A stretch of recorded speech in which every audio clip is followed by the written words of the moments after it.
find out where that was going.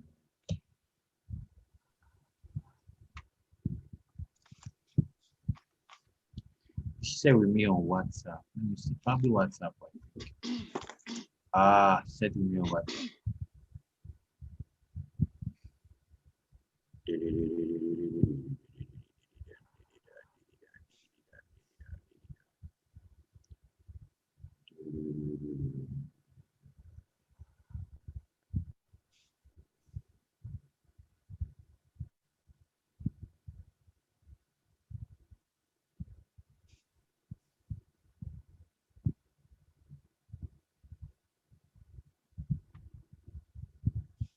So I think the issue is from your end. I think you disabled participant screen sharing.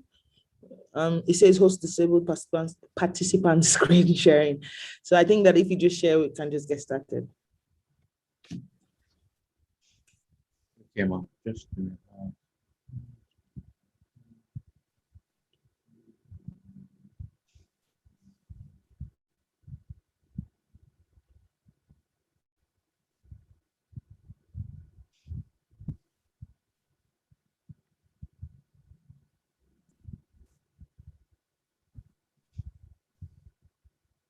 I made you the host.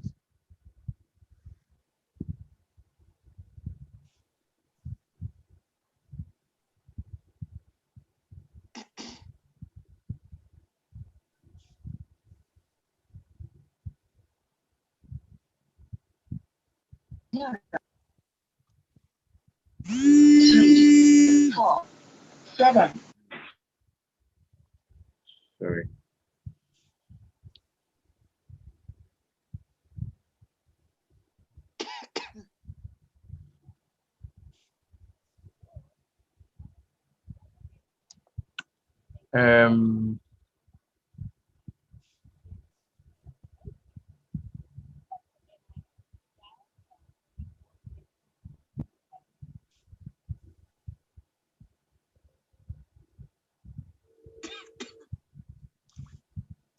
Hello? Oh yeah, okay, make me host back. Let me share it.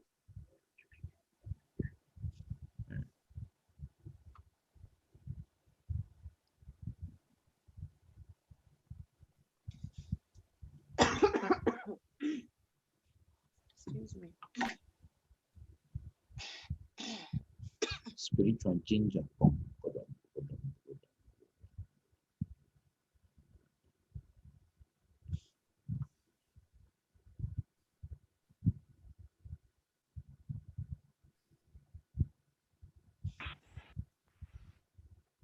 Okay, so back to share.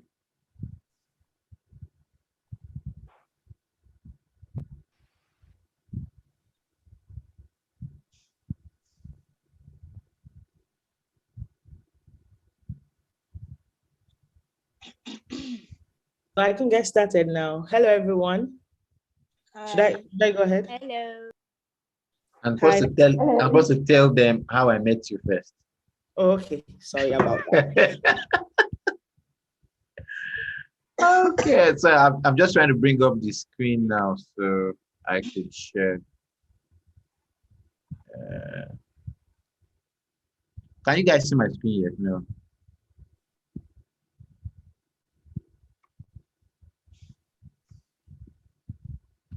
Can you see my screen? We're seeing your face. Okay. Hold on. You see, select the window. Can you see it now? It's starting, but it hasn't shown yet.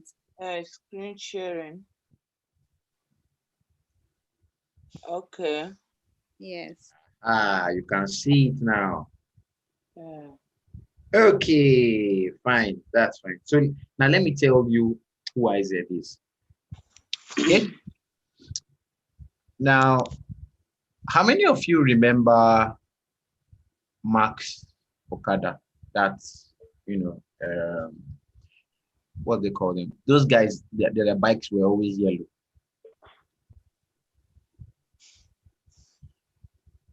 You should answer me now. How many of you remember Max Okada? That's in Lagos. Yes, now who yes, okay, in Lagos. Let's Sorry, I start. don't live in Lagos, so I might not know about them. You don't live in I Lagos. do. I remember them. Okay, all right. So Isaac used to work for Max Okada. All right.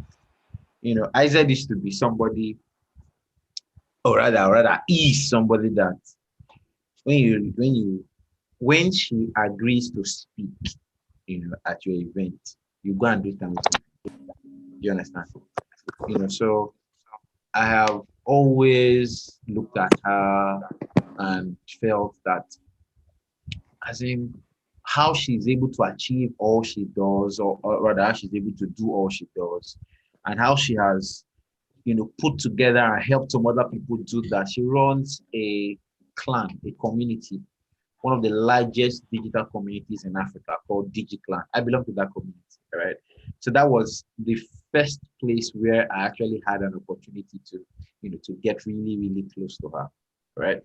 She has also worked with CNN, worked with many international and local organizations, you know, but in spite of all of this, she's still regular, down to earth, still regular Isaac. The first thing that struck me with her was she's from Edo State. Abi, Isaac, you're from Edo State. Yes, I am. I'm Yeah. from the And States. and I was born in Edo State. So that was my first attraction to her. That was like, who's this Edo babe that, you know, that's running things here in Lagos. All right. And you know, she has been a great mentor, she has been a great support, I owe a lot of the things that happen, you know, in my social media space to her.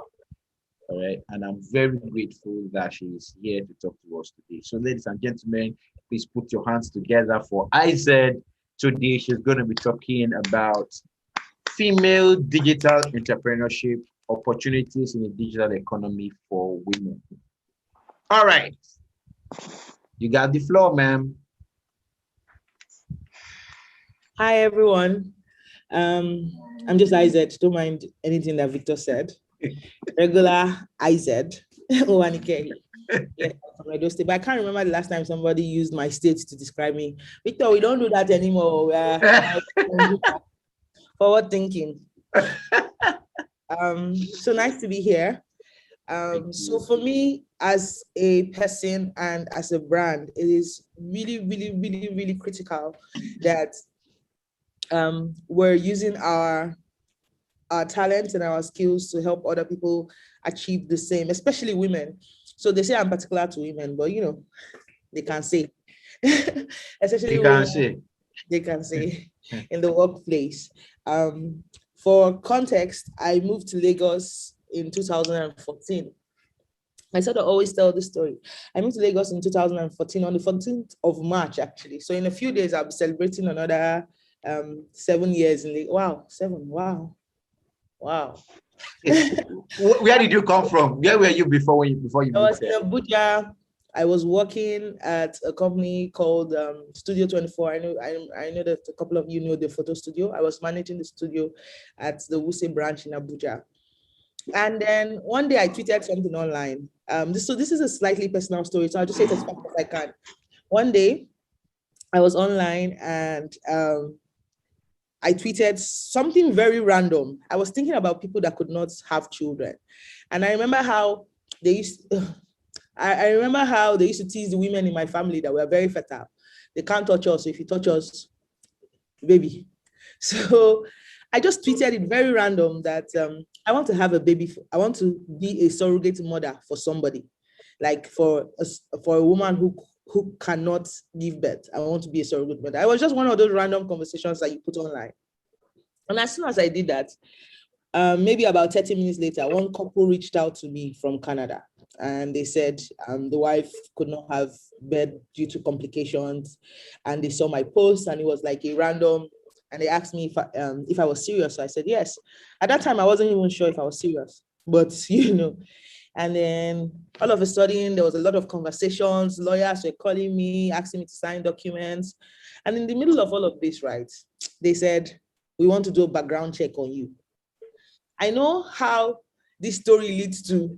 So it's an awkward story of how it leads to where I am. So they said they wanted to do a background check on me. I was like, oh, that's fine. I'm a very nice, awesome person. I don't do bad. I have never cheated anybody. There's no police record of me. So go and do your background check.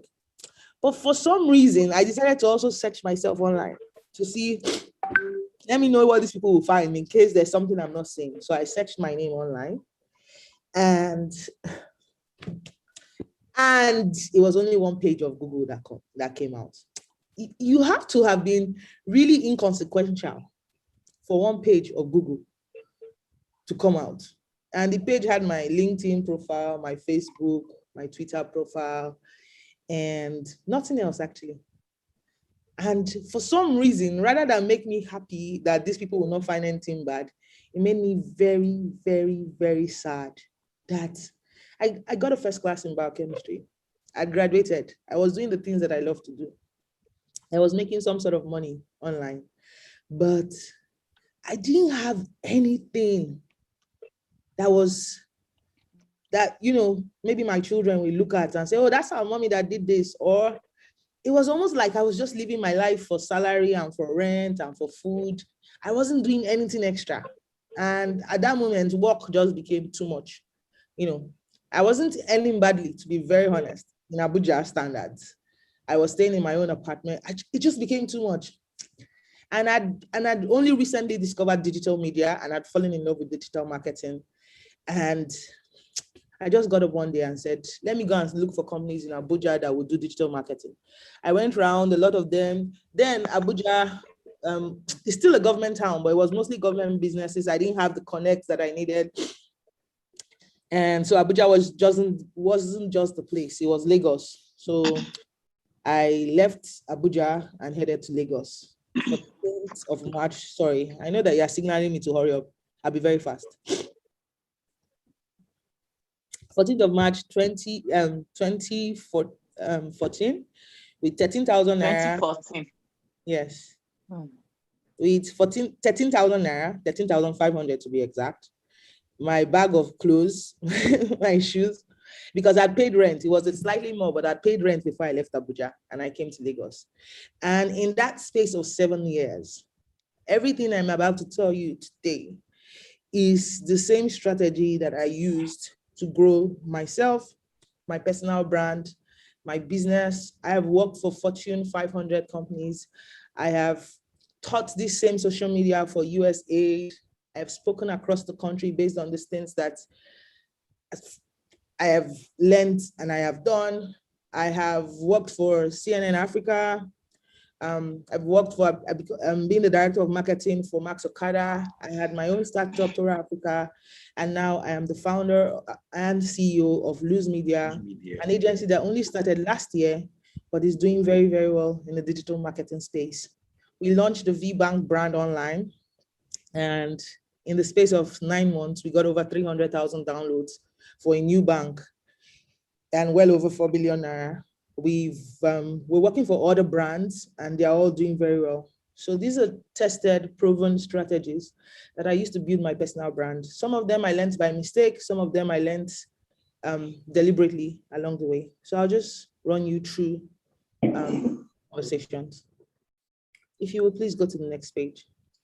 Yes. I know you wanted me to speak strictly on digital, but there are also offline marketing strategies that you would also fire away. Okay.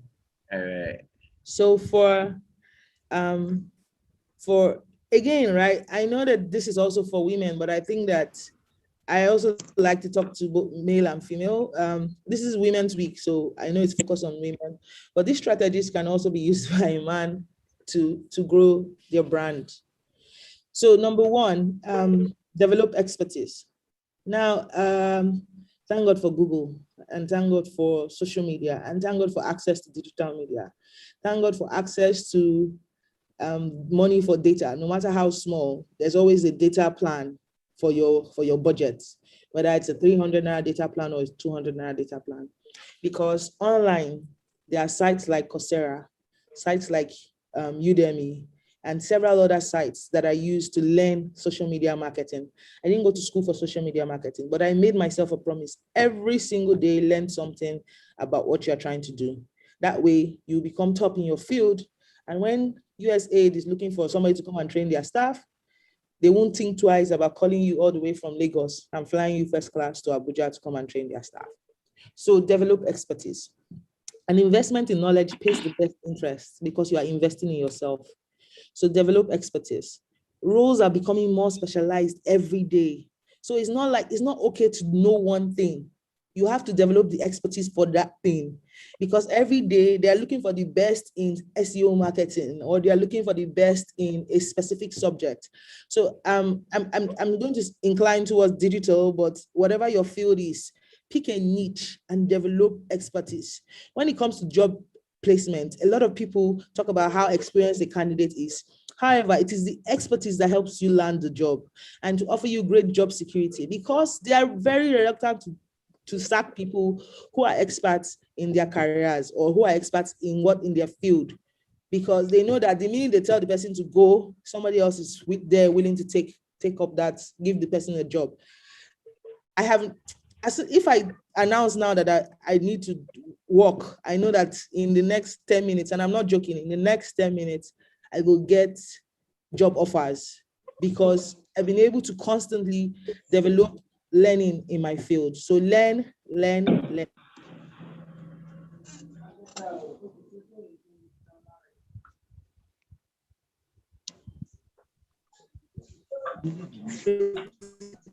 Develop practice about that. I really wish I was one to Mute. Can you please go to the next page? Mute. Hi, Victor. Can you please go to the next page? Yes, please. I just had to mute. Okay, next page. So number 2, take stock. If you don't know where you are, you can't know where you are going to. So take stock of where you are at this moment. What is your degree of specialization? For context, I read biochemistry, but what I wanted to do was in the marketing field. That was my career and priority, and that was what motivated me. What is the characteristics of your dream job? And if you don't outline what your dream jobs are in terms of salary or what you want to earn, even if it's a business person, or your growth potential or your work environment, right? The chances are you will not get it because you don't know what you're looking for. It now becomes an anywhere belly face. They gave me a job. Is it good? You don't know. Is it better? You don't know. I actually research in my field when I'm about to take on a new job. What are they offering the men in this field? Because women tend to take less, same position. For context, we were looking for a content person. We did an interview last week. Hello? Sorry, muted them. Please continue. Okay. We did an interview last week, and we had both male and female for this same interview. One of the ladies that we thought was better than the rest, the best actually, and we're going to hire her. We asked her what her potential salary was for that role. We had, at the time we were doing this hiring, we had 400,000 naira as a monthly salary for that role. We asked her, because we even thought she was better than what we were looking for. We asked her what her potential salary for that role was. She said she wanted to receive 180,000 naira. That's what this lady asked us. One guy who came for the interview that didn't do 50% as well as this lady. We asked him what his salary, what he wanted to receive as salary. He said 600,000 naira, but he's willing to negotiate down to 550. Because ladies tend to put themselves down in their careers. So you need to know what your career priorities are, what motivates you, what are the characteristics of your dream job. What do you want to earn in terms of salary or in terms of the growth potential for your business? How do you want your work environment to be? Where do you want your office to be because of commutes? Find out what drives your career advancement. Where do you see yourself in 5 years? And how will you navigate to that place? For me, what I did was when I came to Lagos, I had a list of everybody that I thought was important to my career goals, and how I even saw a clear path on how they will help me get my career goals. They were not my friends. They didn't know me from Adam, but I can clearly tell you all of them now, we are on a call basis. I listed their names down and what they were doing. Some of them I couldn't reach. I reached them by social media. I tagged them. I told them my plans. I discussed. So it wasn't me entering their DMs to beg them for money or telling them, please, can you mentor me? I wasn't looking for mentorship. I was looking for somebody that would point me in the right direction. The only reason I was able to do this because I had a clearly articulated set of goals that was helping me towards my vision. So you need to have a clearly articulated set of goals. You can't achieve your goals if you don't actually have goals. So it's not about praying or working hard to be better. What are you working towards? Prepare for job disruption, especially in this 2021 with everybody going digital, and identify if this thing don't work for me, what's my second option? How can I learn better? Or how can I improve on this niche just in case, it becomes a very tight job market? So identify your reskilling opportunities, but you must take stock. Victor. Next slide. So number 3 is to develop and define and develop your personal brand. Now, remember that I didn't have a search profile. People didn't know me. But I needed to define my personal brand. Who do I want to be known as? What do I want to be known for?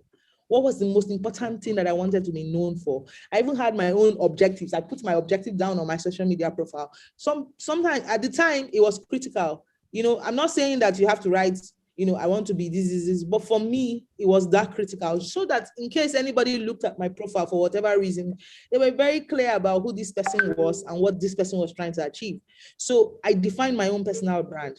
Now, I'm a talkative. I like to talk and I like to tell stories. But at the time on social media, it was critical that I wasn't jumping on just any gist, because I needed a brand that looks like somebody that was professional in this.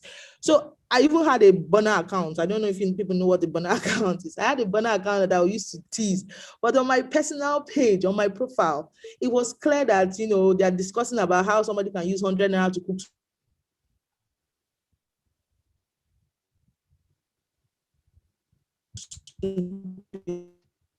That we missed you there. Your network. A call has been come. Yeah. So I'm connected to my phone and the calls was coming in. My apologies.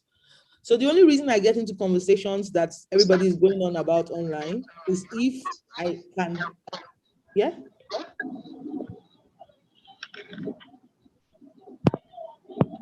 Hello. Is that for me? Please go ahead.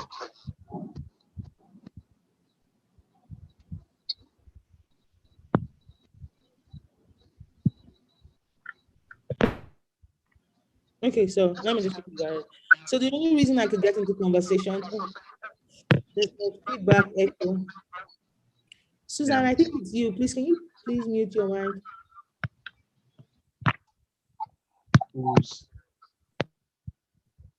Thank you so much, Susan. So whilst people would jump on any conversation, I will bring in the social media angle and the digital media angle and how. So for context, 2 weeks ago, they were talking about Gen Z versus millennials. And it was a very interesting conversation, and the whole of social media was going wild about it. But when I jumped into the conversation, what I was talking about was how to market to Gen Zs and how to market to millennials, and the benefits of marketing to both, the strategies around how to push your brand towards Gen Zs and the strategy to push your brand towards millennials. The tweet got over 300 retweets. Some people even put it on their blog. Now, if you don't define and develop your professional brand, if you are jumping on that conversation to say, oh, Gen Zs, they don't like to cook or they don't like to clean. I know social media is for fun, right? But sometimes, or for it's your relaxed sport. But sometimes if you're trying to build a career as a woman and trying to be defining your professional brand, you have to use all your social media assets to show that I know what I know and I know how I know what I know. So define your professional brand by, sorry. 1 second. A call keeps coming into my phone. I should just probably block it.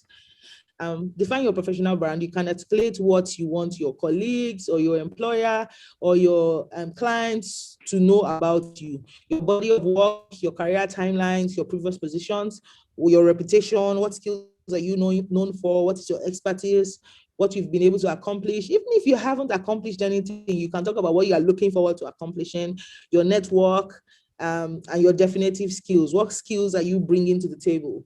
When you have defined your brand, you can then develop an elevator pitch or a paragraph summary statement that distills your professional brand and that clearly states who you are as a professional. It can be added to your resume or to your CV or onto your LinkedIn profile.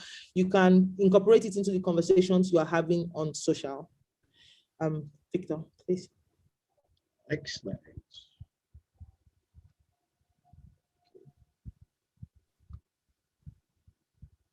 Network. Now, this is the most critical part of this conversation.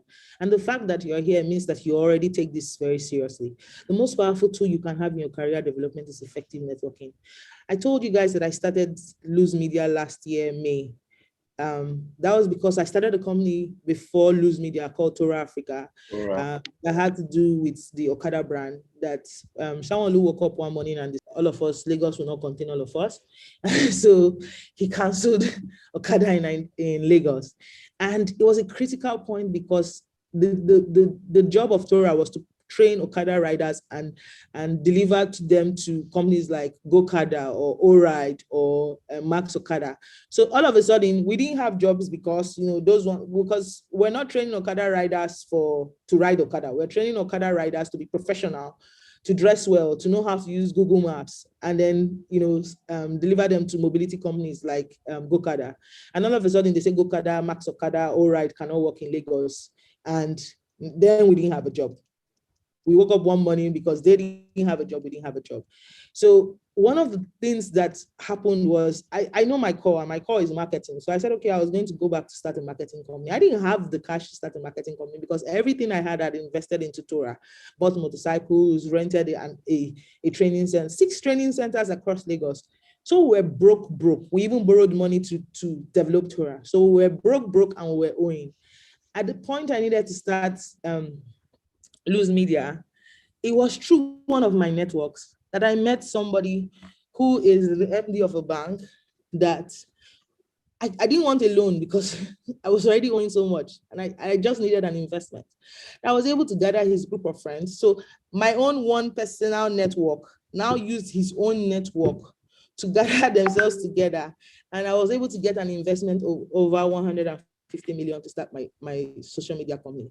Now, if I didn't have that network, if I hadn't built a brand that network could trust, it would have been a very difficult position for me to have been able to raise money to go ahead to start Lose Media and ensure that Lose Media was in the position where it is right now.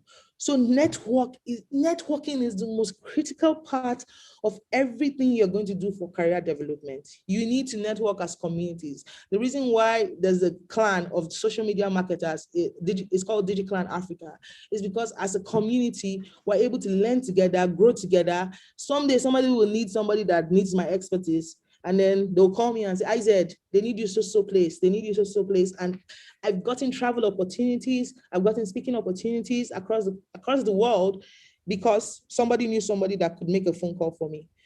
So you have to network, and to be successful in networking, it needs to be purposeful, specific, and reciprocal. You don't network with people because they have money. It's because they have the opportunities, or you think that they have the brand that will get you to the next point where you need to be. I have a new client that started working with us just about 4 days ago. The person who connected the guy to me is not somebody that has, in fact, I used to dash her money, let me not lie. All of a sudden, she called me about this client. I was even very reluctant to speak to the client because at that point, I needed clients that they were high paying. But she said, this client is good, talk to him. I spoke to him. He's currently my highest client as at March. He didn't even negotiate. That's the thing. People will negotiate. He didn't even negotiate. So your network doesn't necessarily mean somebody who has money. Just ensure that you're talking to the right people and you're very purposeful about what you need them for, or what you want them to do in the course of your career development. You need somebody to be speaking for you in the room when you are not there, and be prepared to communicate your value clearly. Offer to share your expertise. They say your free content is your audition. So sometimes when people call me to come and speak at events and they're surprised that I come to the event, it's not because I know my free content is my audition and I can give back. Tomorrow, one of you in this call or in this room will hear oh, we need a social media expert that can do this. Yes, I was at one event that this lady Ized spoke. I think we can call her. It's your free content is your audition. Sometimes you have to give things for free, but no, don't always give for free. Be very purposeful. Increase your network. The people you talk to on social media, why do you talk to them? Is it because they have gist, or because they know every celebrity that is cheating on their husbands or their wives or something, or because they are headed somewhere in their career? I recently also signed a fintech company. Also, I met this guy on Twitter. It was when they were about to sign SLA that I met him physically. So sometimes, right, it's your social network, it's your Facebook network, it's your Instagram network, but be very purposeful about what you're using your channels for, and ensure that you're communicating your value very clearly. Next slide. Yes, please. Thought leadership. Now, the only way they know that you have value, or that you are creating value, or that you are this expert, is to show that, is to demonstrate it. Yes. Thought leadership is like content marketing. It is a way for people and for brands to actually demonstrate this expertise that you've been learning about, and this networking that you have been doing, and position yourself as a leader in a certain field or in a certain sector. There was a time in my career where I would wake up every morning, I would go to social media, I would say, let me show you, let me talk to you guys about how to use Facebook to do so and so, or how to use Twitter to do so and so, or how to use Instagram to achieve this. Let me talk to you guys about, because I was constantly showing thought leadership in that field, in the field where I wanted to be known for. It was easy for people to just tag me. Ized is the social media person, or is the digital marketing person. For context, I didn't apply to work at CNN. I was actually approached via my Facebook DMs. I got a message on my Facebook Messenger, and that's how I got the CNN Africa job. So if you show thought leadership on your social media, or with your friends, or in your communities, in the WhatsApp group, where, for example, like DigiClan, somebody asks a question like, please, does anybody know how to do SEO, something? If you do know, you share, so that tomorrow when they say, oh, we need an SEO expert, the person will point to you. So you need to start showing thought leadership. It's like content marketing. Just position yourself as a leader in a certain field or in a certain sector by demonstrating thought leadership. And I think the key word here, I wrote that the key verb here is to demonstrate. Always demonstrate your expertise. And that's the best way to show thought leadership. So in continuation of thought leadership, you have to actually prove that you know what you say you know, and can do what you say you can do. Utilize your blogs. People start blogs, social media channels. You can even use print press. So at some point too, I would send articles about, so print people, print people, surprisingly, if it's a great content, they don't charge you for it. They are always looking for really good content to put on their pages. So from time to time, I will write an article to Guardian, or to Business Day, or to, a blog, or to even Bella Ninja. And for some reason, they will print it. And it was just me showing my thought leadership. So much to the point that there are certain things that you search, Ized will come up because of some of these articles that I've shared. It was to Tribune, to This Day. It was anybody that would literally print the article, I will send it to them. So you can utilize blogs, you can utilize social media channels. You can send what you have written about what you know to a specific popular blog. That way, you are actually advertising yourself. So leverage your network by identifying your access routes, because now you have created capacity by networking. You have created capacity by learning. Remember, the first one was learning. You've created capacity by building a brand for yourself. And now you're now creating capacity by now using all of these things that you've done to leveraging on them to your target opportunities. You can then promote your skills and expertise via your very, very strong personal brand that you have built. Next slide.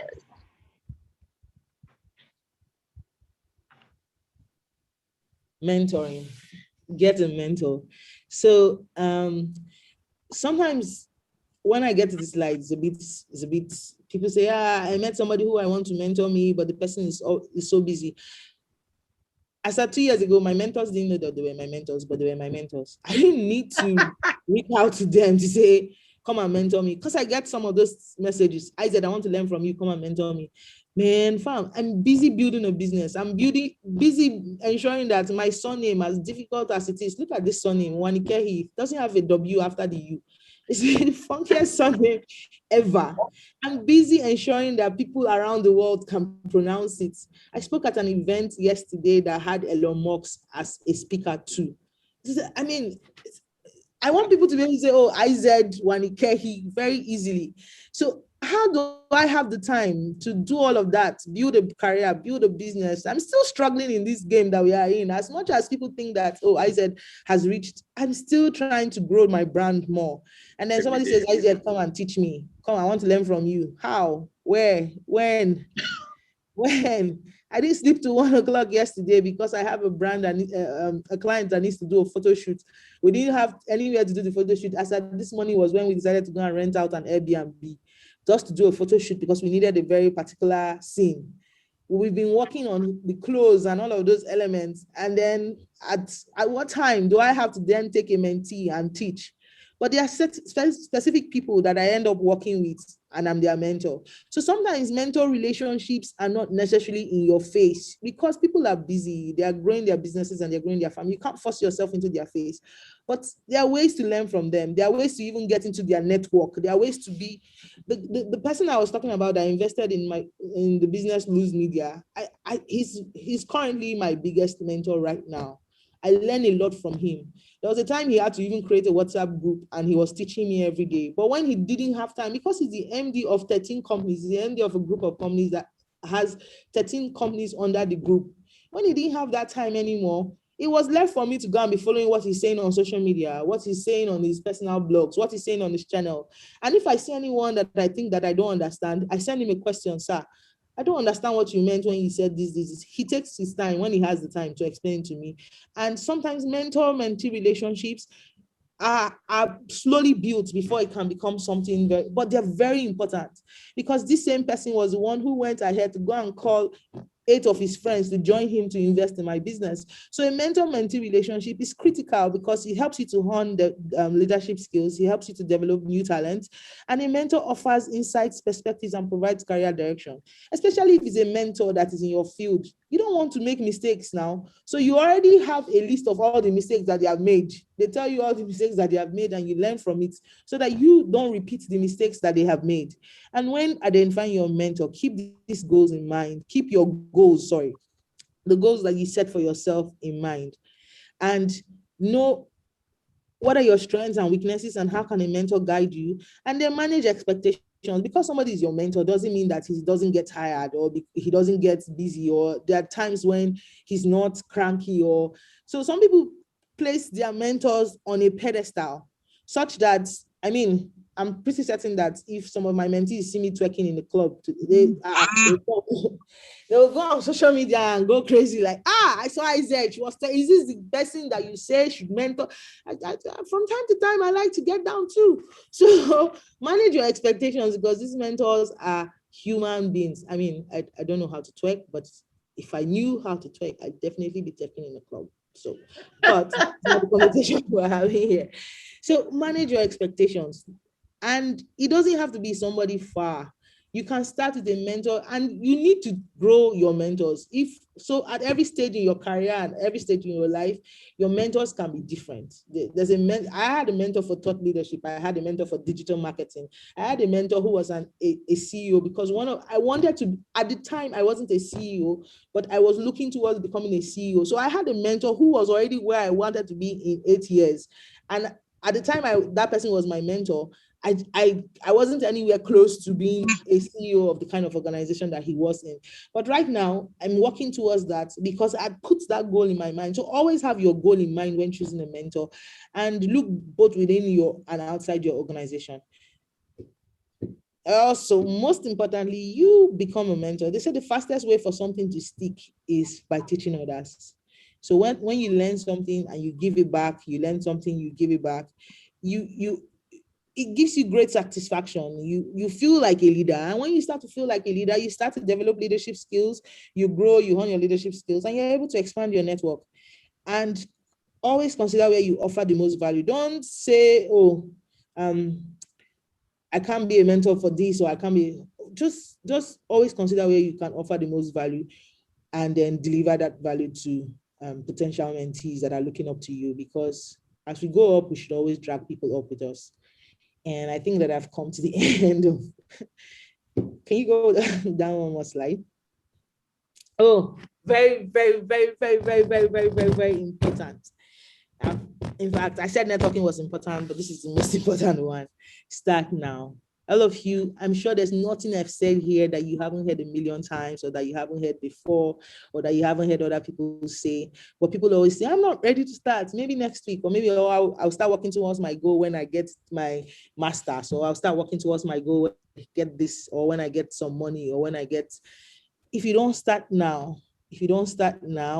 you are constantly going to procrastinate and push your goals forward. A man who dares to waste 1 hour of his time has not discovered the value of his life. That was said by Charles Darwin. Put your heart and mind and soul into even your smallest acts, and that will be the secret to your success. Start now.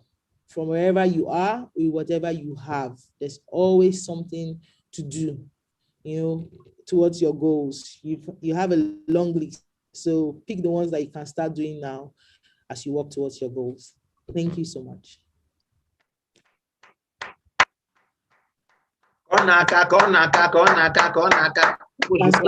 Slide. Wow, that's Ized. She didn't show her face, but that's her face. I think I'm actually finer than this now. It's just because I didn't wake up today. Thank you so much for that. Thank you. Any questions, guys? You can unmute yourself now. You can unmute yourself, clap, say whatever you want to say. Any questions? Okay, I have a question about this start now, because like I did something, I started something, and then I stopped, and I don't know how to start again, because it's always like, oh, don't worry, I'll do it tomorrow afternoon. Pamela, can you hear? Yes, we can hear you. Just tell us your name, tell us what you do, then ask the question. I should tell name and what first? Your name, what you do, then ask your question. Okay, my name is Pamela Agboga. I am a content creator, writer, social media person, and an author. So, like I said, this thing you say start, for those of us that have started before, tried before, and then fall into a slump, how do we start again? Because it's so easy to know that, oh, I started before, I can always, I'll do it tomorrow morning. As in, what can we do to push ourselves? That's the question. School fees. Over to you. School fees. I mean, my motivation is school fees. My son's school fees is very high. I don't need anything. Are we not in Lagos together, Pamela? In your area. I need to get now. So if I'm getting you right, what you're saying is you must have a goal. There must be something, something concrete I put. Something must motivate. And that will push me. Okay. You have to have your fire. Something must motivate you. For me, right? Absolutely. What was motivating me was I had a 5-year plan. And then it became a 5-year plus 1 plan. So for context, I had a 5-year plan, but I met my 5-year plan in 2 years. And then it failed, Pamela. It crashed. It crashed like, I know I said, but last year I didn't have, oh God, I was owing what? Over 8 million naira. I didn't have a business. I didn't know what I was going to do. I woke up one morning, suddenly there was a paper on a message passing online that they've canceled. I didn't know. I don't even know how to explain it. Why did they wait for me to borrow money, say, and rent and buy chair? Before they cancel everything. Why did they tell me before they were going to do it? So sometimes you fail and you fail woefully. Although people say it's not failure, but I know I'm not counting it as failure. I count it all as learning. Especially when you're working in a field where government policy can wake up one morning and just bite you in the chest. I was going to say bite you in the ass, but this is a very straightforward program, so I didn't say it particularly. But you have to have something that motivates you. You have to have something that gets you out of bed in the morning. Luckily for me, I am very, very passionate about digital marketing. You can't even sit with me 15 minutes. I would have told you something about digital marketing. Sometimes it's frustrating to my friend. I relate everything, even Bible passages, to digital marketing. If I go to church now and they say, come and preach, I start with what is in your hands. And I give the story about how, every time in the Bible, people pray to God about wanting something. God will say, God always directed them to what was in their hands. Moses was at the front of the Red Sea. The Egyptians were gaining on them. They were scared. And then he was praying. And it was the thing in his hands that God said, point to the sea, the staff. And he pointed it to the sea and it parted. And there was the Samson, the Philistines were coming to kill him, and he was scared, he prayed, and then there was the jawbone of the donkey that was there, so I always say, what is in your hands? It's my phone that is in my hand, and it's my phone that I'll use to chop, and it's my phone that gives me access to learning, and it gives me access to digital marketing. So I'm always very passionate about what I do, and I constantly put it in the conversations, so it motivates me because I love digital marketing. But there's also other things. You find what motivates you in this field and keep going. Don't say because I started and I stopped and I'll start again next week. And if you're not ready to start now on your own, collaborate. Sometimes it's always better to do things with other people. Find somebody who is on this journey with you and say, hey, fam, let's go together. We are going in the same direction. They say if you want to go fast, you can go alone. But going fast does not mean that you will get there. But if you want to go far, go with others. That's why in DigiClan we preach the spirit of Ubuntu, collaboration, community. Go with people, work with people. There's a lot of working alone. That's why people get tired and stop. I have a very, very amazing partner. His name is Charles. We fight all the time. As a matter of fact, currently we might be fighting. But when it comes to this business that we're working at, the day I'm tired is the one that is dragging. The day he's tired, I'm the one that is dragging. At some point, two of us were dragging each other. But the thing is, we are going because there's collaboration and community. There are times when you just get frustrated with everything and want to give up. So find a partner in this journey and then go together. Can I just add to that quickly? Thank you. Yeah, let me just add to that quickly. There used to be this movie, Kickboxer, where there was Van Damme, and Van Damme was training. So when he was with the master, right? The master told him to run, and he was just jogging and playing. So what the master did was gave him a piece of meat and told him to put that meat on his, on his lap, somewhere from his waist down. So he just hung the meat on his pants, and he was just falling over his lap, right? So he was wondering what the meat will do. You understand? But this was what the meat did. They had a dog in the compound. The minute the dog saw the meat, the dog started chasing him. Now, you remember they told him to run. He was just playing. He was just, The minute the dog started chasing him, that run started running. All right? So what am I trying to say? He didn't have any... Or your motivation. Exactly. School fees is my... he didn't have anything pushing him. There was nothing to run away from. There was nothing scaring him. So he was just playing. But when the dog started chasing him, he started running. All right. So you have to find, as she said, you have to find your own motivation. You have to find the thing that pushes you stronger than what is stopping you. What is pushing you has to be stronger than what is stopping you. All right. There was a time when I used to stop for every dog that barks. All right. Every mosquito that bites me, everything that happens on the road, I will stop and say, this is that. But it got to a time I realized that all those stops were wasting my time. All right. So I just breezed through. Somebody is barking. Somebody is biting me. What am I looking at? I'm looking at the goal. All right. I'm not distracted. I'm not seeing the obstacles. I'm looking at the finish line. All right. So every morning you have to remind yourself, say, man, you have to do this. All right. It might be difficult. You might not like it. It might be tiring.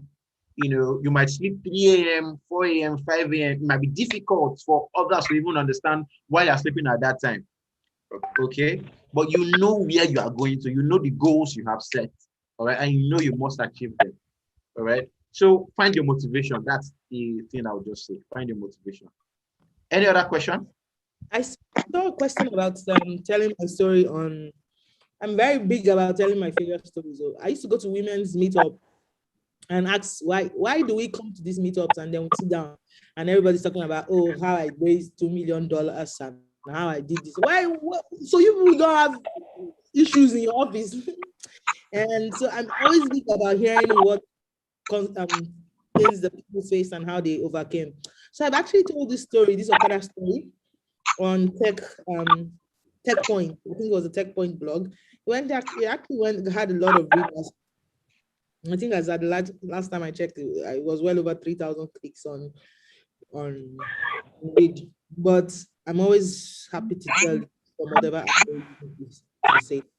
So I will just drop my email on the messaging portal, and you can ask.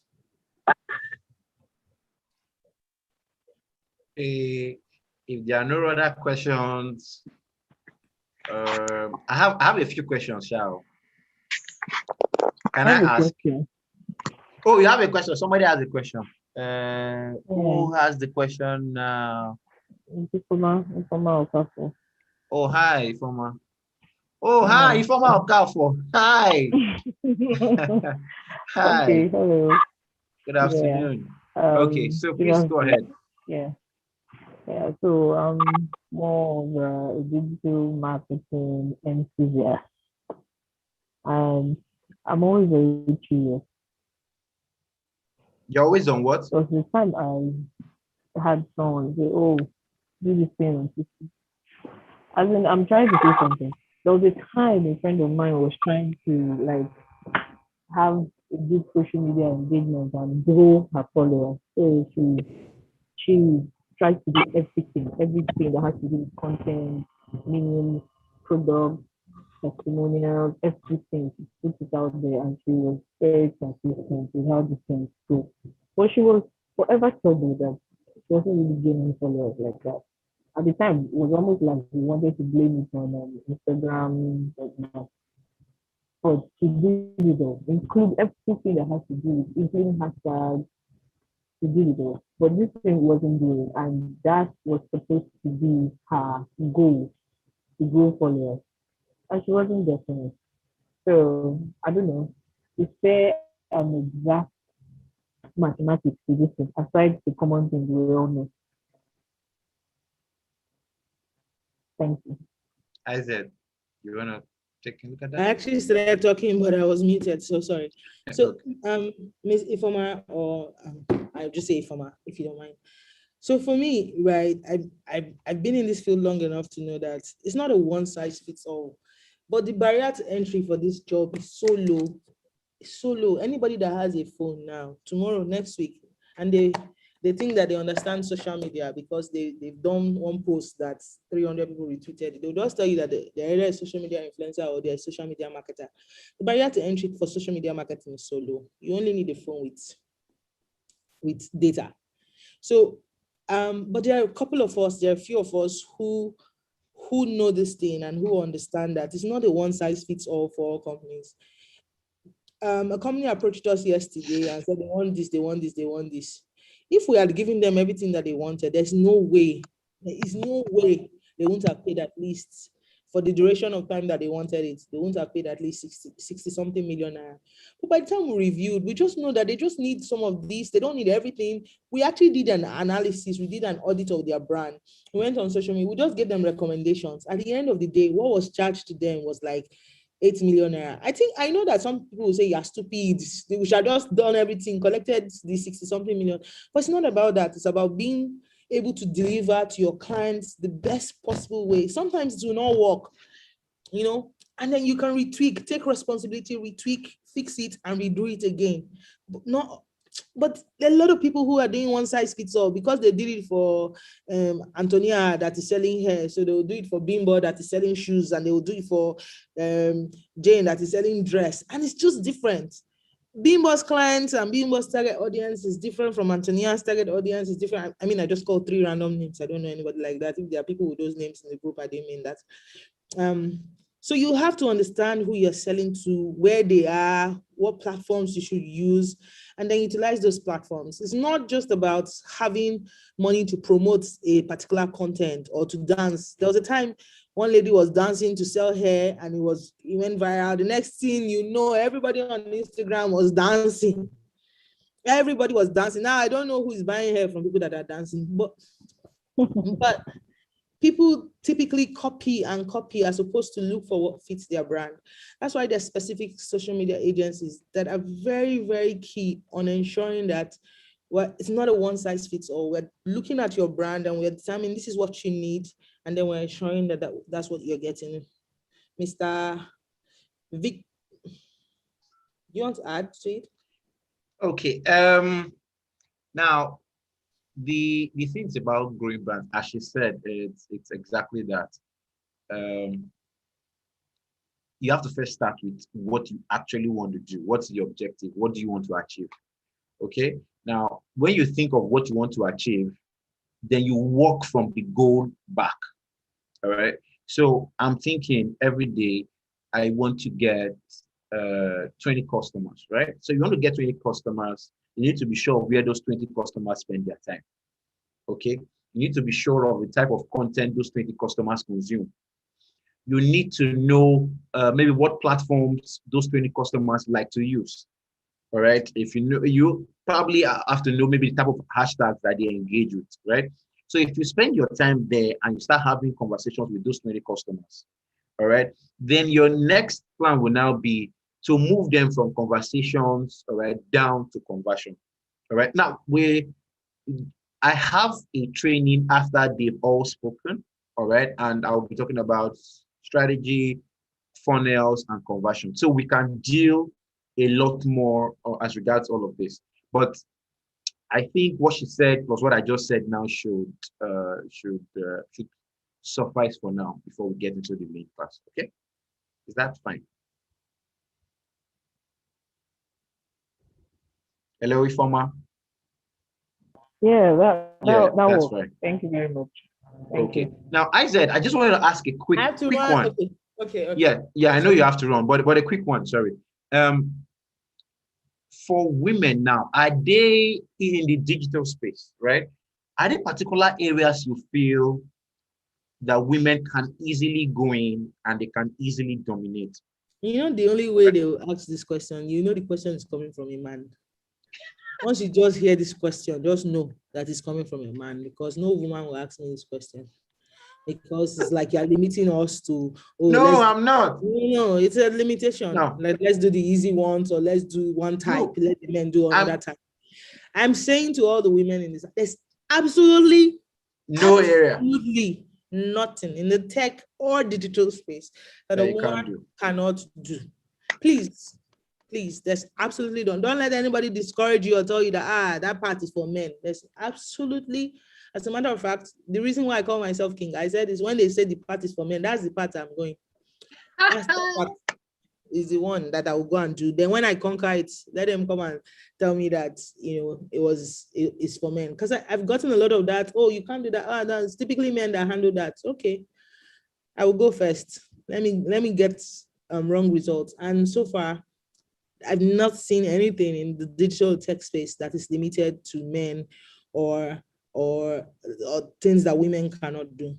And I don't want any woman that I know to ever think that there's some sort of restriction on what they can achieve in the digital or tech space. And for context, I started learning tech very late, and I'm still learning, but I'm making money at it. I can't even lie. I can't lie. I'm making money at it. And I think that there's so much opportunity here. I mean, if 1 million people in Nigeria join digital, there'll still be opportunities. Is that amazing? Because there's no business or no brand that doesn't need marketing. And as soon as you set yourself apart using the things that I said in this meeting, as soon as you're able to set yourself apart, you don't need to market it again. I don't go anywhere to say, oh, work with me, I'm a digital media marketer. There's no need, because once you've set yourself apart and you build your brand, it will market you and people will market you, especially when you are doing good work. Imagine a tailor that is doing really, really good work and is delivering on time. That tailor does not work again because does not have rest, sorry, or does not market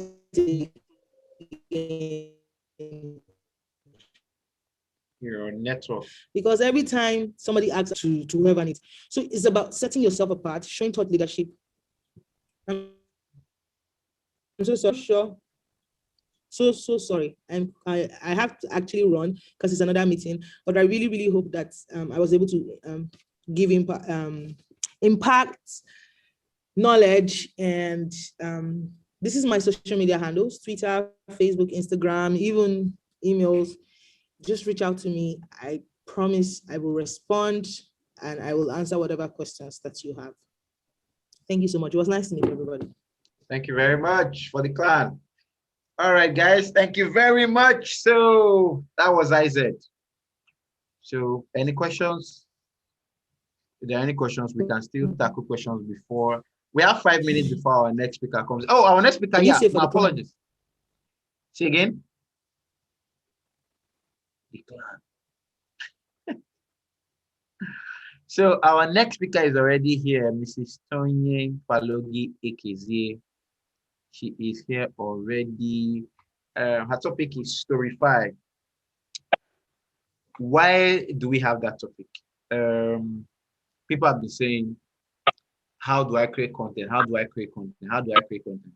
And I tell them many times that content is actually you, as in it's around you, everywhere around you. You look to your left, you look to your right, you just live your life. That's content. All right. So it's everywhere around you, but many people do not understand that that's what it is. So in our case, she'll be talking about how her life's story has become her life's calling. All right. She's a fantastic content creator.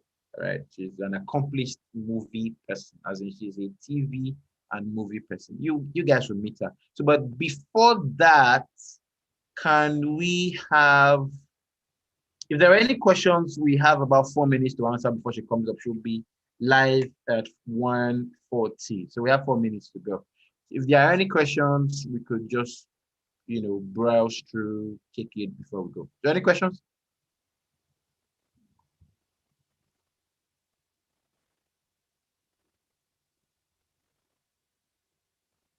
I'm seeing any questions now. Nobody's asking. Okay, if you ask a question, I will give you puff puff and zobo. Oh yeah, ask.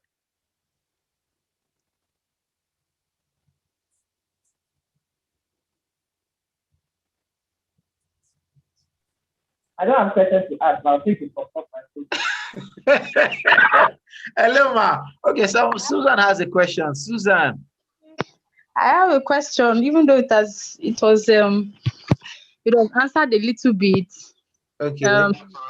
So she was talking about the market, the digital market is so large enough for a lot of people to still earn from. And she talked about how she has earned and all that. Okay. And she also said setting yourself apart, especially when you're good at what you do, and it will market you. And that's really what is going on in my business right now. And I really thank God that at least she confirmed that with what she said.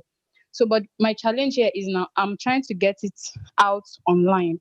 So sometimes I get very, let's say, overwhelmed or discouraged when you want to, maybe you're about to maybe like put it in a course outline, write a course, they'll tell you launch your course and all that. There's a lot about it, and then you are being asked to get a coach, and getting a coach is not something that is beans. You have to pay them and all that.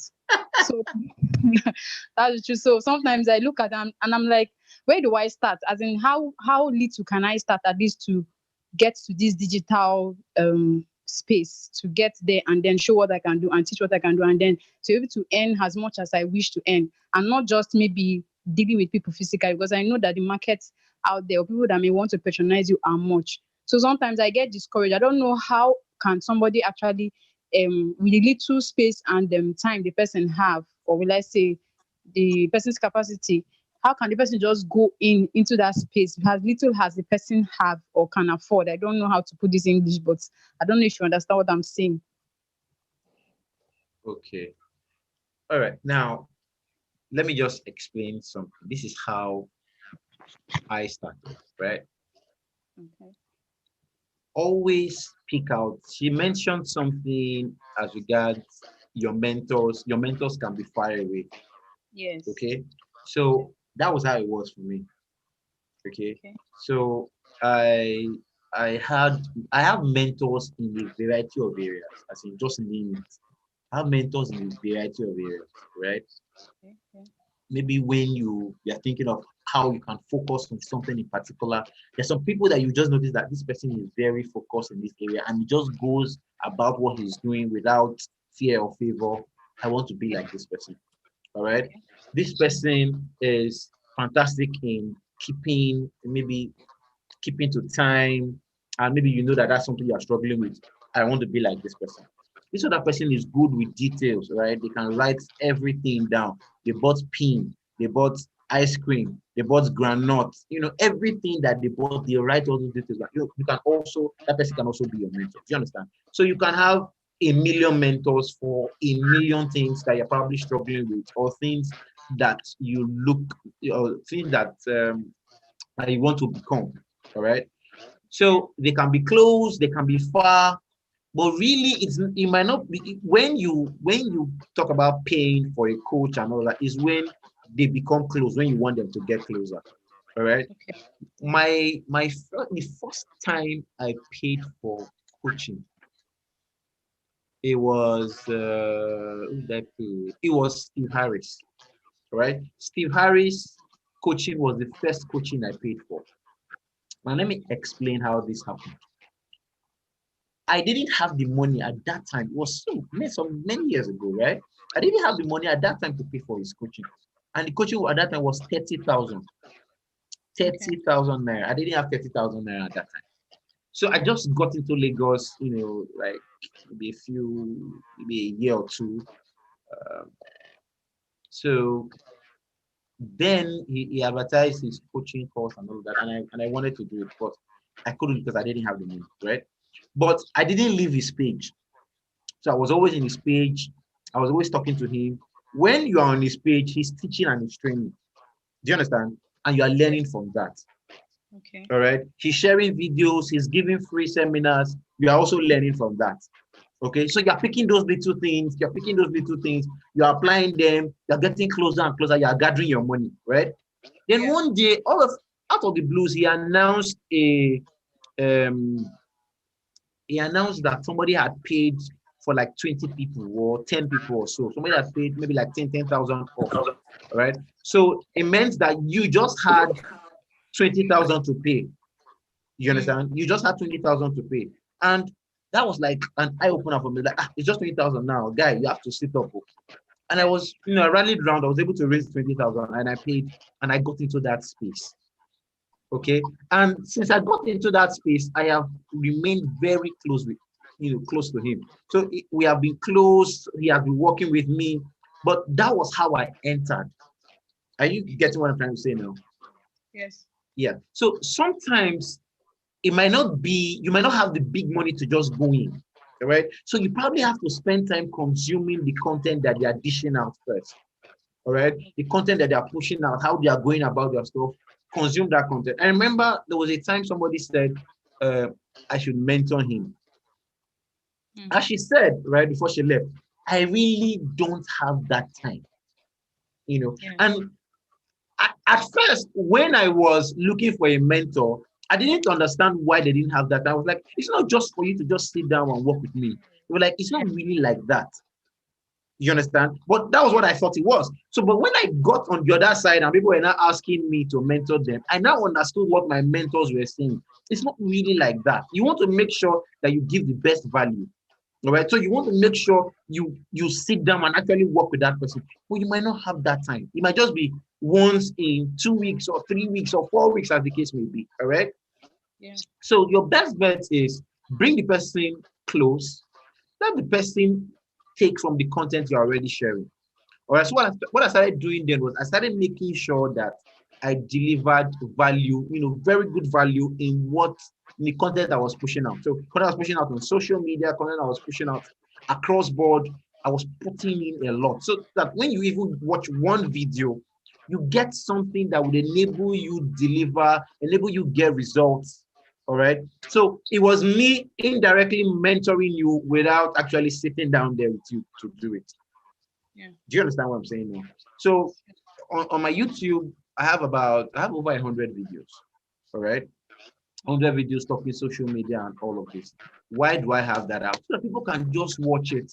Sometimes people will ask me a question, I'll be like, I've already answered this question in the video I did 3 weeks ago. Please just go and watch. So it saves me that time, all right? But it still helps you get the value that you want. You get what I'm saying, right? So when you start thinking of, how do I now go and pay this coach? It was so big. Somebody wanted us to handle something for her 4, 5, 6 weeks ago, right? And she felt it was going to be too expensive when she asked us. So she just felt, I'd rather not ask. All right. But maybe she had asked me, I'd have probably told her, a way to go about it that probably won't cost her any money in hand. But, because of that, this coach, that's how it just happens. You understand what I'm saying, right? So don't be scared, don't feel overwhelmed. There's a lot of work, but you just have to keep pushing, keep doing your best. Consume the little that you see now, do a lot more work, make more money, and see how you can start paying for those courses. Because as much as I believe that people can learn from afar, you still need to get close, because some things cannot be taught, they have to be caught. Exactly. Do you understand what I just said? Yes, I get right? that. There are some things you can't teach, but the person just sitting with you and observing, all right, the person just understands, okay, this is what you were trying to say. All right. So sometimes when I just tell some people, yeah, you probably have to work with me. All right. When you now work with me, then you'll be able to now see some of the things I will explain. I might not have the time to teach you, but when I say do this, do this, do this, you would actually learn from those instructions. Do you understand what I'm saying? Yeah. And that will actually help you in the end. All right. So I don't know if I've been able to help you. I hope I've not confused you anymore. No, you've not confused me, you've convinced me. All right. So glad I've been able to help. Any other questions quickly before Mrs. Tonye comes on? Okay, your Zobo. Zobo is coming. You like big one or small one? Big Zobo, small one. Big one, of course. Okay. So, ladies and gentlemen, I would like you guys to. I don't know what you're doing. I didn't hear you say you don't know what and what. Yeah, that's like as if you're announcing wrestling. That's you now. Well, welcoming you. See, she is. I want you guys to meet her and really thank her for me. She is someone I look up to. She is straight to the point, as in she will give you as it is. All right, she'll give it to you as it is. She is fantastic in what she does, very dedicated to her work. And sometimes when I look at myself, I want to just drop at times. I was like, man, you see this woman with all that she has going through, her work, her career, different things that she's doing, she's still very committed to her goal, still very committed to her plan, still very committed to getting all these things done. She is a mentor to me. She doesn't know this, but she's a mentor to me. Right? So I'm saying this for the first time openly. All right, you are my secret mentor. All right, ladies and gentlemen, Mrs. Tonye Faloughi Ekezie. High five, everybody. All right, so let me read her. I want to read a brief bio. Just a moment. I didn't hear you. Said, hey. I said, what you're reading. So I'm going to put disclaimer and say, look, I'm just a normal, goofy person. Don't get intimidated by what he's about to say. Keep it in your hands, Victor. She's a content creator. She's the founder of Simone's Oasis. She's an established television producer, filmmaker, social inclusion advocate. All right. She makes movies, man. All right. And not all those movies that you guys watch. Solid things. All right. She's a veteran in the industry. All right. She's the founder of T of Media. T of Media specializes in entertainment consultancy, She is the author of the Ugo and Simpson book series. Where is Tonye Dada? Tonye Dada, I was asking you if you had Nigerian books in your store. This is why I was asking you if you had Nigerian books, right? Because I wanted to find out if you had Ugo and Simpson books, if you sell Ugo and Simpson books, right? So she's the author of the Ugo and Simpson series of books. And she's talking about Storify, how your life story can become your life's calling. Right? So she'll tell you a little bit of her life story, and she'll tell you how it has become her life story. So you're welcome, Ma. You have the floor. Thank you very much. So first of all, you can see that I'm on my bed hiding from children. So in network, yeah, he has network I issues. apologize. I didn't get that. Network is freezing. Your network is freezing. Network. The Bluetooth device is ready to pair. How's that now? Yeah, better. Yeah, I just took the Bluetooth off.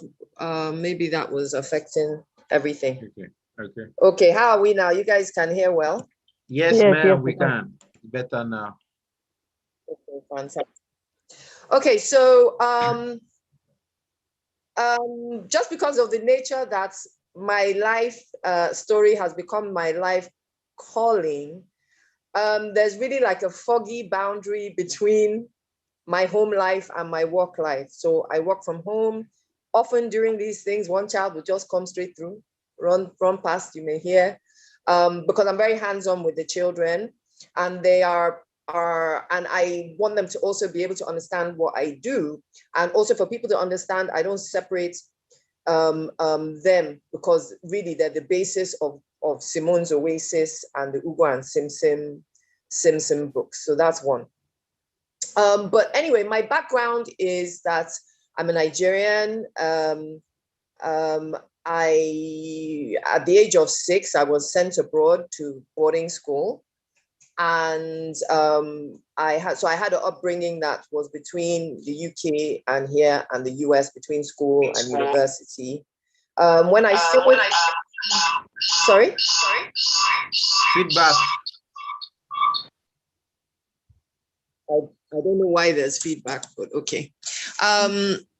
So when I finished school and university, I did my master's.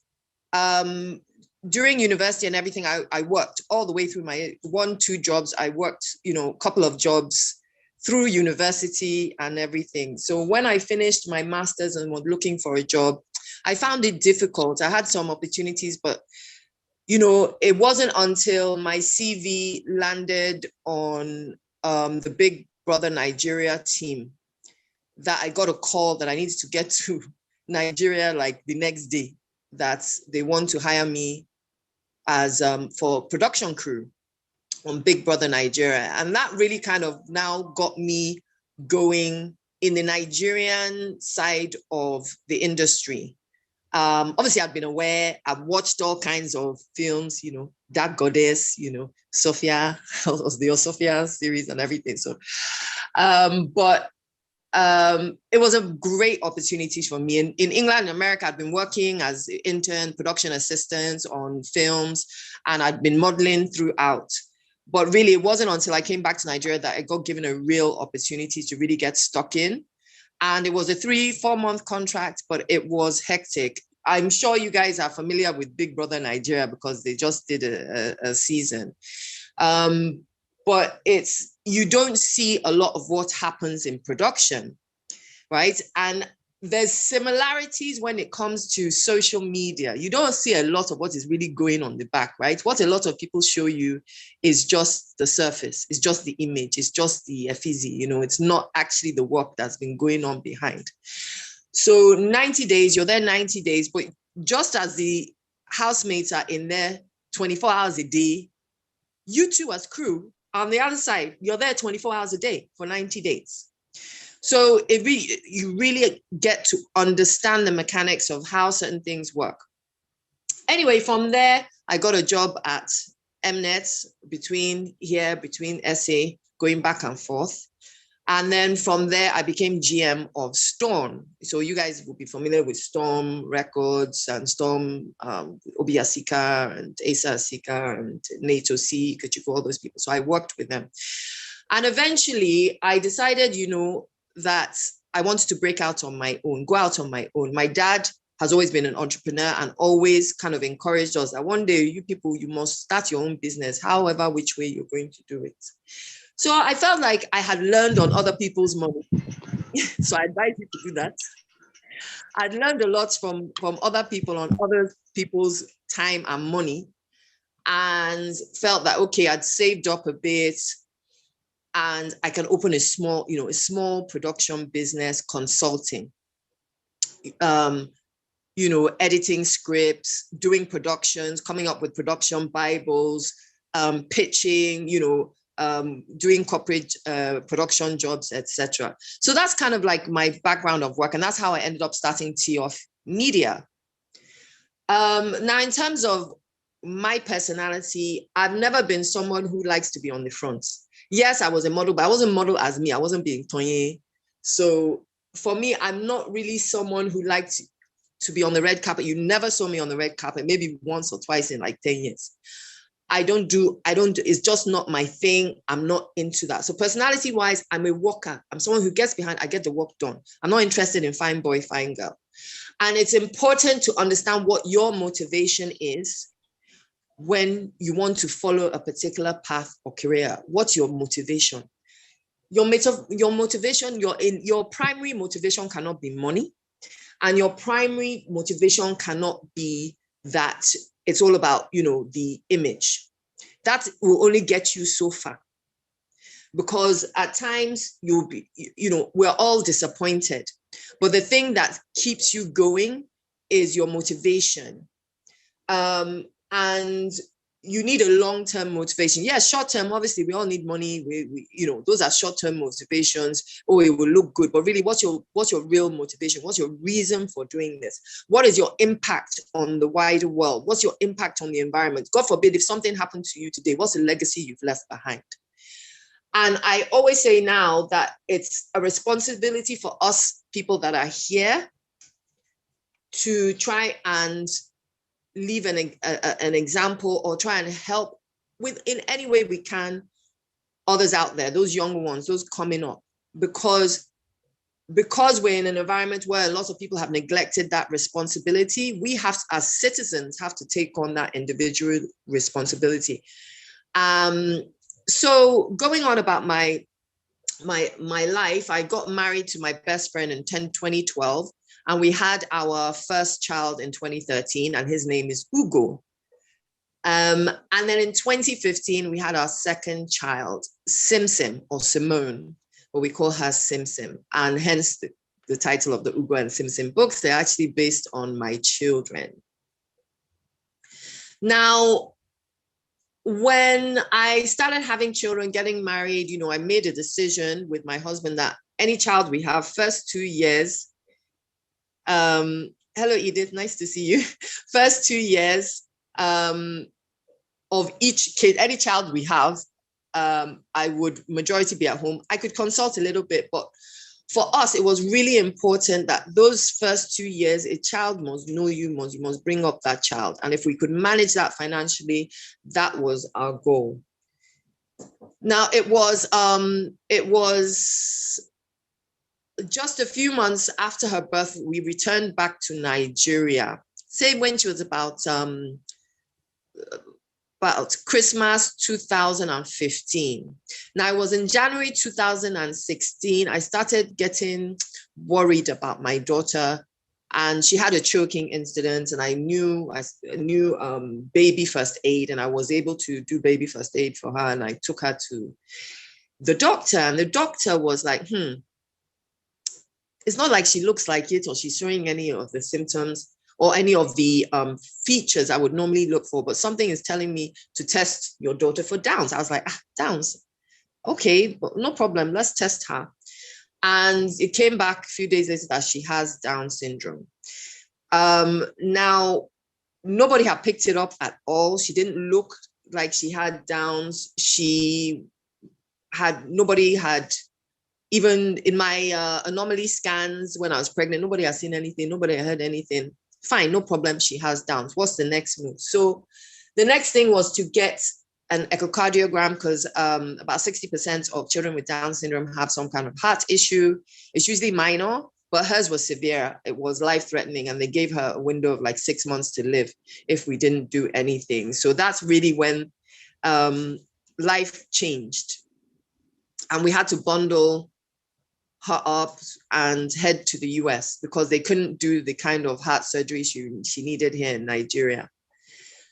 We had to put out all worry about finances because we just said, well, if we are in debt, we're in debt, but we have to save her life. But anyway, long story short, what should have been a 3-month journey became a 2.5, almost 3-year journey to saving her life. And eventually in 2018, we were able to relocate back to Nigeria. So when I got back, the kids, children, they settle in so well. My husband was so happy that we were back. And they were settling down. The kids had gone to school. I'd sent even Simone to school, and they were just settling in well. Family, friends, brilliant. But me, I was not happy because I was lost. When you have children, there's a phase that mothers go through that you kind of lose your identity. But with my experience, it was quite severe with everything that went on. And I truly, I didn't know what direction, because I didn't know who I was anymore. I'd thrown everything, I'd given everything. I'd emptied my tank. I'd given everything. So my identity was wrapped in my family, not in myself. And when I could pick my head out of all the hustle and bustle of making sure everybody was okay and everybody was out of the house, I was confused. I'm like, okay, wait, I actually don't know what I'm meant to be doing. What am I meant to be? Who am I? All those existential questions began to happen. So it was a hard time for me. Came back.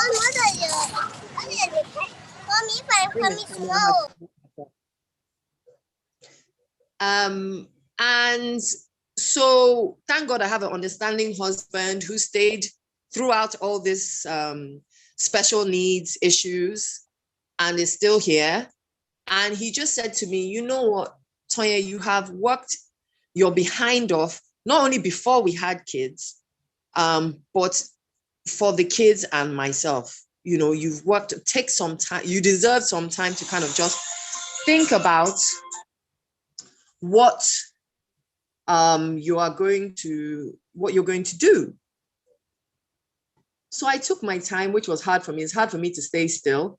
As Victor knows, I'm always doing like a million things. And I had to force myself. And, God has been good. I really discovered, a relationship with God during the experience in the US and the UK and then coming back.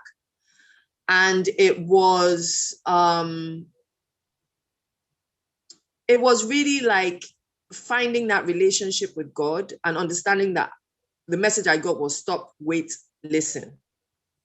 And so I spent months just waiting, listening. And one day, my children were playing, and Simone was struggling to handle a toy. And Ugo just said, "Oh, Simone, you need help. Let me help you." He did it, and then I was like, "Oh, bing!" Light bulb moments. And I was like, "Oh my goodness!" And I just thought, "Ooh, there's a story here." And I start thinking, okay, maybe I can write something. Okay, maybe I can think about what my children are consuming. Maybe there's some stories. And that was just an initial kind of light bulb. It wasn't concrete. It wasn't until maybe about 2 weeks later, my son came to me and was like really upset because he was just angry. I said, Ugo, why are you angry? What happened? He said, these people, they come to the house every day to play with Simone.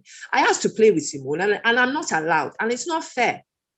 So what I then gathered that what he thought was people coming to play with Simone was her therapists coming every day. So I said, oh, now I understood why he was so angry. And I explained to him why they came. And that opened up a can of worms, because I said, oh, no, because your sister has something called Down syndrome. What is Down syndrome? Hey, trying to explain to a 4-year-old at the time. I was like, okay, well, chromosomes are, Down syndrome is when you have an extra chromosome on the 21st pair. Hey, what's a chromosome? Hey, Jesus. So I was like, Kai, how am I going to explain to this boy? So I said, okay, I explained it as best as I could. And then I looked for kids' books or stories that featured children with Down syndrome, so that it would help him to understand that what diagnosis his sister had. Because to him, it's just his younger, annoying sister. There's nothing wrong with her. She's just annoying, So I struggled with finding those. There were stories, but there were only Caucasian people, nothing with Black people. Then it's only one-off stories, so you can't follow and identify with the characters. So then I kind of took that light bulb moment from when they were playing, and then this conversation that we had, and started writing a story. Ugo and Simsim, what is Down syndrome? And it was initially not meant to be published. It was just a story for my children I was willing to do as a book, just for my children. Then I started having conversations with people who found out I was back.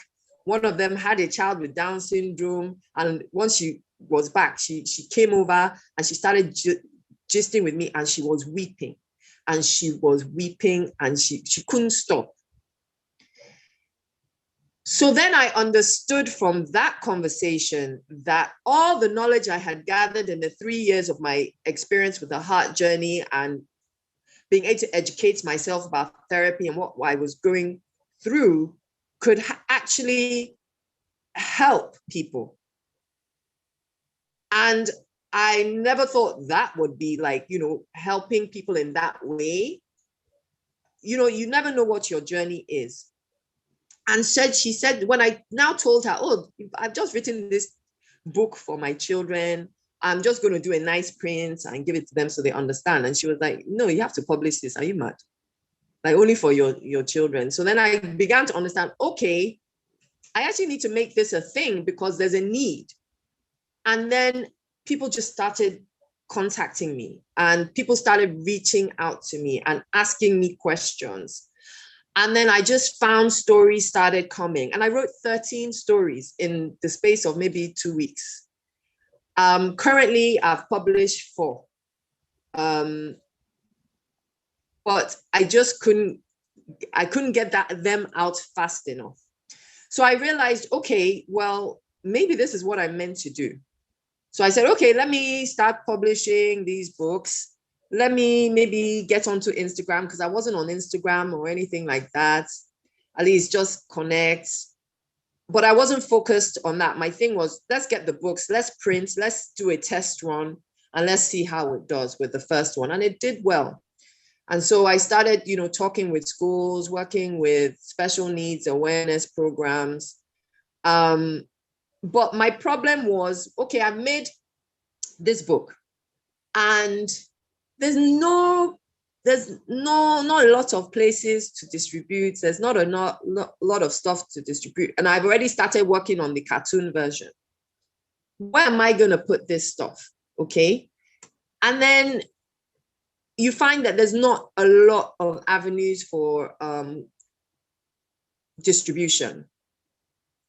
Then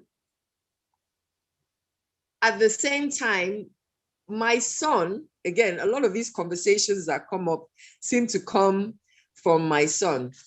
So my son started saying that, oh, he's white. And he wants this kind of, Ronaldo hair. I was like, number one, you're not white. Number two, your hair is different. You have Afro hair. So I had to start paying attention to, actually, what's he watching on YouTube? Number one. What is he watching on TV? we're a black family. Yes, we are have been able to travel and live abroad for a little bit, but my children were majority, with Nigerians and with black people. So where are you getting this notion that you're white? Okay, he's yellow, or we're not white. So you start to understand that what these children are consuming, they're absorbing. And they're building roadmaps of life using this distorted stuff they're absorbing. So I now had to work to balance, make sure we're consciously looking at content of Black kids. And then I started searching for content for Black kids, content for Nigerian kids, and struggling. So I was like, okay, maybe I have to look into this. And me, I never like to do one thing at once. I don't know why I didn't just focus on book and doing book, but then I did book. And now I'm doing an entire platform called Simone's Oasis, which is we create content for kids, for our Black African kids, and we aggregate content for Black African kids. And we're currently in the stage now of testing a streaming app. So the streaming app is music on demand, video on demand, and books on demand, because we had to tackle the issue regarding distribution. In Africa, there's no content for kids. There's no budgets for kids content. And I know a lot of you won't be aware, but here, if you want to be on TV, your content wants to be on TV, you pay for airtime.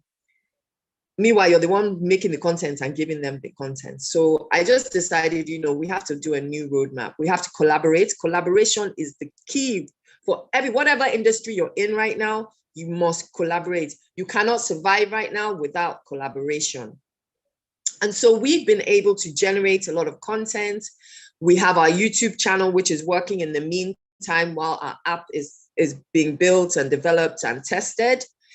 And we are finally at the stage where, thanks, Victor, for letting me know that we're able to monetize. Finally, it's been a long journey. I am not a technical or technological person, frankly. In fact, I'm a bit of a dinosaur. I call myself a Luddite.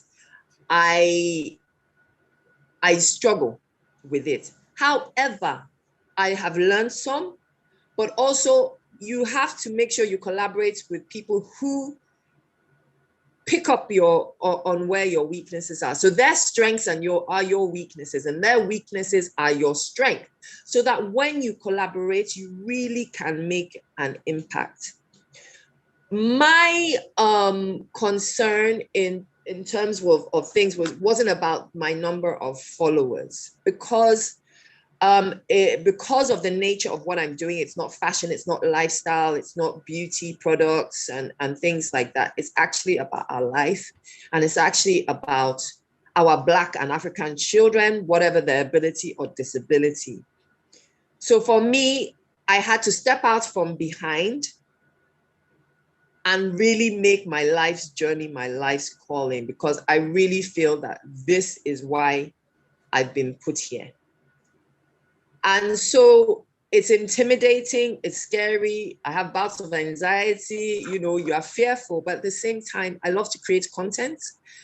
And when we're able to connect and help people, and when you see children watch your content and be over the moon and loving it and giving great feedback, and you get that great feedback from parents, but also when you get criticism, especially constructive criticism, because that helps us to understand, okay, maybe we need to tweak this, or if it's valid constructive criticism. So you shouldn't be afraid for criticism as well. And I had to step from behind and step in front. I hate public speaking. I get jitters. I feel nauseous, but I've had to put that phobia aside. And it's been a phobia I've had for decades. And just say, what's my goal? What's my motivation? I know that God has put this goal for me, but I look at my children, I look at Sim and how brave she is. And I'm like, no, I need to, and I just whoop myself in shape. I said, see this child, everything she's gone through, and she's smiling and she's happy and she's going with it. And me, I'm complaining. No, I don't have a right to complain. Let me move. Let me do what I can. you cannot want to enter the digital arena or whatever arena and think it's going to be a smooth ride. It's not. You have to be game for challenges. We have had a lot of challenges, and we continue to have a lot of challenges, but our eye is on the goal to be the #1 education entertainment platform for Black and African children worldwide. That is our goal, and we're not humble about it. That is our goal. There is so much need, and we've put the gbese on our head to try and address it. Because I think COVID brought to light a lot of the need that people were ignoring, but there's only so much that can be done. And it requires everybody to collaborate, parents to wake up, government to wake up, corporates to wake up. But in the meantime, we're not waiting for anybody, and you don't have to wait for anybody. If this is where you want to be, if this is what you want to do, we live in an age where technology has democratized things. The technology has given access where there was no access before. And so you have an advantage. It's about really looking within yourself, understanding what your motivation, understanding what your goals are. And sometimes your goals are your end goal is so massive that it's intimidating. You don't know where to start. So it's important to kind of break those things down step by step so that you aren't overwhelmed. And that's it really. You just have to really be tune in to yourself and to understand oneself. Yes, I mean, everybody else has told you about the industry, the arena out there. But really, my journey has been internal. And it's once I started moving on that internal journey that it became an external journey. And it's really, I would say, and Victor would probably agree with me, it's a journey that we've been working on for about 2 years. And it's just now we're starting to make the impact. So it takes time. You have to give it time. And we're just starting. I know that in 2 years' time, we'll look back on this and we'll be so small now compared to where we are going to be in 2 years. So just keep striving, keep having hope. Don't let anybody tell you that, why are you doing this? Why are you doing that? If you are 100% in your conviction, go for it. Because the worst thing is to look back with regrets. I don't regret anything. I think that's okay. Let me take questions. I'm sure there's something. All right. Thank you so much for that, Ma. Thank you very much. All right, guys, you've heard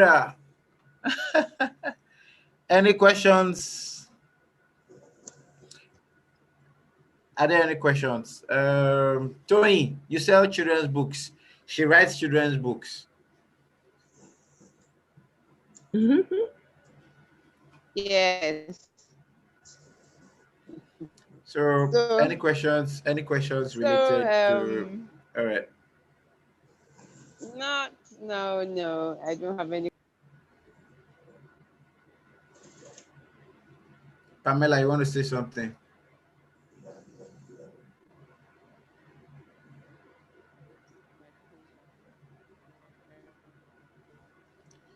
Tonye, we can't hear you. Hello? Maybe you can type the question. We couldn't hear you. We could not hear you. Yes, it's better now. Can you hear me now? Yes, yes. Can you hear me now? Yes, we can. Yes, we can. Okay, let me type. Can I we can hear you. We can hear you. Just go ahead. Can hear me now, right? Yes. Can you hear me now, or you prefer me to type? We can hear you. Just speak. What yes. I'm saying is that, well, I've not really talked about Nigerian books. Yes, I'm already talking. I'm speaking already. What I'm She's out. Something, she just disappeared. She's out. You know, Victor, what I would say to you is send her my video from last week. Okay. So yeah. So I'll do that. I'll send her the video. Okay. Okay, my question. Good afternoon. Hi, I don't know what time Pamela. it is. Okay, hi, this is Pamela Agboga. Okay, my question for you. How did you know to grow? Like, how did you diversify? Because you started out wondering, sorry, where I am is very noisy. You started out wondering, who am I? What am I going to do? And then it came, you found out your children's lives, you wrote their stories, and then someone said, okay, make it into a book, sell it. And then you've gone all the way up to, from a series, you've gone into a production house, right? As in you've expanded. Yeah. Yes. It The sounds thing very simple, but how was that? Simple. It's not simple. So I'm very honest with people. I don't like to form. So I can be overly direct sometimes. So forgive me if I'm a bit crude sometimes. But look, I kind of did things backwards because this was an organic journey. Usually you would look at your markets, how you're going to sell your product before you even start making the product. But because my motivation was driven by my personal need, I had a product.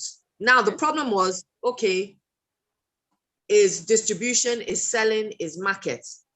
Okay, because there's not a robust market.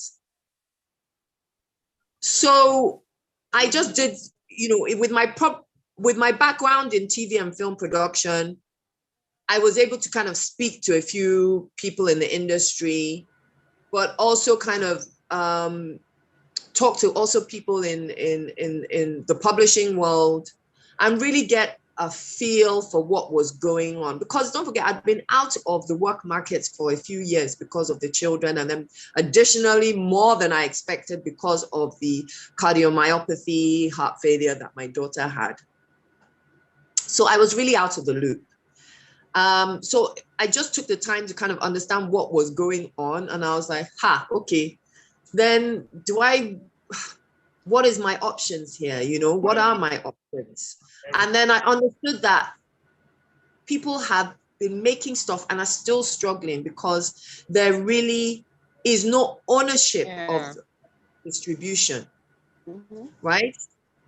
There's limited distribution, and then the ownership platforms are not really there. So if you think about it right now, if you make a video, you make a kids series or whatever, even if you shoot a series with your phone for kids, what are your options for distribution? Your options right now are YouTube, but how long before you can monetize? Then you have other platforms like Netflix or Amazon, but they will tell you they're not looking for that kind of content, or they're on just a completely different road than what you want. Okay, fine. Let me go. Not everybody. Still, a lot of people don't have access to data, even if they have a phone.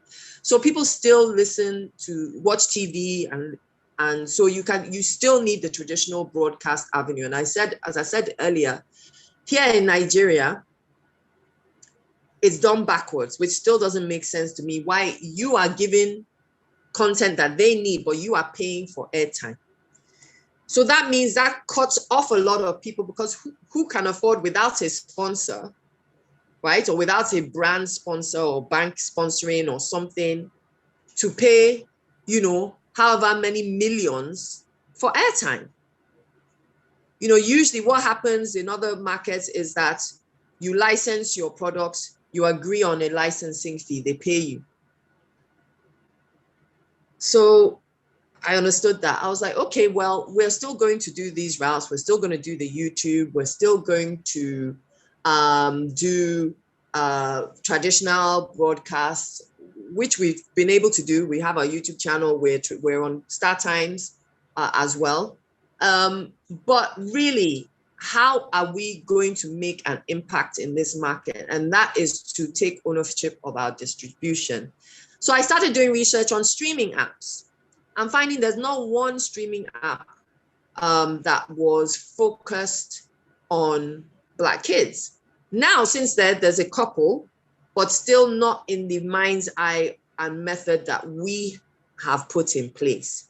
And don't forget, there's plenty of room in the market. It's not only Netflix in this market or Amazon. There's Hulu, there's Roku, there's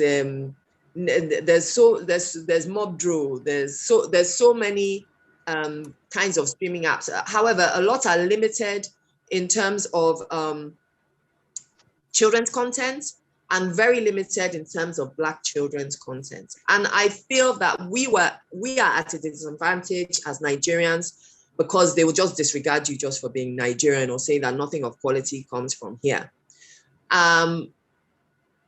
So I spoke with some people and we started, I've been developing an app for about, we got disappointed the first time, we had to scrap it, and then we began again last year. So I've made a lot of mistakes along the way, a lot of mistakes, and I've wasted some money, but I've also made a lot of giant strides along the way.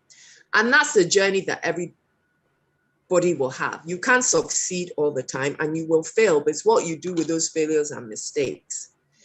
And I'm sure I will continue to make mistakes, but the key is right now, you have to own your product, own your distribution, or at least collaborate with people who have your best mindset in terms of, or your best interest in mind in terms of distribution.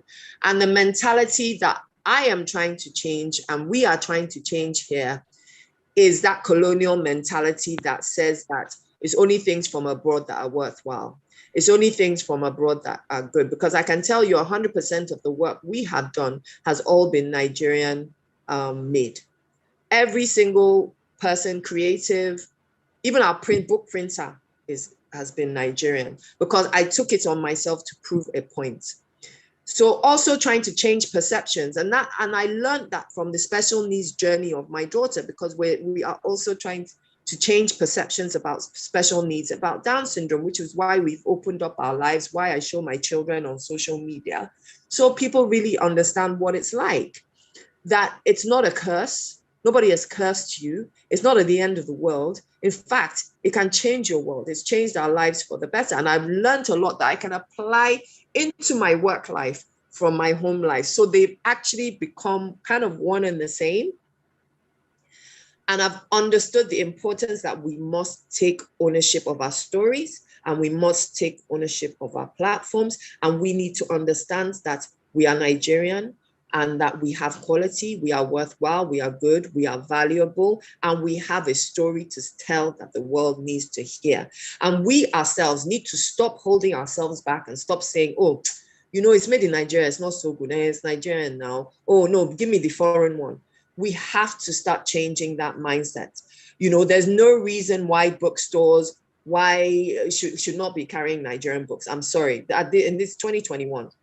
And that's why I said Victor should send you guys my rant from last week, because I'm on a mission, and you guys, whatever, if you're entering the digital space, it is a space built for this mission.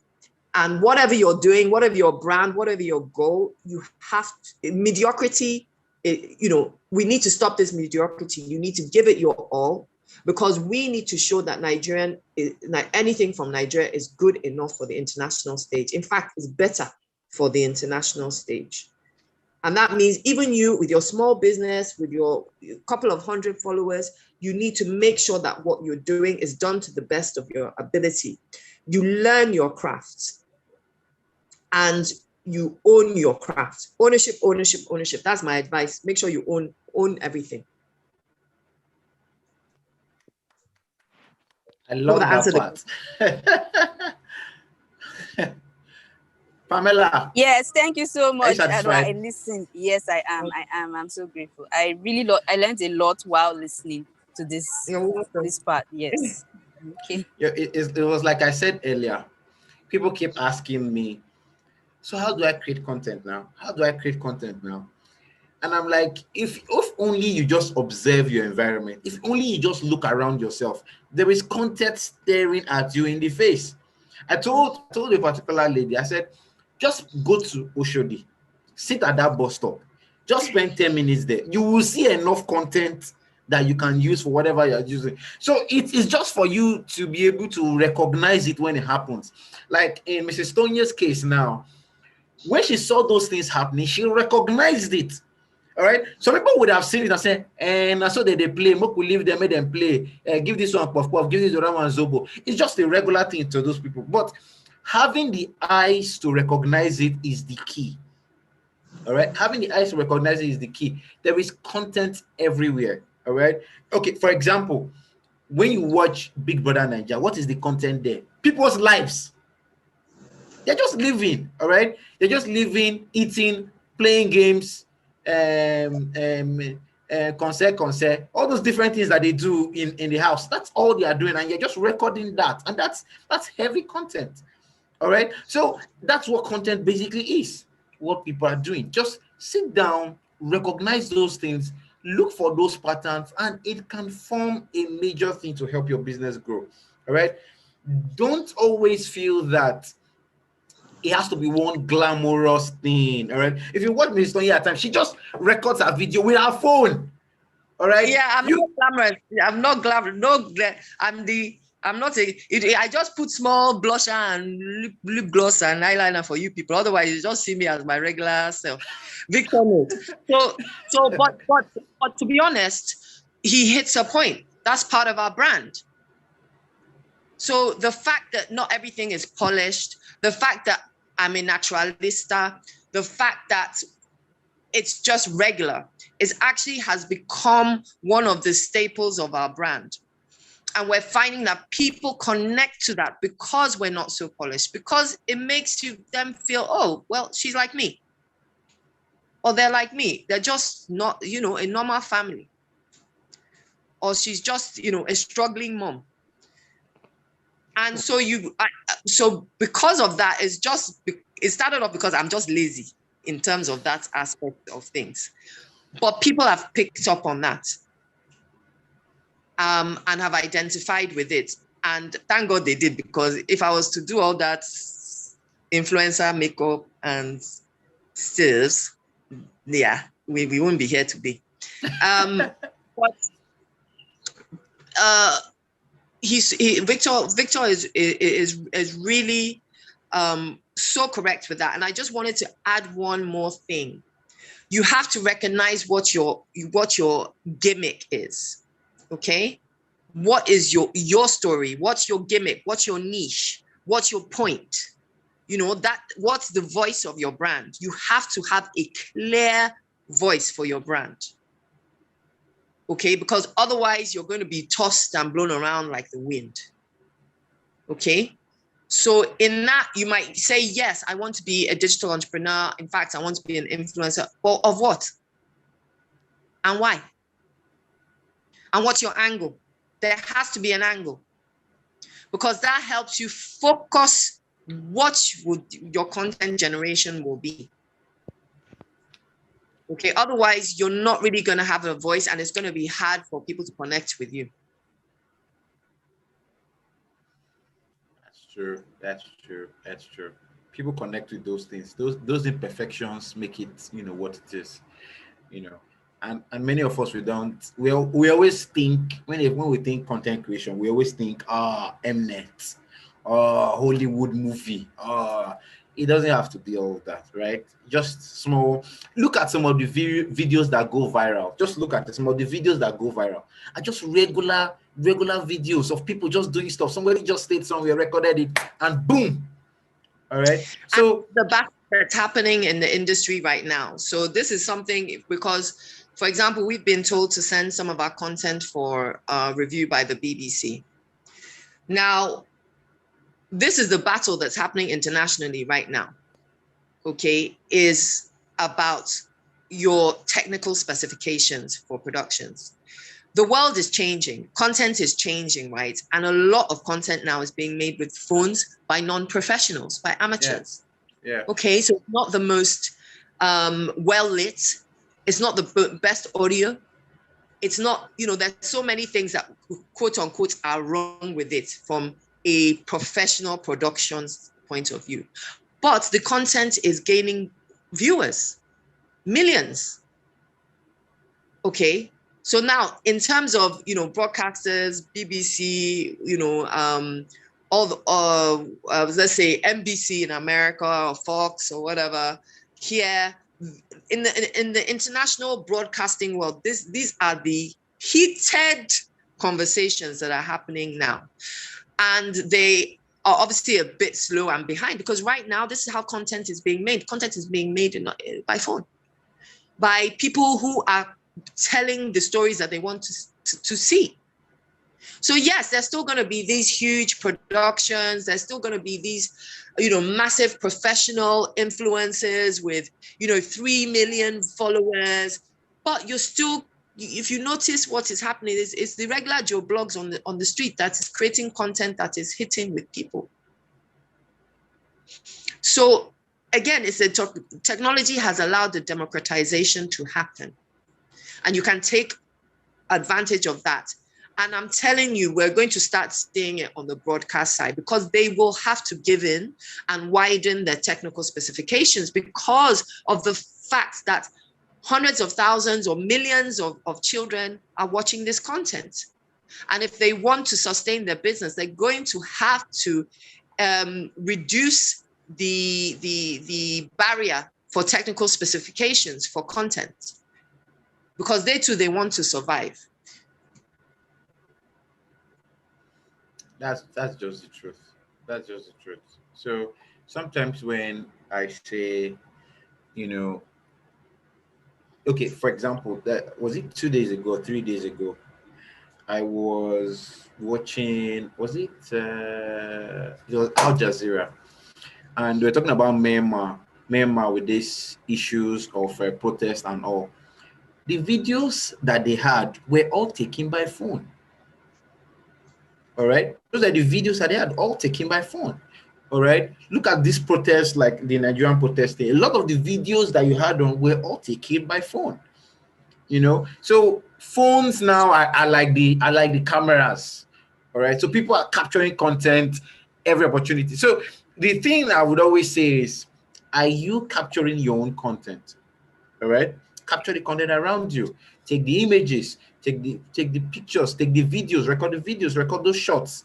All right, start putting them together. They are telling a particular type of story. You can now capture several of them and now stream them together and tell the story you want to tell with it.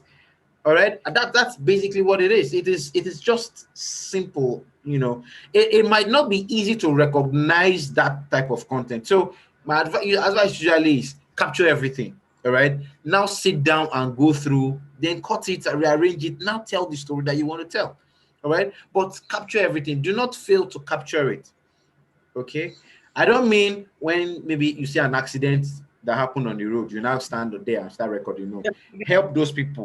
All right, that one, help those people. All right, but I mean your own content creation. All right, important stuff that's happening around you, capture it. All right, because you might not have the opportunity to tell that story with, you know, all those images later. Just capture those things, stream them together, put them together, and tell the fantastic story. All right, so are there any other questions? Do we have questions, guys? Okay, if we do not have any other question, I think, thank you so much, Ma. Thank you for coming. Thank you for the presentation. Thank you for the story. Welcome. Yeah, thank you so very much. I just want to say something, right? Before now, all right, I had never met anyone that has been as open as you about DS. All right. Most people you meet, you would never know that they had or they have a child that has DS. It's maybe somehow you just get to the house, then you now see somebody at the back of the house somewhere hiding. They say, so there's another child. They say, yes, so you know, but in your case, you are so open about it. You know, it doesn't make you feel that. It doesn't, like, some people feel ashamed of it. All right. I like the way you are about it, and I like that you have recognized that has become a story to tell. All right, it is an area that I'm sure nobody will think of telling a story, from that part. If you are told them, oh, you have a life now, why not just do and record your kids or do stuff? I'm sure they probably just focused on Ugo, and left Simpson, But I really like that you do this. I am very committed to stuff like this, as in I love it. All right. When I met you for the first time and I thought that this was what you do, I was like, this is absolutely awesome. So thank you for being a blessing. Thank you very much. Thank you very much. Victor will share my social media handles at Tonye_F at Simon's Oasis. Yeah. So get following us so that when you start your own digital marketing or your digital platform, we can also kind of keep an eye on your story, what you're doing, share your stories as well. And who knows, maybe one day we'll be collaborating with each other. All right, ma. Thank you so much, ma. All right. Bye-bye. Bless you all so much. All right. Thanks. So we going. Okay, guys. Now our last speaker. No, I'm going to be the last speaker, but our second to the last speaker. She's supposed to be here in 20 minutes. She'll be here at 3. So while we wait for her, maybe I could start taking. I could take digital marketing questions right now, right? Yeah. You can share your social media handles there. Yeah. Can she share social media handles? Yes. I can share. This is her. She is on Instagram. On Instagram, she is Tonye_F.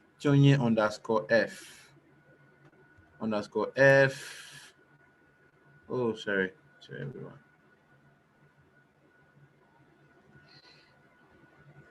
Okay, so I'm sharing her handles now. She's Tonye_F. Her page, social media page is Instagram.com/Simon's Oasis. Yeah, Instagram.com/Simon's Oasis, right? So that's her personal one, Tonye_F, and the Simon's Oasis brand, Simon's Oasis. So Simon's Oasis, you see a lot of content about her kids, about herself, about her books, about Down syndrome.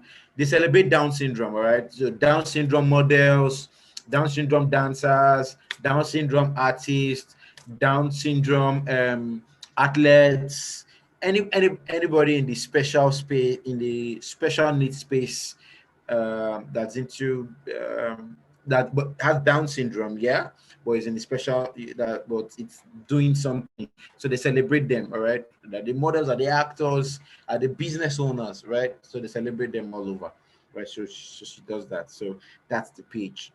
That's a personal one too. You guys can share your social media handles. Yeah, you can follow each other. That is fine. Okay, so I could take social media questions quickly before Alison Edgar comes in. Alison Edgar is going to be talking about sales, right? Let's sell, baby. That's what she's going to talk about, and it's based on her book. So she's supposed to join us from the UK at 3. So we have about 18 minutes before 3. Okay, so while we wait for her, Miss Amadi says, where should a business coming online for the first time start from?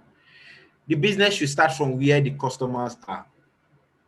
All right. So the first thing you should think about is, where are my customers? Okay. So the question I always ask is, where are your customers? Where do they spend their time? Now, if you know where your customers spend their time, that is the first place you should go. All right. That is the place you should stay. That is the place you should spend your time. So if you want to start a business, the question will be, where are my customers? Where are they spending their time? So if I know where they're spending their time, that's where I will go to spend my time. For example, if you're a guy and you're looking for people that maybe let's say you're into HR, right? Or you are like Job Mag, or you are like Jobberman, right? These guys that help with jobs.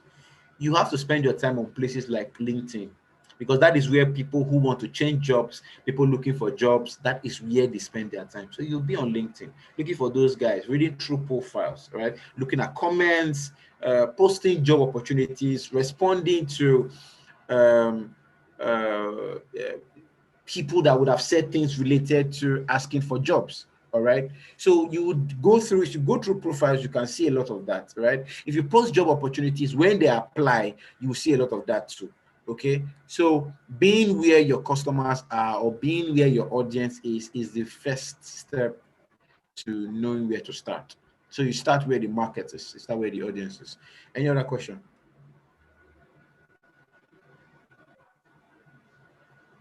I didn't hear you. Somebody, I know somebody's talking, but I can't hear you. Okay, you're welcome. How best can one market healthcare in the digital space, and what's the best channel in your own opinion? This is my comfort zone, healthcare marketing. Lovely. Please, what do you do? Tell me, as in, sometimes you meet some people, they'll say they want to market healthcare products, right? What they're really telling me is they want to market sometimes all those sex products that would enhance your sex and all of that. Sometimes it's all those multi-level marketing products, all those street products, that you say, it works very well for you, but all those that's what a lot of them do. So I really love to know what you do, then we can take it up from there. Okay, hi, good afternoon, everyone. My name is Lovely. Good afternoon. Yeah, so I work in a hospital as a marketing communication officer. Isn't that good? Now, it would interest you to know that my first social media work was in the hospital. All right.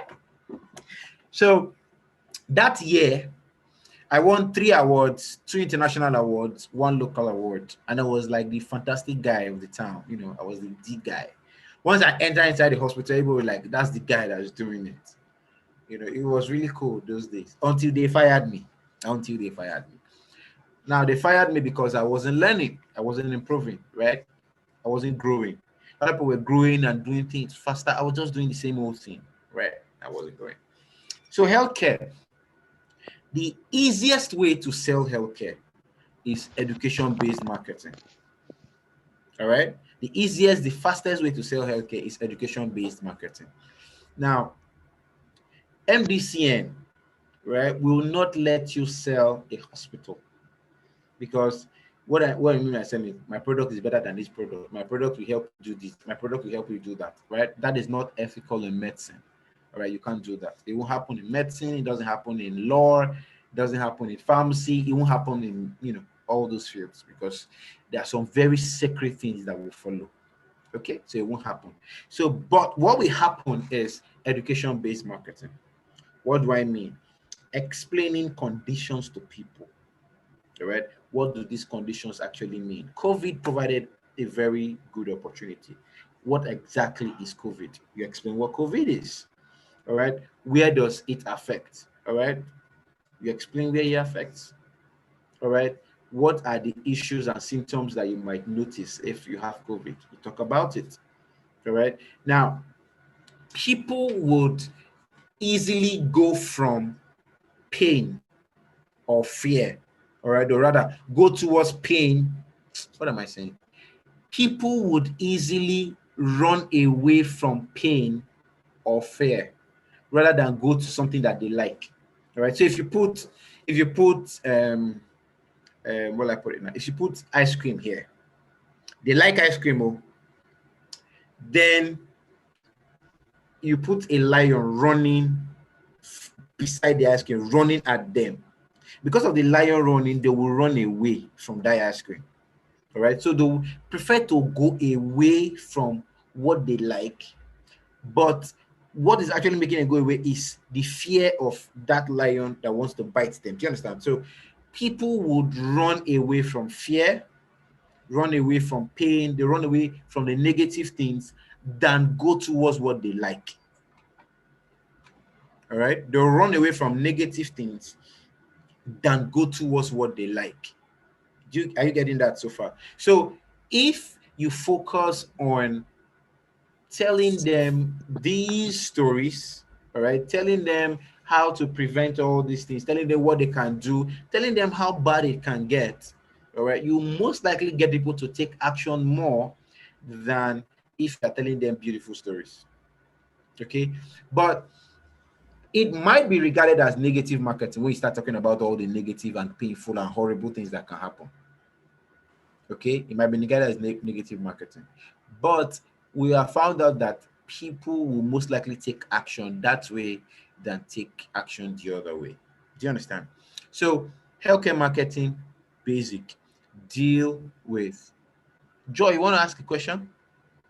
Healthcare marketing is just basic, deal with education, educating people about your products, your services, about the various procedures that you have, educating people about your specialists, their training, educating people about maybe if people have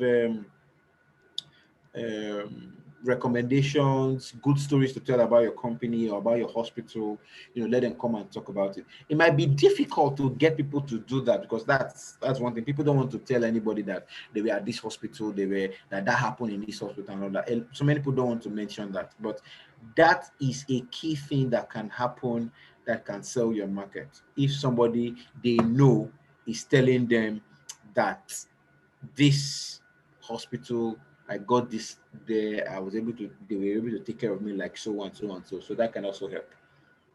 So that's the number one way to do. Now, in order to make it pretty, effective, there are several tiny things that you can do. All right, several tiny things that you can do. The type of images you create, the type of videos you create, all those other things come, to be part of it. So in as much as I have said education marketing has to be delivered in a particular way. All right, in a particular way that the audience will connect with, in a particular way that the audience will understand, right? So some people might have the concept that this is the way to go, but they might not now know how to deliver it as a strategy or tactics that make up a strategy. So you also have to get down from the overall theme of education marketing, breaking it down to those tiny bits and doing those tiny bits that lead to the overall in the end. All right, I don't know if I've made sense so far. Lovely. Did you run away? No, I didn't. Thank you. Okay. I All was right. also asking, which of the channels do you use the most? Where do you get the most conversion? Which of the what? Channels. What channels do you get your most conversion from? Well, now it then comes to what kind of hospital are you? All right. Are you in the top class Nigerian hospital? The Reddingtons, the St. Nicholas, the Lagoons? Are you in the middle class hospitals? Or are you in the regular government hospital class? Which class? Okay. So upper class. Okay, in the upper class. Now, this is it. Yeah. The first thing you have to think about is if you want to use social media, your mind has to also go to the people you want to attract to your hospital, right? Where do they spend their time? All right. That's the first thing you need to think about, right? So if you're in the upper class, right, you identify the people. You can just sit down and ask them, what social media platforms do they use? Do they use LinkedIn? All right. Many of those people that use the upper class hospitals, they'll be on platforms like LinkedIn. Okay. LinkedIn, because you have many people that earn pretty well on LinkedIn. All right. Now you have them on other platforms too, like Facebook and Instagram. But I find that those people, right, are looking for networking opportunities, business opportunities, collaboration opportunities, all right, opportunities to do more deals, maybe to learn or hook up with something, to attract more companies to work with them. So they are looking for a lot of that, and they will spend time on LinkedIn doing that. Okay, so because they spend that time on LinkedIn, it might be good for you to also spend that time there. All right. Now, when you now get there, you now start doing education marketing. right? Using healthcare as your education thing. All right. So you are teaching how to do these things. You are teaching, for example, you heard Mrs. Tonye just now saying she learned, how to do CPR for kids, right? So you could teach her to do CPR, right? Today teach about this, tomorrow teach about that, next tomorrow teach about that. Then maybe at the end of the day or at the end of the month, after doing a whole lot of teaching, you might decide to bring in everybody that has participated in that teaching class, or people that liked the teachings that you shared. Maybe it was video, maybe it was audio, maybe it was graphics. Bring all of them together in a free webinar and teach them something, maybe how to, I don't know which topic we will mention now, how to stay safe in a COVID environment, how to, okay, was it a lawmaker? One of those guys in National Assembly, was it last year or so, fainted during interview or something, right? So you can probably talk about diseases executives have. All right. So what are the disease executives have? All right. Executives have. What kind of diseases do they have? Many of them get all those regular type of diseases like high blood pressure, hypertension, right? Diabetes, right? You probably have to talk about things like that. So how do you deal with things like this? So you could target it for them. Diabetes management for executives, stuff like that, right?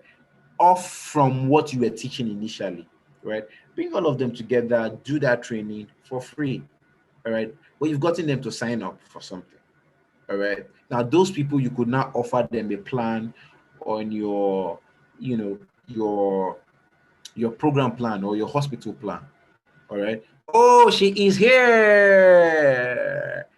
Alison Edgar is here, all right? She is here, all right? So let me see.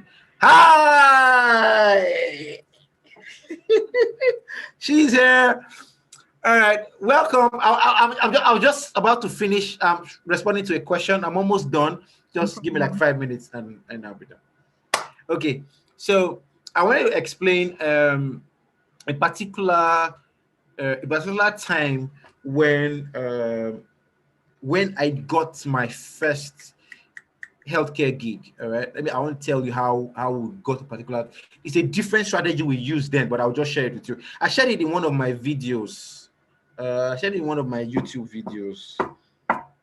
How to get clients with negative reviews. All right, that was what it was. All right, so you probably find it lovely. But let me just tell you what happened. So there was this time I set up Google Alerts. All right, for the hospital brand. I set up Google Alerts for the brands that were competing with us. All right. So let's say you are a general hospital, right? No, let's not say a general hospital. Let's say you are a I don't want to mention hospitals and I don't want to give them free adverts. Okay. But let me just mention one hospital. Let's say Lagoon Hospital, for example, right? So you think, okay, I am Lagoon Hospital. Who are the competitors of Lagoon Hospital? You know them. You pick them, right? So you set up Google Alerts for the competitors of all the hospitals that that you feel you'd have done your research very well. So you are sure of who those competitors are, right? They do, for all of them, you assess all of them, right? So you now set up Google Alerts for all of them. Anytime the name of any of those hospitals is mentioned, anytime anyone is mentioned, you will get a Google Alert. Now that Google Alert that you get, right, tells you that this has been mentioned. You now check out what they said, or if it's something that matters to you, if it's something you can take advantage of. Like me now, I was looking for negative reviews. Anything negative, that's what I was looking for. So if they say my competition hospital, somebody complains on Twitter that blah blah blah blah blah blah blah blah blah blah blah, I will just go to that person, respond to that person, greet the person, felicitate very well, be very, very nice. When I finish doing very, very nice, I'll now say, we're really sorry about what happened. Okay. I am from so and so hospital, right? So you can actually even go in the hospital's name or in the hospital's handle. You can use the hospital's handle to do that, or you could do it at yourself since you're a marketer, right? So I am from so and so hospital, all right? But because of what happened to you, can you come and take this free service from us? All right. So I'd have already discussed with the hospital whatever free service we could give. All right. Maybe the woman is pregnant or whatever. We could give her a free scan. Sometimes some of all those hospitals have limited number of scans depending on the type of HMO that they use. So the HMO might say, okay, you have 3 scans before pregnancy, or 4 scans or 5 scans before pregnancy, and all of that, right? So we might just give them, so those days a scan could be maybe 6,000 or 10,000 or something. I don't remember how much again, but sometimes maybe around 6 or 10,000, right? And you just tell them, please, can you come and take a scan?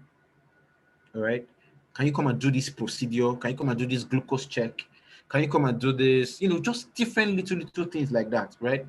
And I found out that in 100% of the cases, if we talk up to 100 people, about 72% of them will come to the hospital to come and take advantage of that thing that we're offering. Right now, I have to make sure that the people were people in the first place that could afford our services. All right, so it's not just one auntie that probably can only afford what's it called, maybe a general hospital, for example. Right? I have to make sure that the person can afford that hospital thing. So I will invite the person over. So they come to the hospital, they provide us with their name, their details, because we'll collect all those details, right?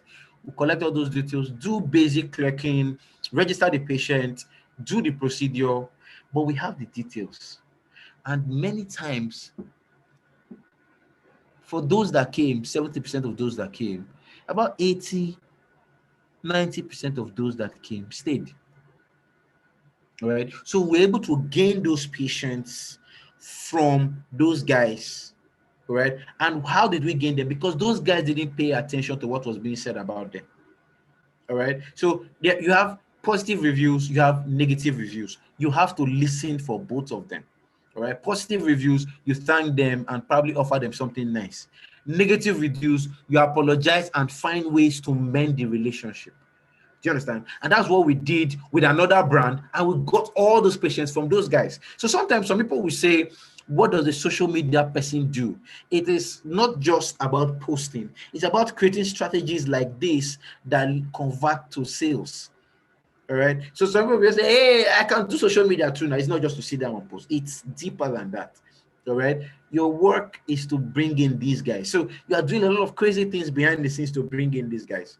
Right. So when a social media person bills for his services, people are like, oh, why are you billing that high? It's because the guy does a lot of crazy things to bring in what you're saying now. Do you understand what I'm saying? So 70% of them that came, about 80-90% of them stayed. Okay, they stayed, and we continue to work with them, continue to bring in more people. All right, it's crazy, but it works. All right.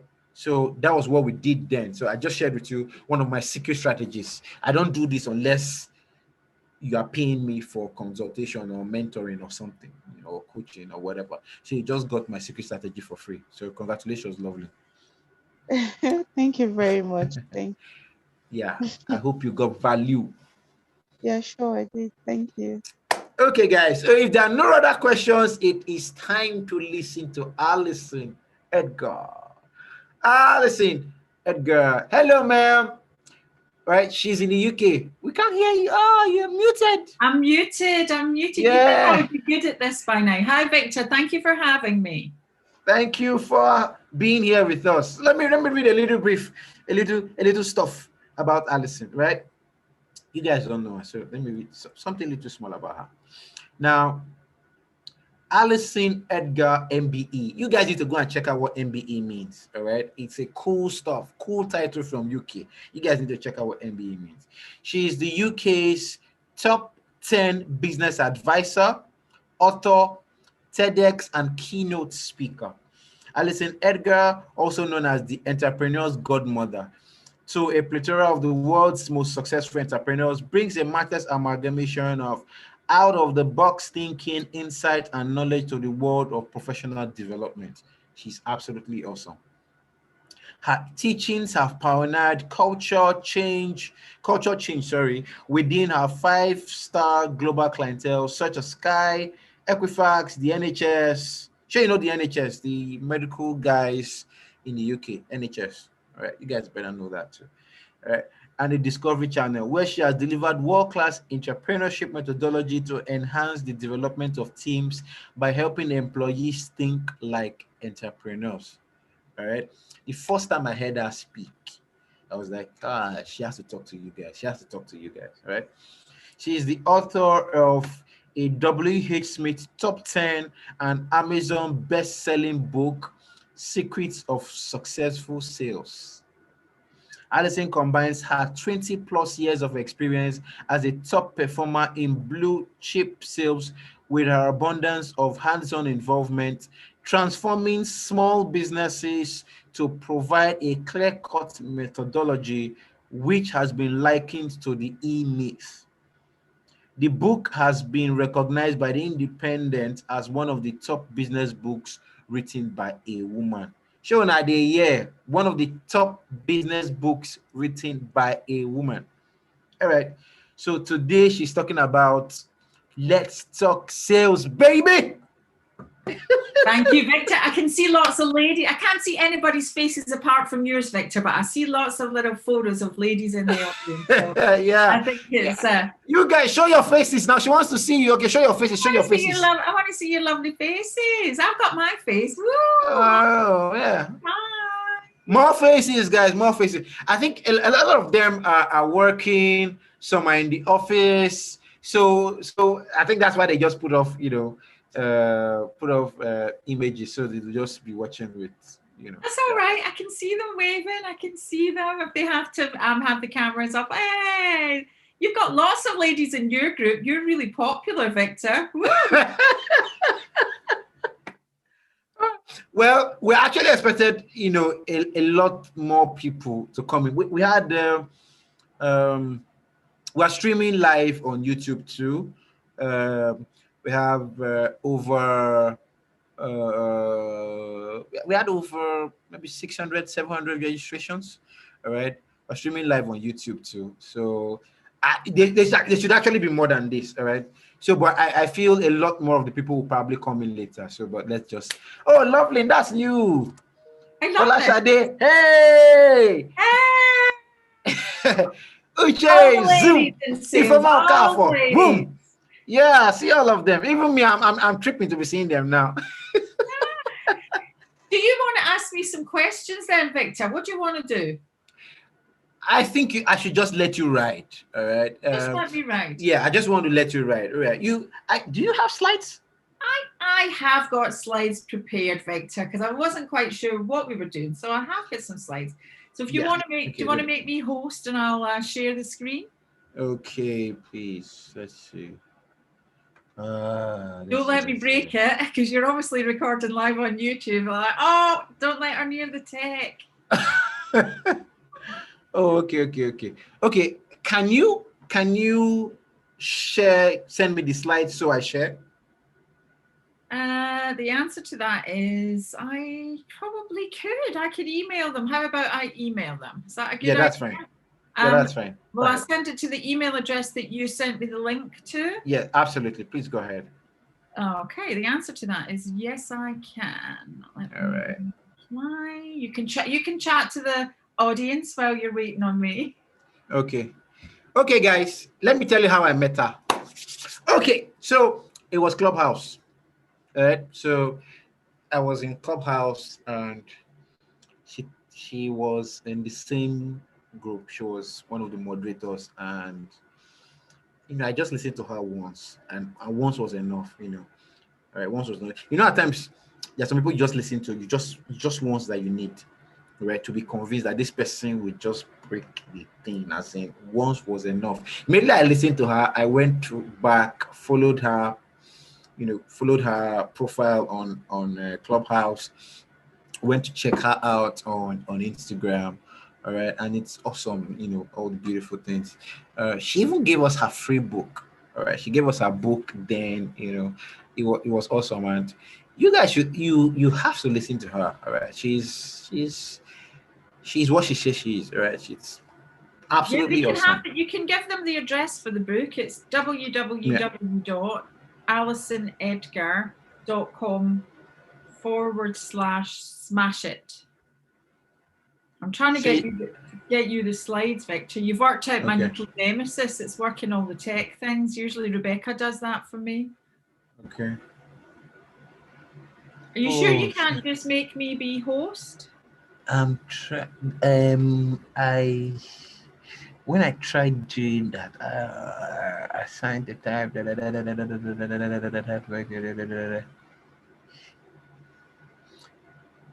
And possibly, I'm trying to see how I can make you. Yeah, because if you click on me, so if you click on my three little dots beside my name, there's a part in there that says "Make me host."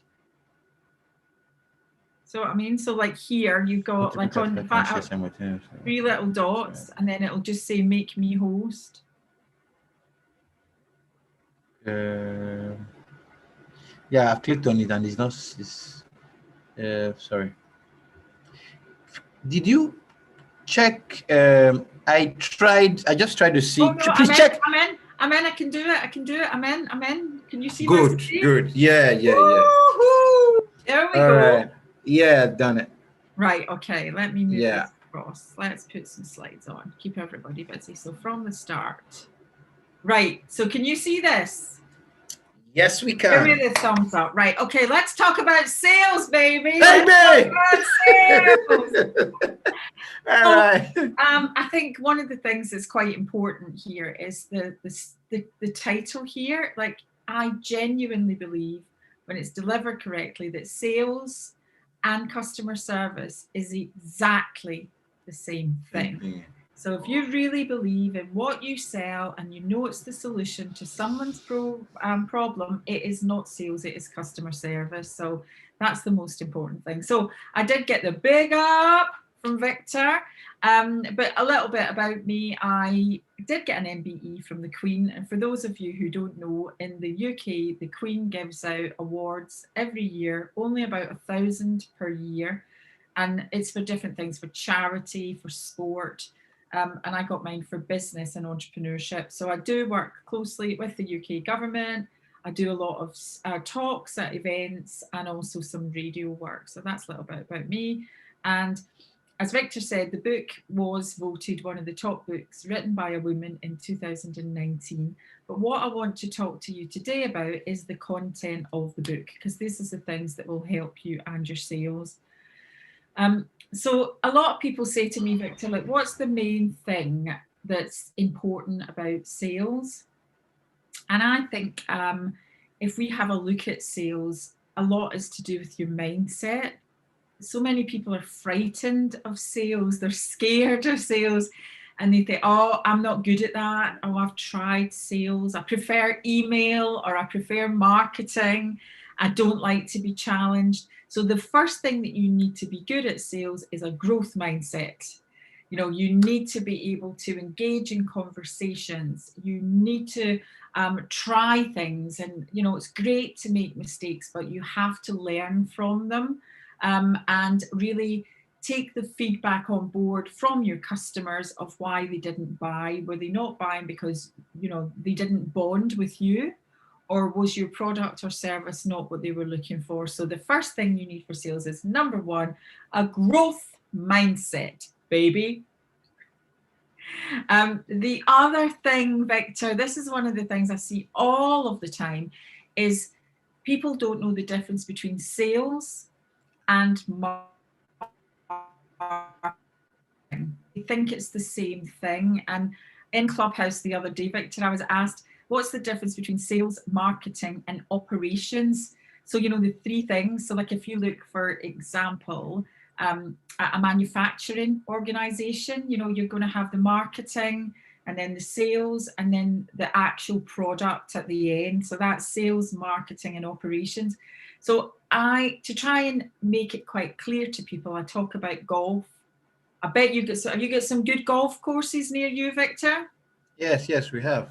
Some top world-class golf courses. So think about sales and marketing and operations like golf. So marketing, so they put the tee in the ground and put the ball in the tee, right? They sort of make it all nice. They do the emails, the website, the social media, like this, speaking at events, the raising the brand awareness is all marketing, right? Then us in sales, Victor, we take the ball down the fairway, on the green, and put the ball in the hole, because only when the ball goes in the hole do we make any money, right? So if everybody thinks about how do you make money in a business, the ball needs to go in the hole. And this is where, Victor, somebody from marketing usually puts their hand up and said, that's a load of rubbish. Rubbish. Marketing, we put the tee in the ground, put the ball in the tee, and we put the ball right up to the pin, us in marketing. And you sales guys tap it in and take all the glory. But if you look, if your marketing is good, right? If you look at, for example, KFC, McDonald's, Taco Bell, any of those fast foods, like that, you've already got in your car or you've walked to the restaurant and you've gone in and ordered. That's all marketing that got you there. I'm loving it. You know, you've already turned up and you're salivating for your burger, aren't you? Yeah. And only then that little transaction of what you order is the sales part at the end. Then if we have a little look, the other thing is Amazon and eBay. So the online self-service market is not sales at all. That's a hole in one for marketing. And again, especially for service industries, people just want to put their website up there and people put the card number in, don't they? That's like, oh, I want an online course or I want a coaching program that people just go on and buy. But it's like golf, you know, they're few and far between to get a hole in one for marketing.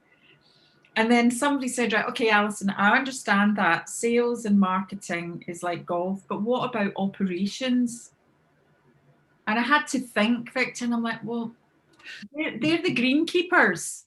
They're the guys that make the bunkers. They're the guys that keep the gas clean, you know, tidy. Because if the course is in bad condition, you won't go back.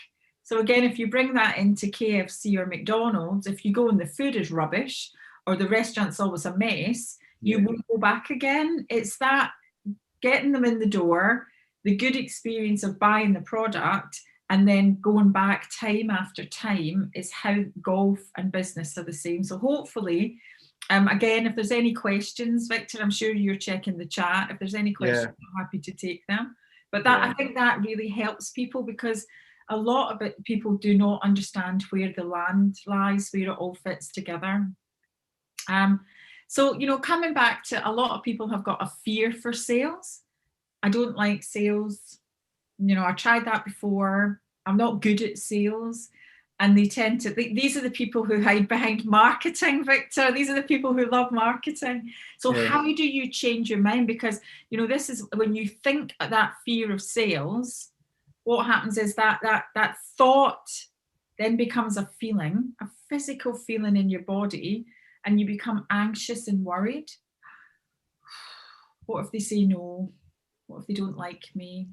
You know, you really start to struggle emotionally. And then what happens is it leads into your behaviors. And then I don't want to pick up the phone. I don't want to have the conversation. And then that goes back round in a negative circle. Does that make sense? Yes. Yeah. So what you need to do is you need to flip the switch at the top.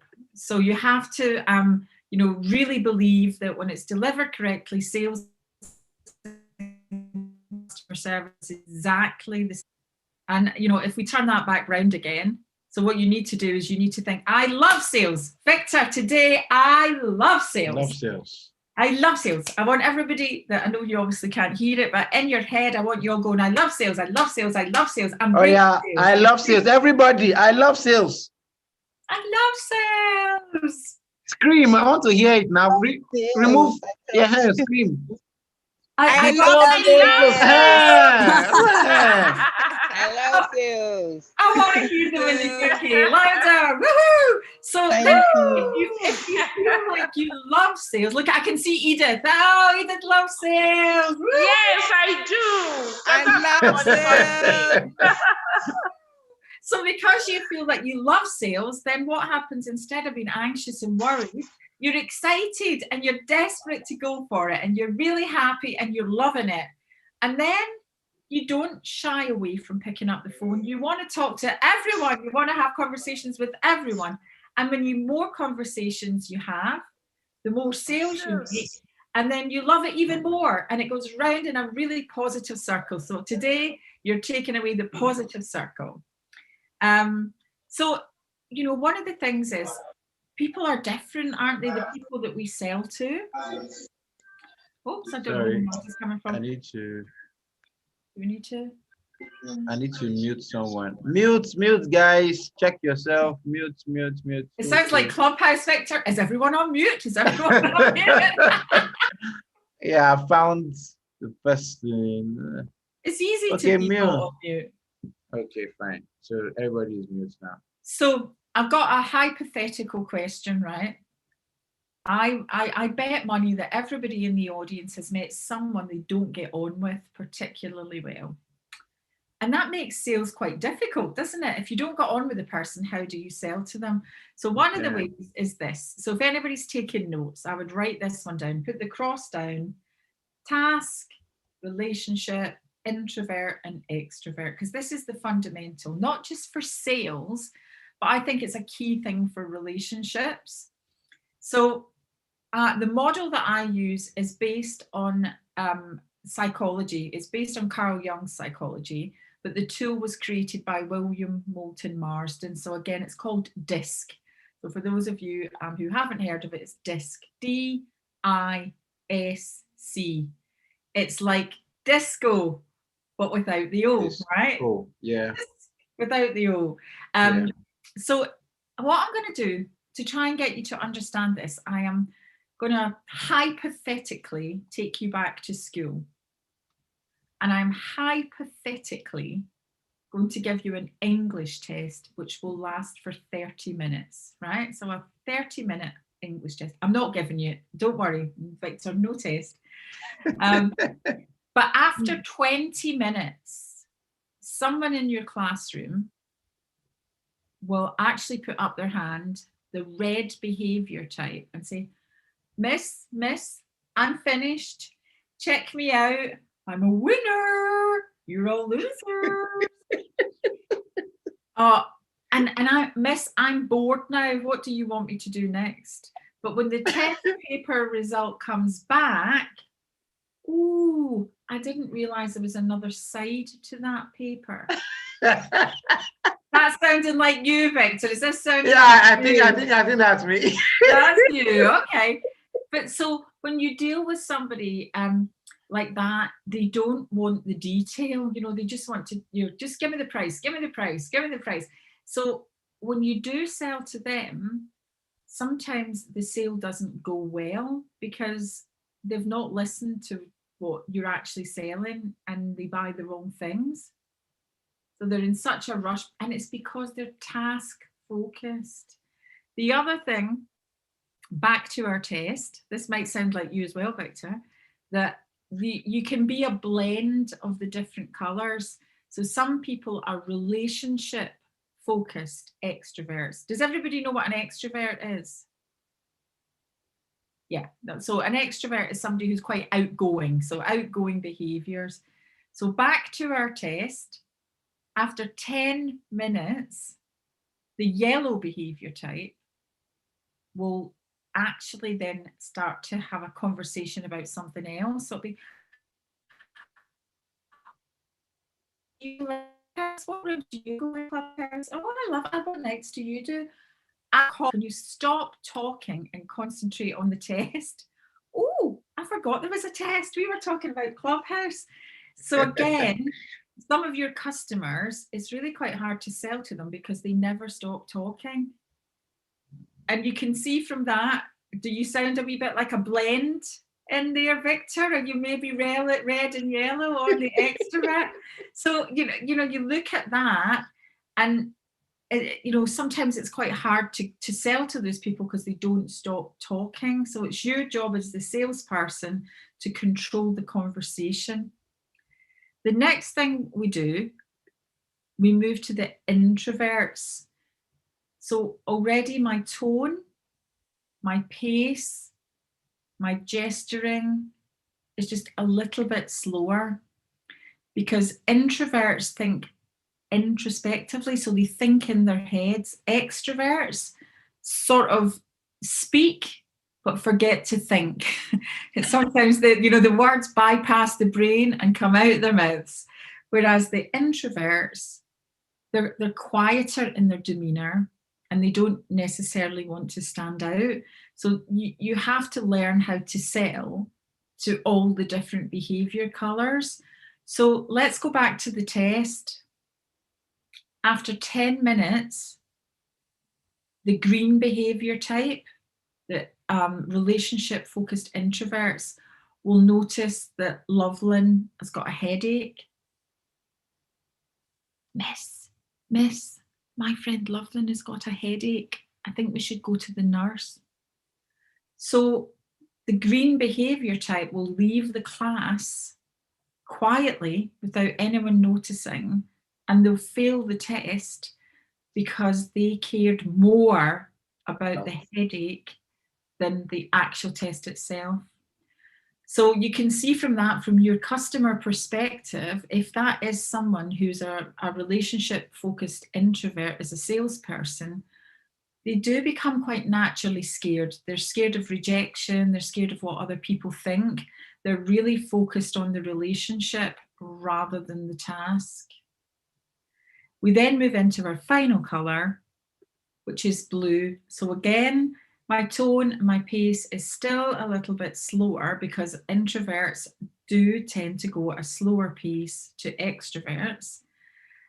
But with the blue behavior type, the test lasts 30 minutes, right up to the last second, checking their work, double checking their work. Did I dot my I? Did I cross my T? Because they strive for perfection. And that's where, again, if you will have met people from a sales perspective you don't bond with, and it's usually diagonally opposite.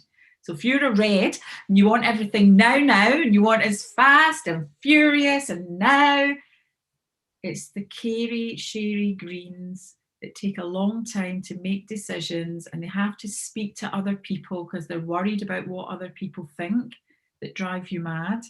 If you're here in yellow, leading the Disney parade, whoop, whoop, whoop, whoop, it's the blues that fail to show emotion, maybe struggle to put together that relationship that you'll struggle with. If you're here in Carey, Sherry, Greenland, it's the pushy reds that are always pushing me for the sale, push, that you don't build the relationship with. And if you're here in blue, attention to detail, like procurement or again, anything that needs a lot of detail, it's those really annoying yellows that never shut up, that drive you mad. So can you see from that, and I think this is interesting because I believe in different cultures, sales have different connotations and work differently, but people ultimately are people, and people by people who are like them. The skill of a great salesperson is you would never know what behavior colors they actually are. And it's not about being fake. It's not about being false. You stay true to yourself and your values. It's how you use your skills. So hopefully, does that make sense? Yes, it does. Any question on that one? Yeah. Questions. If there is, I can see the chat. So if there's anything on the chat, just let me know. No questions right now. Okay. But hopefully you'll understand that's why it's important. So who was brought up? Let's see who's awake in the chat, right? Who was brought up to treat other people the way that you want to be treated? You brought up like that, Victor? Yeah, right, okay.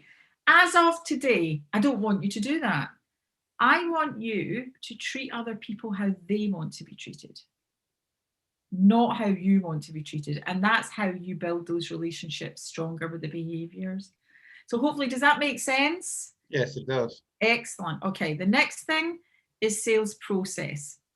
Now, I'm sure at your networking, Victor, you know, you will encourage people to introduce themselves and say what they do. And I think this is one of the fundamental mistakes that people make in sales. So this is where people would say, hello, this is me, this is my name, this is what my company is, and this is what I do. Hello, I'm Alison Edgar.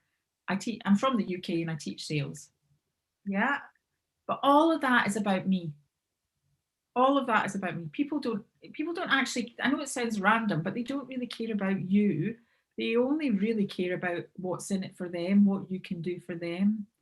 So the way that I get people to have a look at this is having a purpose, a really strong purpose. So, hi, my name is Alison Edgar MBE. I'm the owner of the book Secrets of Successful Sales. And what I do is I teach people to sell so that their business can make money and they can self-sustain their lives.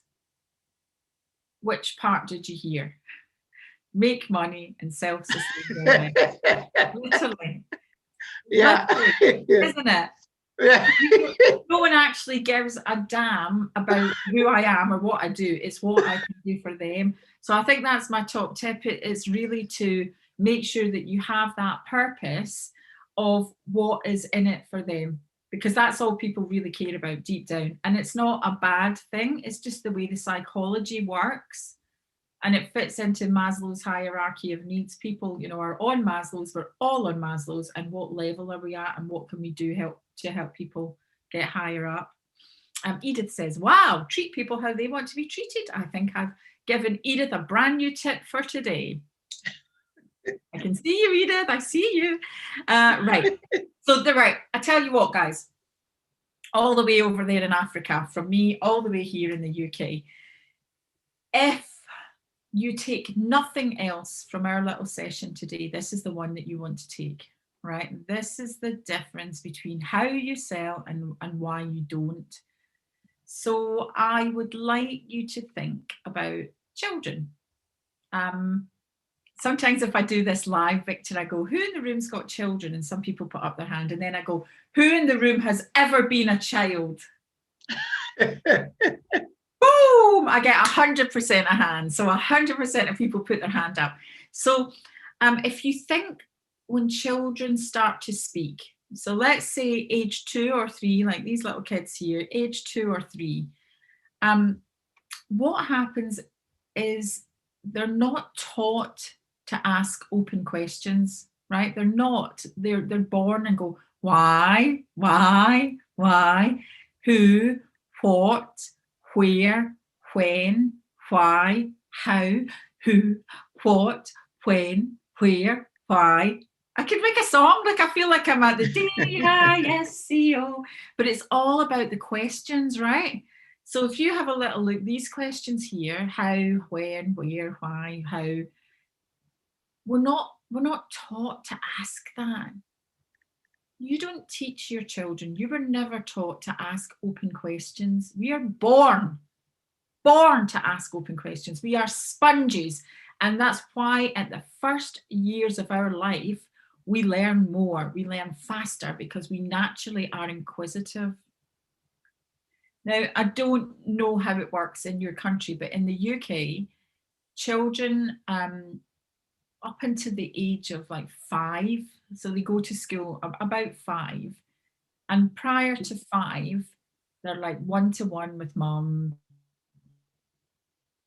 grandma, auntie, you know, as a community. So if they ask why, they're actually explained, you know, put on your shoes, why? Because we're going to the shops, why? Because there's no milk, there's no water, why? But children go to school, again, I don't know the ratios, but in the UK, it's 1 teacher to 30 children. And what happens is we become polite. Can I? Will I? Would you like me to send an email? Would you like to have a phone call? Would you like to do this? Would you like to do that? And from a sales perspective, that's your worst nightmare, because what you want to do is not sell too soon. The biggest mistake I see is people talking, and my product does this, and it does this, and it does this. Would you like to buy one? I'll have a think about it. Do you know? Whereas actually, if you think about business, so, you know, for example, if you are selling marketing services or a network, you know, so how do you get business? How do you generate your customers? How effective is that for you? What ways do you think it could be improved? How can I help you with that? So every single one of those questions is getting the other person to talk. Sales is not about talking, sales is about listening. And I promise you, if you can take nothing else from today, this is the magic slide that makes the big difference. So practice your open questions. Again, you've got that there. I think somebody's been, if you're taking a screenshot of it, Victor, you can send that one out. And I'm going to finish, because these are the contents of the book. So the book, the first one is behaviours, then it's process, and now strategy. And then I'm going to open up for questions. So for those of you, like literally, bingo. Do you get bingo? Do you play bingo, Victor? I don't know this game. Do you know what bingo is? Right. So nope. Bingo is, you usually do it with numbers. And you get a card and someone has a bag and they pull out number 1 and you tick it off on your little card. Okay. No bingo in Africa, right? Okay. So it's a game. It is a game. Okay. I think somebody's trying to say something. You've played it, Abby? Yes. What's it called? What do you call it? Bingo. Oh, you do call it bingo. Yeah. So yeah, well, we call it bingo. But what you want to do, if you see here on the left-hand side, I've got a list of the clients. So MLM Consulting, Discovery Channel, Business West. And then what you do is you put the things that you sell along the top. So webinars, books, online, behaviors, coaching, training, whatever you sell. I sell shoes, I sell, I was going to say underskirts. That's a really an old word. I don't know the last time anyone would have bought an underskirt. I don't know, underskirts, shoes, whatever it is. And then what you want to try and do is, you know, ideally the best way to make money is to try and get your clients to buy every product and service that you sell. Yeah. But how you do that is not to go, do you want to buy a webinar? Do you want to buy behaviors? Do you want to buy training? It's like, how do you educate yourself? You know, how often do you attend webinars? What would be your thoughts on attending a webinar? So rather than saying, do this, get them to engage in the conversation. But ideally, that's a really good way for you to bring additional revenue in, is to sell more products and services to your existing clients. Now, I'm going to talk about this one. So time, Victor, time. So many people say they don't have time to do sales. They're too busy to do sales. But ultimately, if you don't sell, you don't have a business. Yeah. So I talk about basketballs, tennis balls, and ping pong balls. So rather than having a to-do list in a line, if you have the things in your day, so for example, making your phone calls, that's a basketball. Actually, doing your social media is probably a ping pong ball, but lots of people do it the other way round, because the marketing, as we know, Victor, does not put in the hole. So Edith says, think about endless questions when you would come, like it's like coming from a child, really learning, no sales, no business. Look at this, loving it, loving it, loving it. So that's what I mean. Have a look at your day. So think about this in your day. Is this a basketball, a tennis ball, or a ping pong ball? So I am going to do 2 more slides, then I'll stop sharing and you can take host back, and then I'll take any questions. Does that sound okay? That's fine. Okay, so confidence. Now, does anybody know who that is? Do you know who that lady is? Do you know who that is, Victor? Let's see, who's this?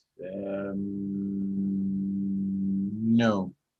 Kate Moss. Do you know who Kate Moss is? Kate Moss. I know the name. She's an actress. Yeah, she's an actress, but also a supermodel. She's a supermodel, darling, right? And again, I think this comes back to confidence.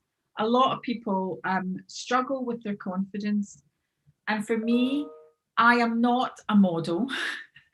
I was not born with brilliant skin, but every day, and I mean every single day, I look in the mirror, I see the supermodel of sales. And because I see the supermodel of sales, you guys see the supermodel of sales. So again, I think you have to have that belief in yourself for sales. And then who's this man? Does anybody know who this man is? Yeah, Usain Bolt. Usain Bolt. Usain Bolt. So, like, this is the thing. How did he become good at running? How did Usain Bolt become really good at running? Practice. How often did he practice? I don't know. No idea. Every single day. How do you get good at sales, Victor? You practice every single day. So that's my top tip. The free book, I know that you've got it, Victor, but if anybody wants the free book, that's the, actually I've spelt it wrong. It's Edgar. Hang on. I'm going to stop Edgar. that. Yeah, it's Edgar, Edgar. Yeah. Alison Edgar. I can't even spell my own name. That's not positive, is it? Right. So I think it's back to you. You've got the hello gift. I've just seen your wee face. Hello. And I don't know how to pronounce your name. How do you pronounce that? Is it Uche? Uche? Uche. Oh, that was a good guess, wasn't it? Uche and Edith. Yes, Uche. No, don't pronounce Edith. Pronounce Ozumba. Pronounce Ozumba. Oh, I won't be very good at that. I'm Scottish. Like I struggle with English, let alone anything else. So before I kind of finish off, is there any questions? Do you want to ask any questions, Victor, or anybody in the Can we give that link again? Alison Edgar. Yeah, let me change the spelling. All right.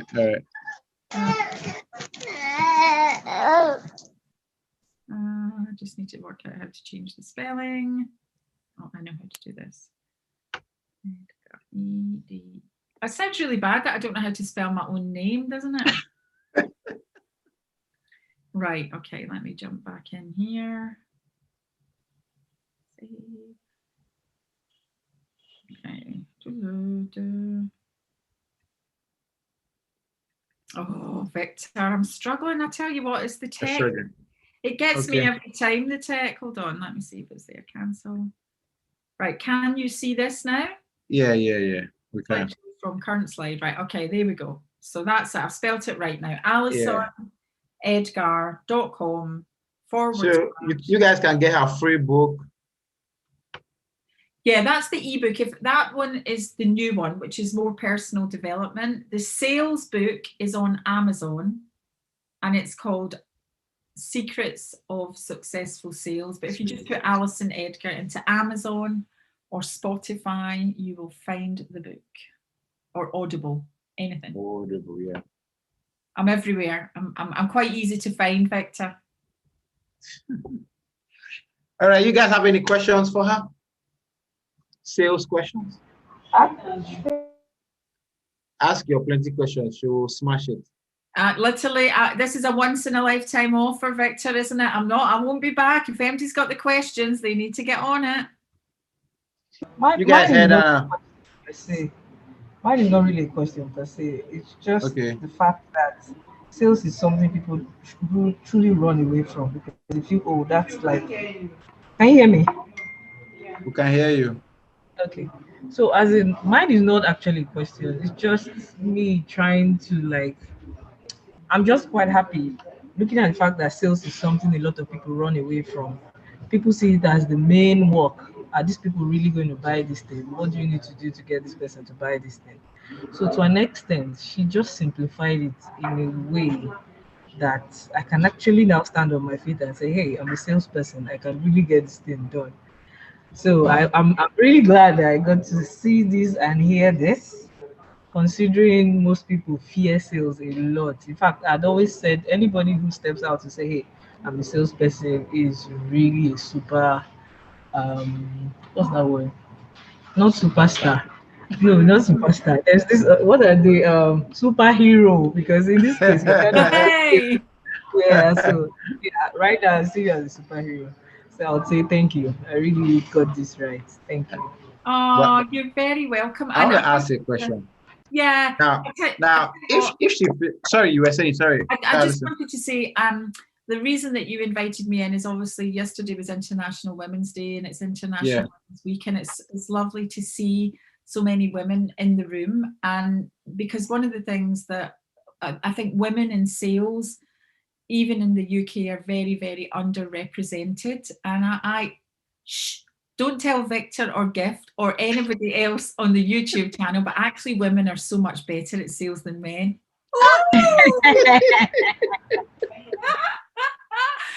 What was your question, Victor? Yeah, I want to ask her. She said talk about sales. So I feel that the marketing guys should also get a lot of credit, right? Because they do a whole lot of work before sales just goes to close. So if we say the salespeople are the superstars, what about the guys that do all the work, that do the prospecting, that do the finding, that do the, that bring down the clients to the level where it is like gets to before you close? What about those people? Don't they get I think they're good. They like literally. So that's where I think the reason that they have to do that, the prospecting, the mining, really, isn't it? It's mining to get that, is because marketing isn't doing its job. Because if marketing did that, marketing would bring inbound in. And if marketing's not pulling its weight, you have to do proactive. You have to do the mining, find the cold stuff. And again, a bit like mining, that is really hard work, isn't it? That's a physical labor, and mentally it's really hard to generate those inquiries. And that's why it's so important that marketing helps you and puts the ball nearer the hole, because the closer the ball goes to the hole, the easier it is for the sales guys to, make warm appointments or really good calls.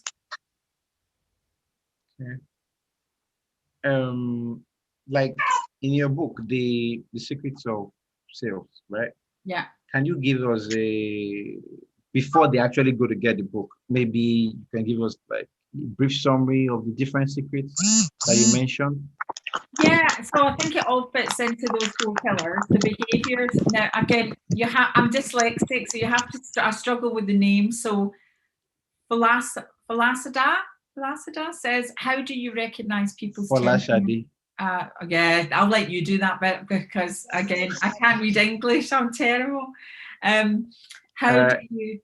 She could ask it physically. Faloughi is in the US, so she would ask. Oh, okay. Does she want to ask? Yeah, she can. Go ahead. Hi, Alison. Hi. Yeah, for my name, just say Shade. Shade. Oh, I can do that one. Singer, the singer, Shade. Yeah, I love it. Your love is king. Yeah, I do. Yeah. So I was asking, how do you recognize people's temperament? By just seeing them, trying to make a sale and you're meeting the person for the first time. How do you recognize if the person is an introvert or extrovert, or the colors you presented the other time? Shadi, I could talk about this all day. So if extroverts tend to wear like brighter clothes. So if you see them face to face, they like to stand out. If you look at them in a group of people, they like to be the center of that group. They also, again, tend to be more unapologetic for their demeanor. Do you know what I mean? Like quite a confident stance, a firm handshake. They like to have, like, the aura around them is quite outgoing. Whereas the introverts tend to be more muted. They'll wear muted colors. They like to sort of step a little bit further back. They like to kind of be on their own a little bit more. The introverts also sometimes will lead in with, oh, hi, I'm sorry to bother you. A lot of people apologize for taking up time, So even those leading little lines gives you an idea within the first few seconds of their behavior type. So again, watch for the words that they say. You know, I'm humbled to meet you, or again, an extrovert would never really say that because they would think you should be humbled to meet them. So, you know what I mean? It's that flip on those words, and you can pick it up within the first few seconds. If it's something like LinkedIn, have a look at their photographs. Like an extrovert will be right down the lens. An introvert might not have a photo, or would maybe be a lot further back from the camera with their dog or their children. So even little tiny nuances before you meet them gives a clue to their behaviors. And then your trick is to learn how to adapt. So, you know, if they're going in and they're all confident, and, you know, you've got to have a firm handshake, good eye contact. And there's a thin line between confident and cocky. There's a thin line between aggressive and assertive, but it's really important that you know where those lines are. And I think if you are an introvert, you have to not apologize. It's like any relationship. It should be the same, that if you feel that you're on the same level, you build a relationship. If you feel that somebody's up here and you're subservient to them, then that's not going to work in any relationship. Any good relationship, whether it's sales or anything, is on the same level. And that's where coming in is really important. If you're up here and it's a green, you need to tone it down. If you're down here and they're a red, you need to bring it up. So it's really just matching what the other person is. I hope that helps, Shadi. I'm singing that. I had that as one of my wedding songs. Okay. I have a question. Go ahead. Is that Gift? Yeah, that's Gift. Yeah. I can pronounce that one, Gift. You can ask as many questions as you like.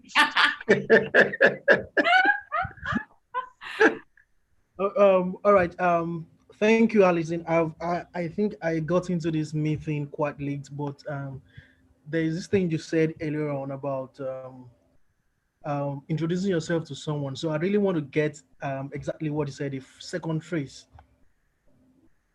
So one of the things we talked about was ultimately most people only care about themselves. I think that's maybe the bit that we were at. So rather than going, hello, my name's Gift and I do social media or whatever it is, actually it's finding something that's in it for the other person. Tell me, what does your business do, Gift? I'm an online business consultant. So basically I develop websites for SMEs and thought leaders. Perfect. Okay. So hi, my name's Gift and I develop websites. So that's, again, a little bit about you and what you do. But, you know, maybe somebody's got a website or maybe they don't think they need a website. So what I do is I develop an online presence to the world, which can actually be there to help you support your business even when you're asleep. So do you know what I mean? It's that additional layer for somebody. And what I do is I actually create websites that will attract new clients so that you will get more inbound inquiries and not have to sell, Victor. Do you know what I mean? So it's that bit that's in it for them. Most people would just say, this is what I do. And that's a feature. You need to find a hook that somebody says, oh, actually, I'd like to have a conversation with you about that. And that's, again, starting to draw people in to have a sales conversation. All right. Okay, you got what she said, Gift, right? I did. Got it? Right. Good. Uche, did you get what she said? All right. So any other questions? Any more questions? Thank you so much for having me. Thank you, Victor. Thank you, ma'am. We can get those slides, yeah? Yeah, we'll send the slides across. I need, but if people can, if they want to get the book, it's on Amazon. Yeah. And then don't forget to download the free one. And it's on goal setting. So you'll like that one. It's new content. Setting. Okay. So the free one is AlisonEdgar.com/smash-it. Yeah, so that's how you spell it. Yeah. EDGAR.com/smash /smash it. And that's a little free gift. Perfect. Okay. Thank you so much, Victor. Thank you for having me. Have a good All day. right. Thank you so much. Have you taken, are you back as host? Yes, I am. Okay. I'm going to leave. See you later. Have a good day. All right. Bye-bye. Okay. She's gone now. All right. She's gone. So now I'm going to ask her a question. Why? It took me a lot to get her here. I thought people were going to ask plenty questions as in you feel like you go talk fire. She said a lot too now. She said a lot. I was just waiting. If you had given us this brief earlier, then we would have prepared the heck out of it. Which brief? That it took a lot to bring her. Let's ask her questions. She's a powerful somebody. See, I would have finished. The woman trains as in some of the biggest companies in the world. As in, it's okay. I actually wanted to get in Nigeria. I wanted to make it an all-African thing, right? So I wanted to get in Nigeria, and in Nigeria was using me to do Yanga. So I try. Yes, they do today. This matter. I was like, man, I know some other people now. Make I just talk to this woman. I just talk to her. She said, okay, straight up. I said, just like that. She said, just like that. She said she really wants to talk to my people. Talk to my people, help them. I said, please come and talk to my people and help them. I'm really happy for that one. So I pulled her here. Honestly, I didn't even expect her to agree. That's the truth. Let me now make her ask now talk. Even if she had said no, I would have just say thank you for answering no. Thank you. I would have said no because honestly, she is, really someone I really respect. Okay, so at her level, the kind of research we probably have not seen into sales. It's the kind of stuff that she does. All right, kind of regularly what we regularly see here and all the talk here is just basic. She goes deeper. All right, and a lot of conversions happen with her trainings and all of that. So I really thought you guys would ask. But anyway, Asha, so you download the book, and the other book that she talked about is free. It's available on Spotify, right? If you search Alison Edgar on Spotify, you will see it. If you search Alison Edgar on Amazon, you will see it. If you search Alison Edgar on there's this other audio platform, whether SoundCloud or something, I don't remember now. You will see it there. All right, the book, that one is available for free. That is an audio book. Yes, it's it's audio. You can actually just play it, and you just be listening to it in the car as you drive. That's apart really from nice. the Smash It. Yeah, apart from Smash It, she's actually giving us 2 books, right? So she's giving us Smash It, and she's giving us the Secrets of Sales book, right? The Secret of Sales book is that most famous book. That one is really taking her around the world, getting her lots of interviews here and there. All what world. Sorry. Is that one free too? Yes, she said free. It was on Amazon. Yes, it's on Amazon, right? You can purchase on Amazon. You can listen to it on Spotify. It's free. Okay. Yeah, you can listen to it on Spotify. So you can just go to Spotify and get the audio book. It's in chapters, several chapters. Can't remember how many. Several chapters. Yeah, the Smash It. What happened to the Smash It? AlisonEdgar.com/smash it. All right, that one is. Apart from Smash It, which other one? Yeah, then the other one is Secrets of Sales, right, on Spotify. Spotify is just Spotify. It's an app. It's like like music app. It's like Boom. That Boom player music app. It's a music app to Spotify. Now, you might not find it on your Android phone because of what do they call that thing? It's one of those apps that don't have to pay here in Nigeria. But if you use a VPN, all right, if you use a VPN, you set up VPN, you can actually download Spotify. You can download Spotify and you can get this book, right? So it's something. Can it download on iPhone? Yes, you can download on iPhone too. You can download on with or without the VPN. The problem is once it recognizes the Nigerian IP address, right? I don't know, maybe it's Africa or something, but since I'm here in Nigeria, once you recognize that Nigerian IP address, you won't be able to sign into Spotify. You will have the app, but you won't be able to sign into it. It will not let you sign in. But the minute you put on a VPN, it will let you sign in. So you can sign in and you can now download, whatever you want to do. So, but it's actually, she gave some powerful stuff. All right. I was in the room where she delivered awesome stuff, and a lot of what she delivered was from her book. All right. And so that's available. Then she actually give us 2 books. Let me just say that, right? So she gave us 2 books, so you can all download it and check out what's in it. Okay, let me check out. There are a few questions here. Let me see what's in the chat room. How do you recognize other post temperament affects with people? Thank you. Please type it out. Is this Spotify? Oh, okay. She answered that question. Yes.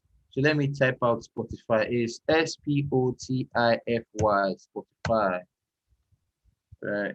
Spotify. Yeah. Spotify. Yes. This the second one you used. Yeah. So it's pretty cool. Right. Any other questions? There are no questions there. I think it's time for me to do my own presentation. I don't have slides. And the reason why I don't have slides is these people have given us enough slides. So I think slides is good. But I realized something, right, about slides. Sometimes when you have slides, people don't pay attention to you again. They just be doing all the other spiritual things that they are doing because there's slide. So when you remove slides, they pay attention. Okay. So right now, we're going to talk a few things about, just quickly, I don't know, maybe in the next 20 minutes we should be done. You guys can go back. Okay, so somebody asked me the other time, why is it that a guy is doing shit digital, right?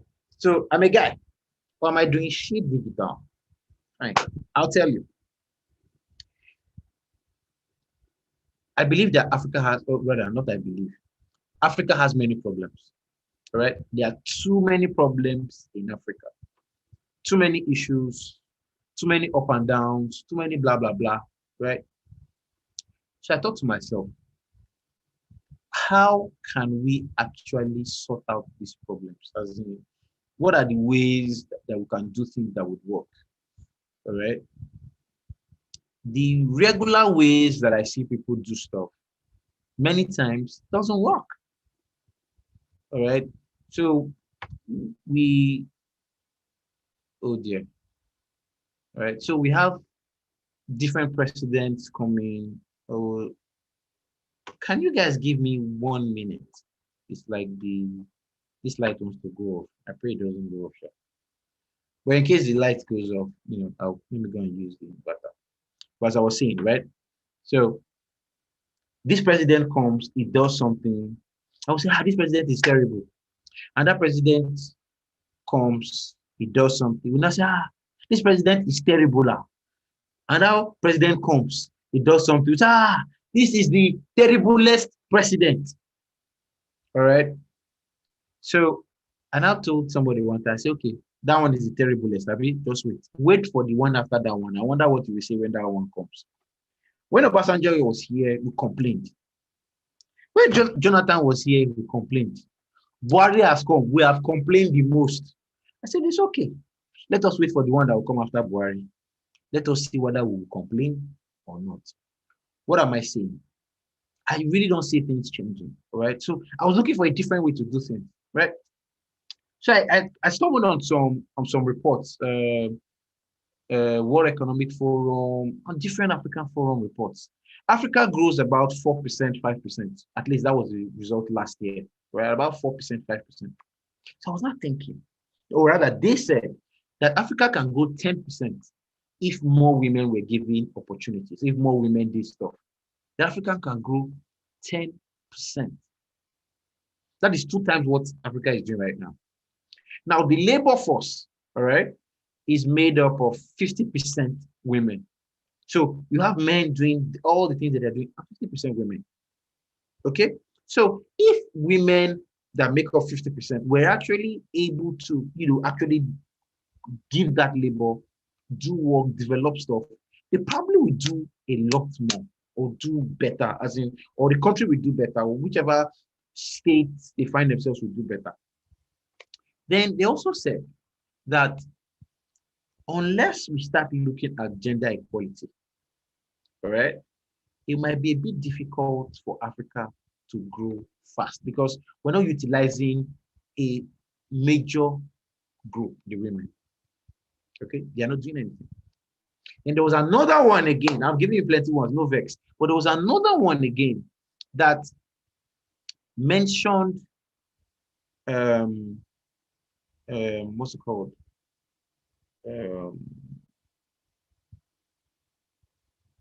They mentioned women and the work that they do in their homes. So they did like two analysis. If they empower a man, all right, the man might not be able to deliver the home out of the issues like when they empower a woman.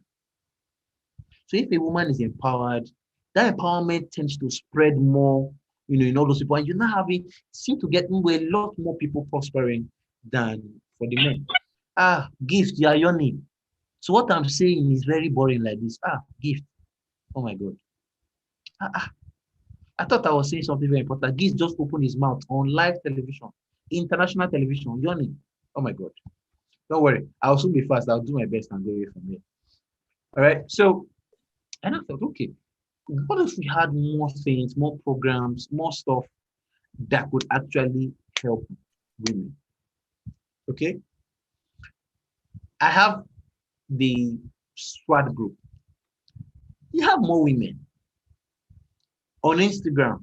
You are teaching or you are training. You get two types of people that come. Some will come and say, rubbish, what are you even saying? Is that how you used to do it in your place? Rubbish, you don't even know anything. Blast you, insult you, do all the stuff. Meanwhile, you will have women who will come there. They will sit there and they will learn. Do you understand what I'm saying? They will sit there and they will learn. As in, to the extent that I now found that over 60, okay, let's say about 70% of my followers on Instagram are actually women. All right. People actually interested in learning and improving. Okay. So it got me thinking that, okay, these women, they seem to have this desire. So how can we help it? All right. What can we do? What resources can we put together to help it? And that's why I'm doing what I'm doing.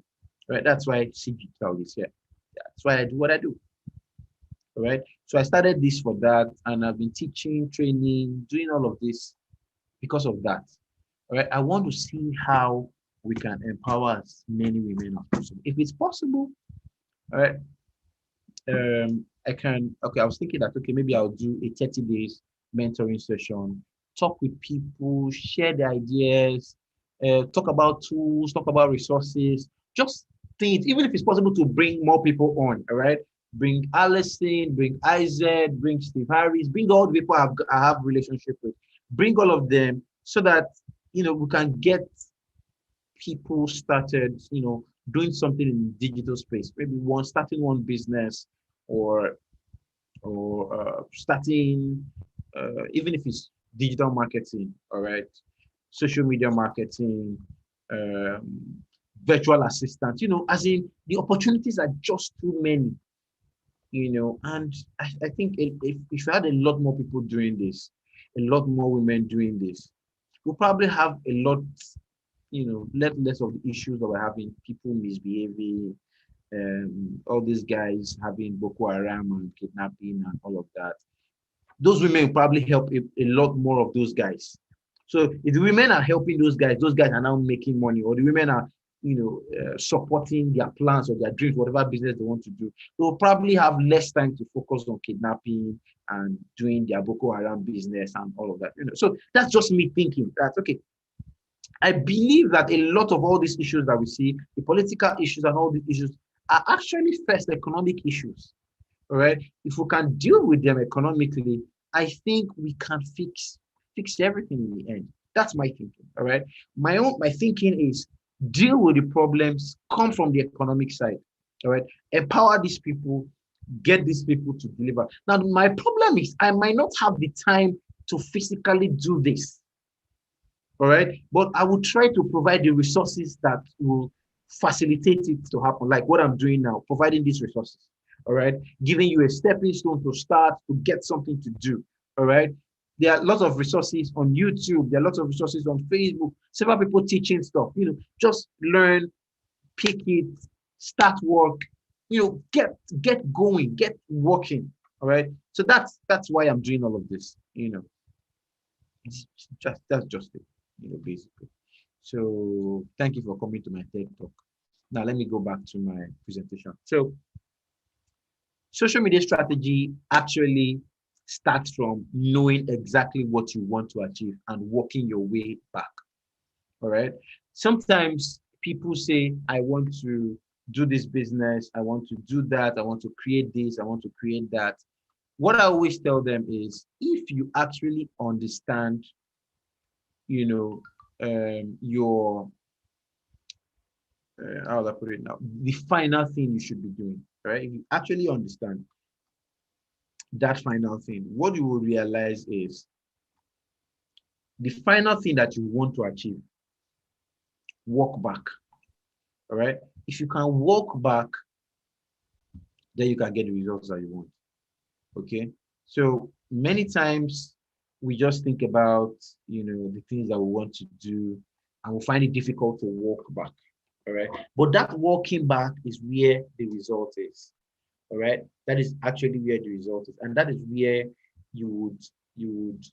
many people struggle. Okay. So if, for example, I say I want to make 1 million naira. So I think of 1 million naira and say, okay, 1 million naira today. If I want to make 1 million naira today, how do I make? Okay, let me not say today. Let me say I want to make 1 million naira in a year now, for example. So this is how I look at it. 1 million naira in a year.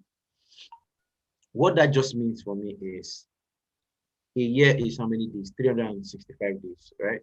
A year is 12 months, right? So I take my calculator. Fine, take calculator like so.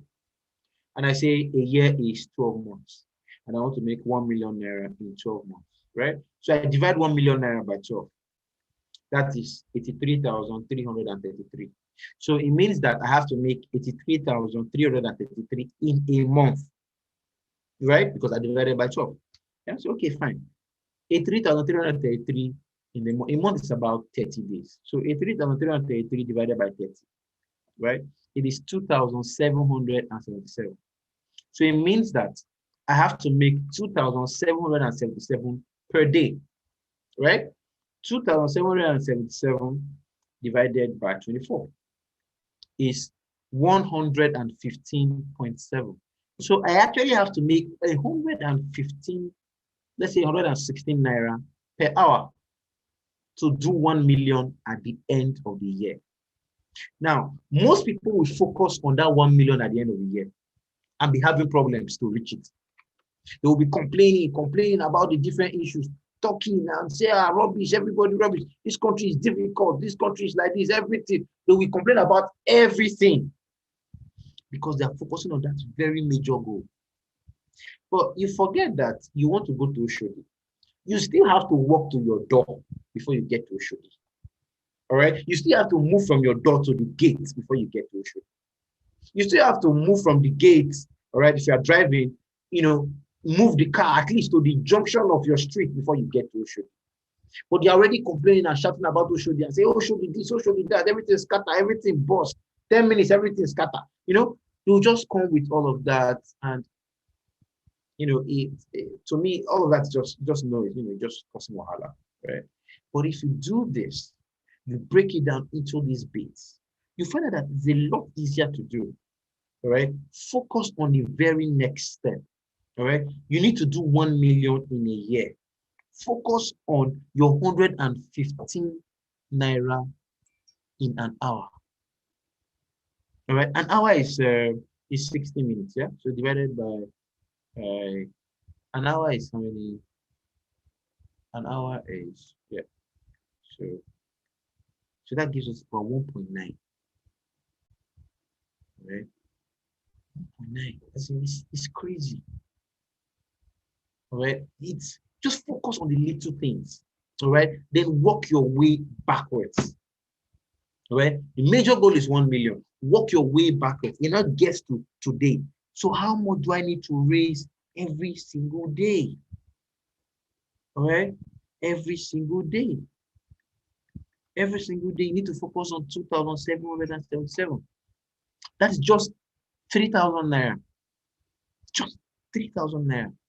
So if we focus on doing 3,000 naira today, doing 3,000 naira tomorrow, doing 3,000 naira next tomorrow, if you miss your 3,000 naira today, join that to the 3,000 naira of tomorrow. So you will now have 3,000 and 3,000. So you now have 6,000 for tomorrow because you missed your 3,000 today.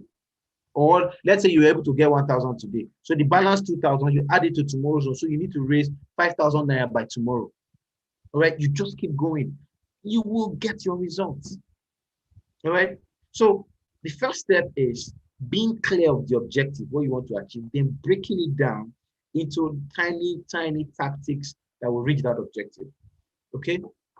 So usually the main objectives could be increase brand awareness, drive sales, generate leads, and create a community around your brand, right? Increase brand awareness so that people will buy from you. People cannot buy from who they don't know, right? So brand awareness first, then sales. All right. Now, generating leads is what actually leads to sales. So it should actually be brand awareness, right? Leads, people interested, sales, people that finally bought, in the community, those that love you enough and now believe so much in you that they can tell their family and friends. All right. So I increase my brand awareness. All right. I get people interested based on what they've seen as regards the brand awareness. They now become leads. Those people that are leads now finally buy. Those people that have bought, because of the experience and how I've treated them, remember what Alison said, customer experience is actually sales. So because of that customer experience, because of that feeling, they love me enough, then they become members and become people that start talking about me to others, right? They've gotten to the level of love, what do I call it now? Brand ambassadors. All right. There's now a community. They are now there talking about everything, sharing, inviting others to do, to enjoy what we're talking about. That is what it is basically. All right. And that is basically what a funnel is. I said I was going to talk about funnel today. So that's basically how a funnel is. The funnel starts with the awareness part, top of the funnel, all right, down to the leads part. All right. Let's say you attracted 10 people, 5 become leads. All right. Usually there's an average of 50% drop when you get to every level of the funnel. That's the average. So on average, you find out that 20 people hear of you, brand awareness. 10 become leads, right? 5 buy. 2 become community people or become advocates. If the quality of what you are delivering is awesome, 2 become advocates. All right, it's about 50% drop along down the levels of the phone. That is just basically how it works. So what you want to do is you want to increase the number of people that are getting to know you. You want to increase the number of conversations we are having. Many people don't do conversations on social media. Well, that's what social media is for. All right, social media has reduced the whole cold calling thing. People just call you from nowhere. Hi, my name is John Bosco. I'm calling you from Italy. Are you interested in buying puff puff? You say, no, I'm not interested. So, okay, thank you for your time. But can I ask you, would you be interested in buying Zobo? Uncle, I said I'm not interested. Okay, thank you for your time. But will you be interested in mixing the puff puff and Zobo? Do you understand? That's cold calling. No relationship, nothing. Now, social media has reduced that, right? Social media has created that relationship thing, has made it easy for you to now bridge that gap, So it's easier for you to talk to people now because they would have seen you already. You already have brand awareness with them, right? So you're talking to them, you are improving the relationship, you are answering questions, they have become leads, right? From leads, you have answered their final sales objections, then they buy, right? From buying, they now get to the point where they believe in you so much and they start telling the world all over that your product is good, that you are awesome, that you are the best thing since sliced bread. right? So that is just how the funnel works. And that is basically what your objectives will be when you're running a business. All right, that's basically what your objective is. It has to be. Put Gary on top of the chair. You want to put Gary on top of the chair. All right, so back to what I was saying. All right, so where was I? Okay, now on social media, you can identify specific goals. All right, these objectives I mentioned, you identify them. They start working on the plan, working on your tactics to do all of that. So how do you create that awareness? All right, you're talking about yourself. You're talking about how good your product is. You're talking about how your product is helping people. All right, that's what you're doing, brand awareness. All right, you are dealing with the issues and the questions that people are asking about. All right, you are answering those questions. So people sometimes feel that, okay, I provide teaching resources. Should I now be teaching these people for free? Yes, please teach them for free. Now, what that does for you is it demonstrates your authority. It demonstrates that you know what you're doing. All right. So that by the time you now say, come and buy stuff, the person is thinking, he provided this type of value for free. What do you think he will provide when I pay? He will provide way more, so I'm going to pay. Do you understand? So many people are scared of generally sharing stuff because they feel, oh, please. All right. But the idea is, I do not know how good you are until I've seen the stuff that you've shared. Then I now know how good you are. All right. That's how it works. All right. So that's how you get brand awareness. Then driving sales, getting leads. Leads actually before sales. Social media is actually a lead generation platform. All right. It's not really a sales platform. It is a lead generation platform. All right. Now, what most people don't understand is if sales happen directly, you are lucky.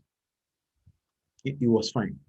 But that does not necessarily mean that that is how it is or how it is supposed to be.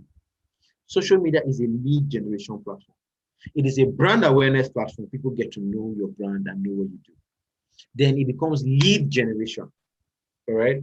Now, when you generate those leads, you have somebody is asking you about your company and all of that. The first thing you want to do is collect phone number and email addresses. Why? You could lose your Facebook anytime. Collect phone number and email addresses. All right. The other thing is, if you have those email addresses, you can actually market to the person on Facebook, all right, using those email addresses. All right. You can upload the email addresses to Facebook, and Facebook will find those people for you. All right, so you might not even need to send them direct messages anymore, but Facebook can find them based on all of this. Why am I explaining this? The idea is people need to see and hear from you several times before they buy. If somebody buys from you just by hearing from you the first time, it's okay, but that does not mean that is the norm or that's the proper thing. People need to see and hear from you as many times as possible. All right, until they convert. And conversion many times comes with that repetition. I've heard this guy before. I've seen this guy somewhere. This guy is a correct guy. Oh, yeah. All right. It's a bit difficult when somebody is hearing from you the first time. You don't really expect person to buy or to pay, especially if what you're selling is not puff puff. If what you are selling will cost some money, all right, it will take a while before you can convert those people. It will take a while before you can get this because they are assessing different people. They don't want to lose their money. They know that there is Hush Puppy. They know that Hush Puppy has an academy. All right. They know that there are people out there wanting to take their money. So they are verifying, they are checking. Is he a fraud? Has he done wayo? Is he this? Are there negative reviews about this person? All right. So he's checking. So it's not just easy to just pull out those, some large, currencies or pull out some amount of money to just give out for nothing. Do you understand what I'm saying? So it's checking out all those things, right? Now, your social media is reinforcing your authority, reinforcing in the person's mind that you are who you say you are, reinforcing in the person's mind that you are the thing that they need, making them feel that, we have to get this guy by all means. Do you understand? That's what social media is doing. Okay, you're sharing testimonials from people, and they're like, somebody don't buy the course. Hey, you said the person are fake, but this guy will buy a course. They can actually go and find those people and talk to them. All right, that's why I like recommendations on Facebook and LinkedIn. Recommendations on Facebook and LinkedIn and reviews on Facebook. They're absolutely awesome. Why are they awesome? You find out that these recommendations or these things, right? What do they do? What they do is it actually helps you deal with where people are scared of making purchases. All right. They were scared before that, this thing no go happen, this thing no go happen. But these people, when they now see all these things that these people are doing, they'll not be like, you need to do this. This one will correct something. This person is a correct guy, all right, based on this that I have seen. Look at this person that I know. I did business with him. Look at all this other person that I know. He did business with him. Look how I helped this one. Testimonials help deal with a lot of the issues many people struggle with. Please, let me just state one thing clear. All those WhatsApp messages, thank you, finally delivered. Thank you, I have received my product. That is not testimonial. You see, I am drawing my ear now. See it. Let me put down this thing very well. See, I'm drawing my 2 ears so that you hear it very well. Thank you, my product finally arrived. Is not a testimonial. Oh, thank you, he loved it. It is not a testimonial, right? Guide people to write testimonials. Guide them to write exactly what they feel. Guide them to write exactly how the clothes make them feel, right? Testimonials are about a person's feeling, how a person's appreciation for what you are providing. That's what testimonials are, all right? So learn to, what's the word? Learn to write proper testimonials. All right, it's absolutely important. Learn to write proper testimonials, please. Right, guide them. Okay, for example, you sew clothes, for example. The clothes are very, very nice, right? Now, those very, very nice clothes. Sorry, I need to put off my AC just a minute. And I need to put off this AC. Just a minute.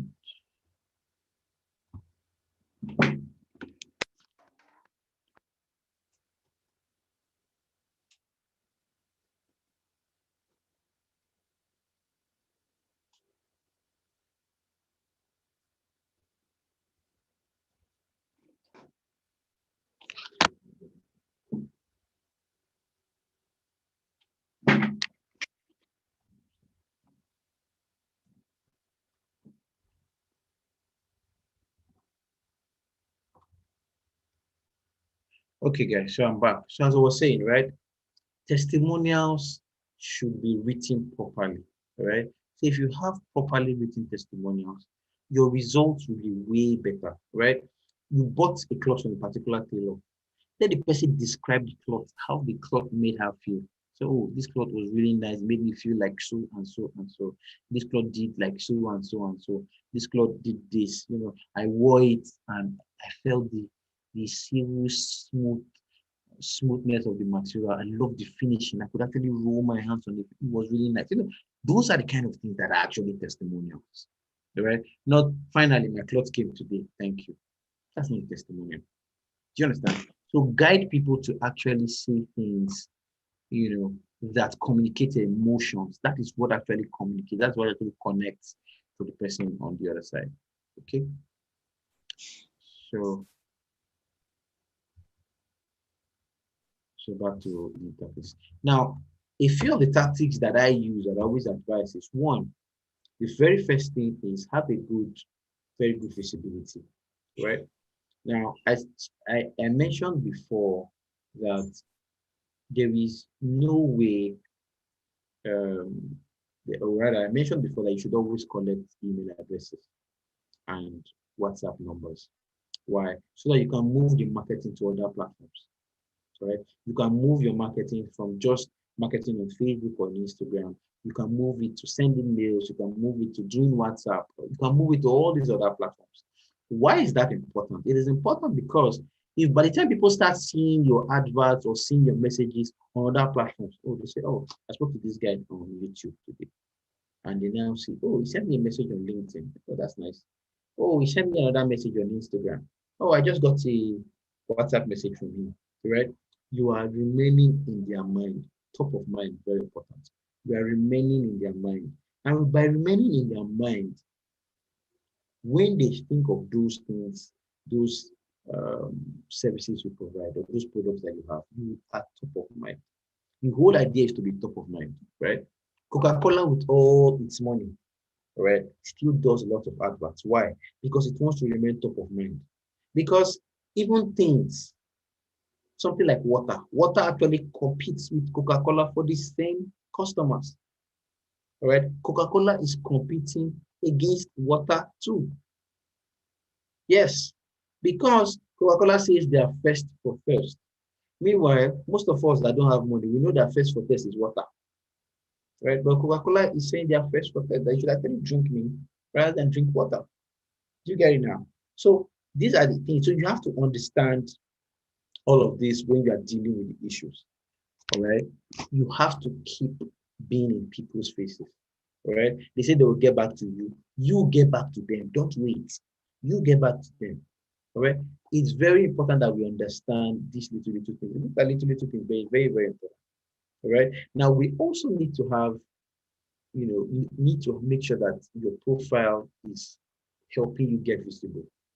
That your profile is helping you get exposure. Why is that important? I'll tell you. Many times, some people do some fantastic stuff, but their profiles are crap that they cannot be found. Right? Now, in your profile, every time there is a place for the name and there is a place for username. Many times I see people, they will use their names as their username. And I wonder why. Why now? All right. You thought that the people were dumb when they give you an extra place to put something. They are not dumb now. They're just giving you an extra opportunity to market. For you, you have refused to use it. You don't need to say, my name is John Bosco, right? Then you now go to your username and now put, I am John Bosco. Uncle, we already know that you are John Bosco. Please put another thing in that place. All right. Why is it important? It is important because if you put the names that people are searching for, you will be found. Many people have names that people cannot search for. All right. People do not search for pilots when they're actually looking for cab drivers. So all those cab drivers that write pilots on their what's it called? That call themselves pilots and put it on their Instagram or Facebook or whatever, you'll be missing out on customers. Why? Because people are looking for drivers, not pilots. Do you understand what I'm saying? So you put it, scrap, it's useless. So put things that people are searching for, people can find. Right? Facebook, Instagram have said that they are focusing on search this period, meaning they want to see how their sorry, let me drink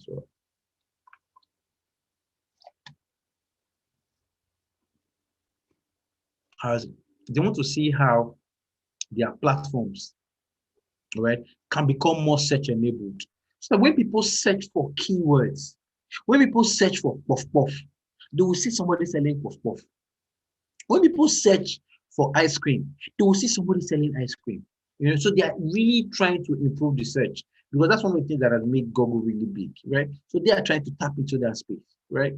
So that when people search for things, they can actually find these things and get in touch with these people. So it means that you as a person have to find a way to take advantage of this thing that they mentioned. But many people do not take advantage, right? So use every opportunity you have.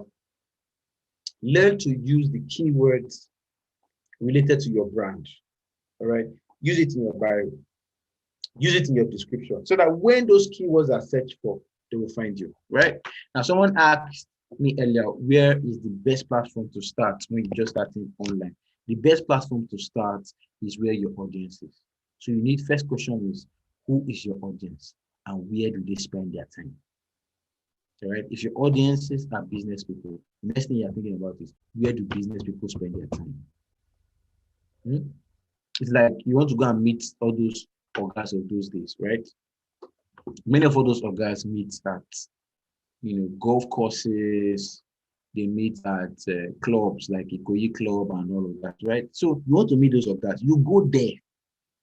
It's the same thing with social media, right? You want to meet the guys that will buy particular things from you, identify them first, right? Once you identify them, go to where they hang out, right? And you will find them there. Now you have to engage and interact with them. Most people are good at posting. They are terrible at engaging and interacting. Please understand something. One of the major things that has grown our businesses when we manage accounts for people. Okay, you guys know I manage social media accounts. Right. I'm a healthcare and business social media strategist. We manage social media accounts, helping clients attract and convert, right, their prospects to paying customers. Okay, so we do that. And one of the major things we realize that make so many people think that we are geniuses when we do our job is one simple thing. You see that engagement and interaction, we do it budget. Then we do it. I will sit down and tell my guys, you will sit down and engage on these platforms. You engage, you have conversations. You go up and down, talk to these people. Why is that important? It is important because that is what social media is for. Social media is an engagement platform. Social media is a platform where people have this kind of conversations. So you have to be there having the type of conversations too. If you're not having the conversations, you would miss out. If you're not having the conversations, you would miss out. Believe me, you need to be having these conversations. All right, people having these conversations because as you have the conversations, your name will appear on their platform. Other people coming to visit those platforms, we see your name and let me check out what this guy is doing, and they'll check you out. And before you know what's happening, you start getting exposure, you start getting business deals, you start making money. All right, I remember one time when we were to sell what was it? We're to sell one chair. It's called the Kama Sutra chair. All right. So the time we were to sell that chair, I remember very carefully. I went to spend time on Tonye Edmond's page. Right. I was there engaging with the brand name. And you have people coming to check out to get all these people. I don't mean when you go there, you say, yeah, you now go there. What's up? You now go there. You put one smiley. You now smile. Now do smiley that smiles. Or you now go there and do like this. You now go there and do all these funny things. Right? No. Go there, provide fantastic comments that would make people say, Alpha, what's up? All right? That will make you remember to, right? Now, sometimes the comment will be so good that the owner of the platform can even pin your comment. Let me give an example. During, it was Lasisi Eleni, Lasisi posted something. All right. So I now went there. I've forgotten the comment that I gave. That comment for weeks, maybe up to a month after, so I was getting replies to it. Why? It connected with so many people, just keep on talking about it. So why am I saying this? That thing that I did gave me visibility long after I had placed it. You understand? So you have these people coming back to the platform, checking out what you are doing, and you're selling market. Do you understand what I'm saying? Right? Engagement is a very important part of social media.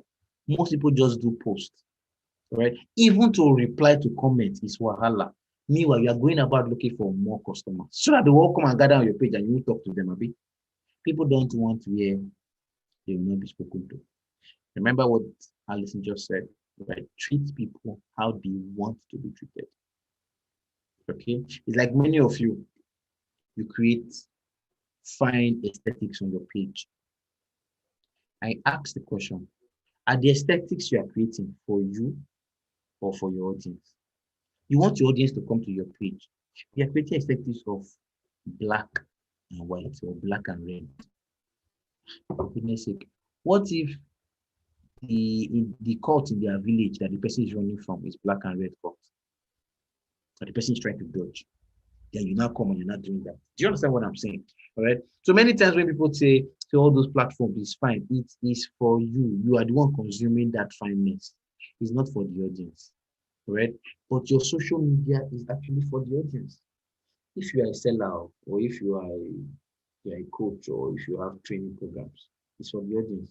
If your social media is just for posting your Sunday pictures, no one, you're not looking for that about it. But for audience that will buy from you, you have to create how for them, not for yourself. All right. So interact with them, engage with them. All right. Tell your stories, show behind the scenes, show us what we know regularly see. All right. And one guy that I don't know how he lost his arm. He lost his arm, right?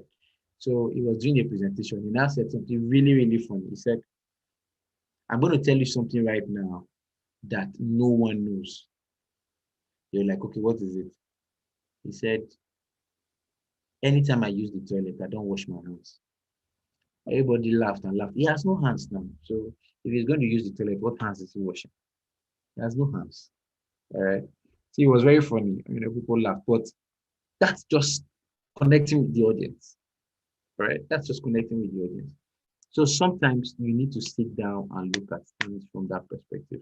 Right? What kind of things would the audience like that you need to show up? Right? Now, I've also mentioned that you can have content, one video. That one video can be repurposed in a million ways. You see this video I'm doing now? At the end of all this, I will sell this video. I will cut out snippets of it, right? And I will use for marketing. I will put on different platforms, one same video. A video, even if it's let's just say an hour video, right? Should be able, right? A video, an hour video should be able to produce content for at least a month. Yes, one video should be able to produce content for 30 full days. How? Very simple. You do a video, right? You cut out 10 minutes of that video. You can go on YouTube. That 10 minutes can go on IGTV. You pick particular areas where you said fantastic things, where the room was hot, where you were able to teach some very, very important things. Cut out 15 seconds of that, put it on Reels. Add small music. The thing does very well. People will engage with it, it will blow up. That same one you put on Reels can go on Stories.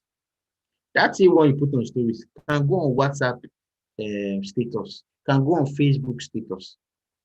All right, how many have we done now? That's almost 6, right? Okay. Now, you can actually create quotes from that thing. What hot quotes did you release? For example, I remember when I started teaching, I told somebody, some things cannot be taught. They have to be caught. Somebody say, this one enter. That one, as I take enter, I can say, just pick out that part, and it is quote for me. That's quote content, right? I could use that quote content and do maybe letters, as in the lettering, right? I could make it automation, so the letters will be moving. Right? All those letters that you saw, right? Some things cannot be cut. Sorry, some things cannot be taught. They have to be cut. I could use lettering to create all of that, right? And you have that movement. How many have we done now? I could also take that same image that we're talking about, or rather take that same video, create an audio from it, extract that audio, right? Share as podcast. I could even share as what do they call that thing, as on Facebook audio. What am I saying? One content can be repurposed in a million ways. So that when I look at people, say, they're looking for content, and I'll just be looking at it. In my head, I'll be saying, I say, see real estate is equal abandonment. Real estate, see real estate, right? And I'm not making use of, right? Absolutely important ways to repurpose, reuse content, right? Just sit down, look through, pick your best videos. Let's say your videos that have reached 1 million views, for example, you pick it and you start dissecting it.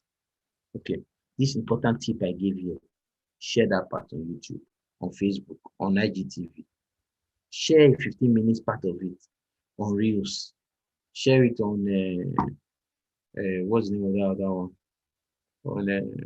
On statuses and stories. Do you understand? You have to learn to do these tiny bits. Before you know what's happening, you are creating the content that is connecting with the environment, all right, and helping those people in that your environment, believe and trust that you are the person you say you are, all right, and helping them trust enough to share your message with others, all right. Absolutely very important. I've already talked about social proof, recommendations, reviews, and testimonials, right? So try to make sure you collect all of these from people buying from you, right? Now, your competition is also a very valid part of your strategy, your competition. Now, for me, I say this all the time. If you have correctly identified your competition, your marketing work has been reduced by 50%. Why? Your competition is also selling to the same market like you. All right. So you identify who they are, identify what they are doing, identify what they are doing right if you can improve, identify what they are not doing at all or what they are doing wrongly. Right. So that you will learn and say, okay, this thing they're doing this thing wrongly. I will not do this. They're doing this right. This is the way to go. Do you understand? It's absolutely important that you understand and analyze your competition. Your competition is a good source for information for you, for your brand, for what you do. Okay, absolutely important. So find time, analyze your competition. Now, it's also good to find your influencers and find influencing posts. Now, by influencing posts, I mean trending posts. Trending posts, if you have trending posts in your area or trending posts that will connect with your niche, right? Because I have lots of women following my page, right? So that I look for posts around women related, right? So some people be, why are you doing that? Why are you having women?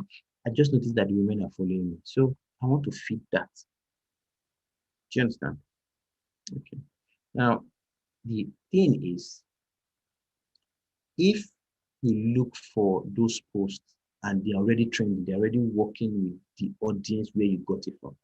By the time it comes to your own audience, if your audience is similar, it will also trend with your own audience. If you share that properly, it will also trend.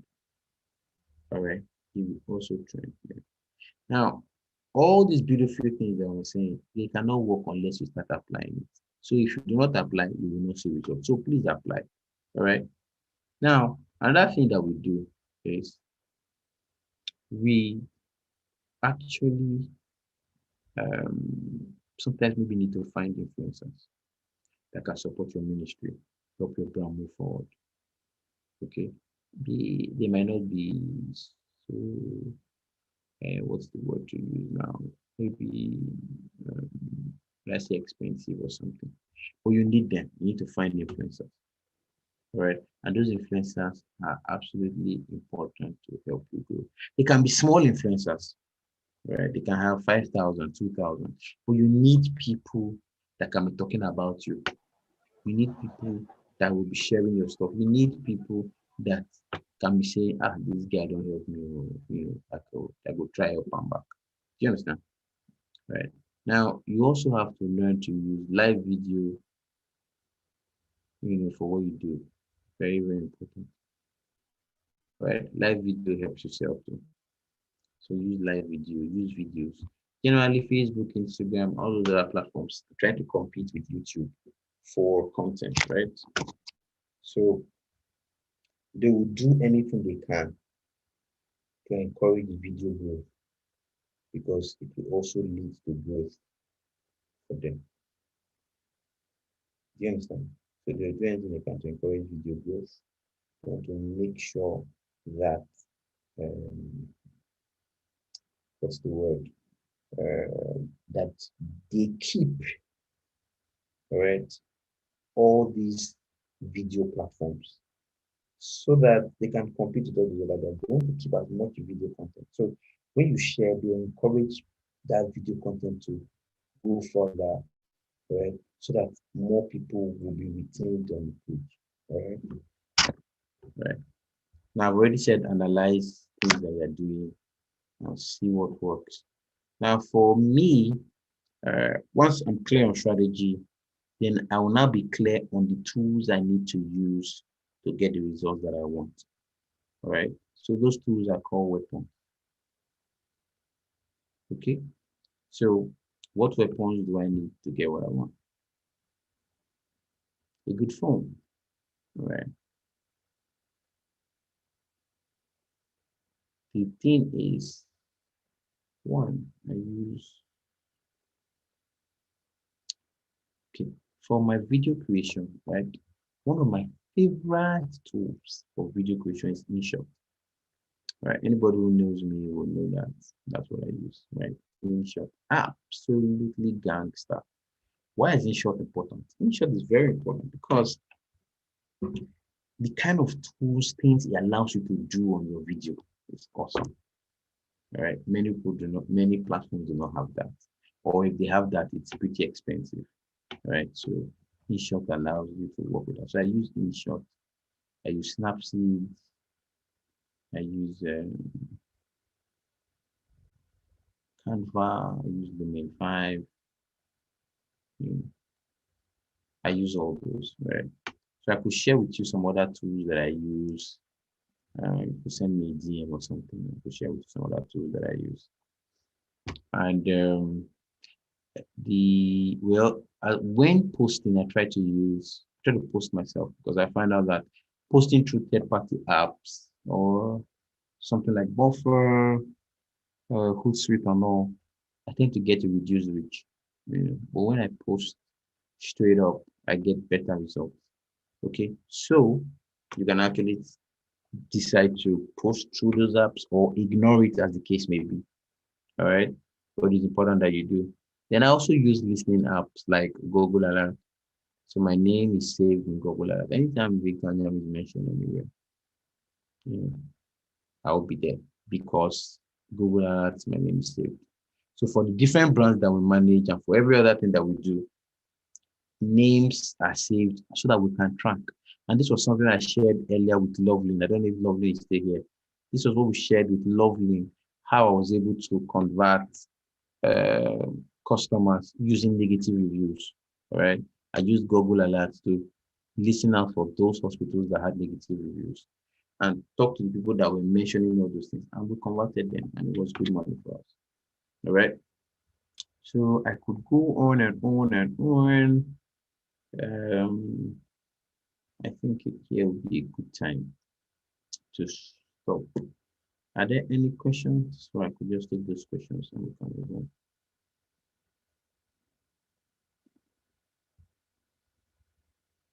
Hey guys. We're here. Yeah. All right. So any questions so far? I think you said a lot already, and there might be questions, quite all right.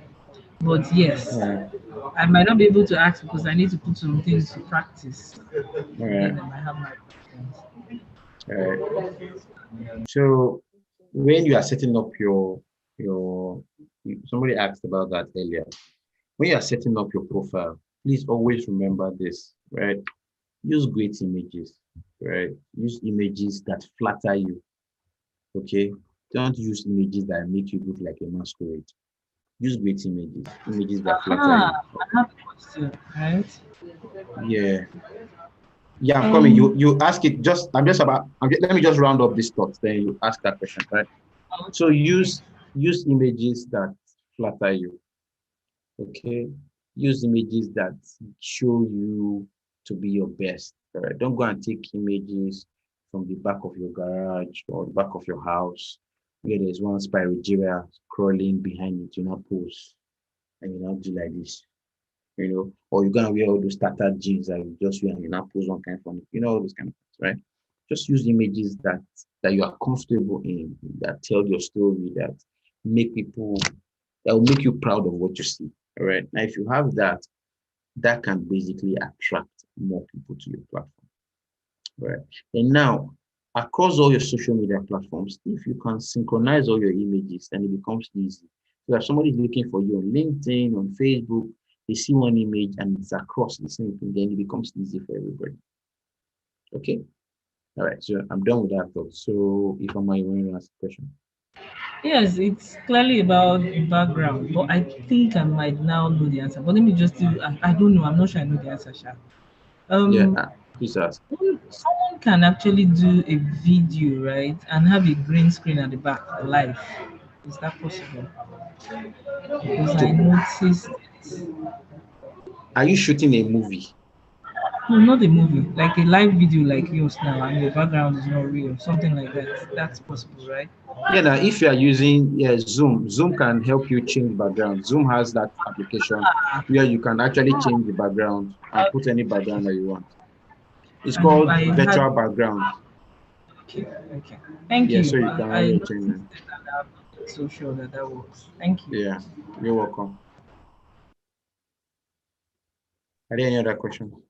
Yeah, I was going to ask a question. Yes, please. Talking about tools, Yeah. you listed a few, so I don't know if you can still go on with more tools. Okay. So yeah, okay, now this is what I do, right? I have a paid email service, right? Where people pay monthly to receive emails from me. I send emails weekly. They pay to receive emails from me. Now, every week in those emails, I share tools. I share my secret strategies.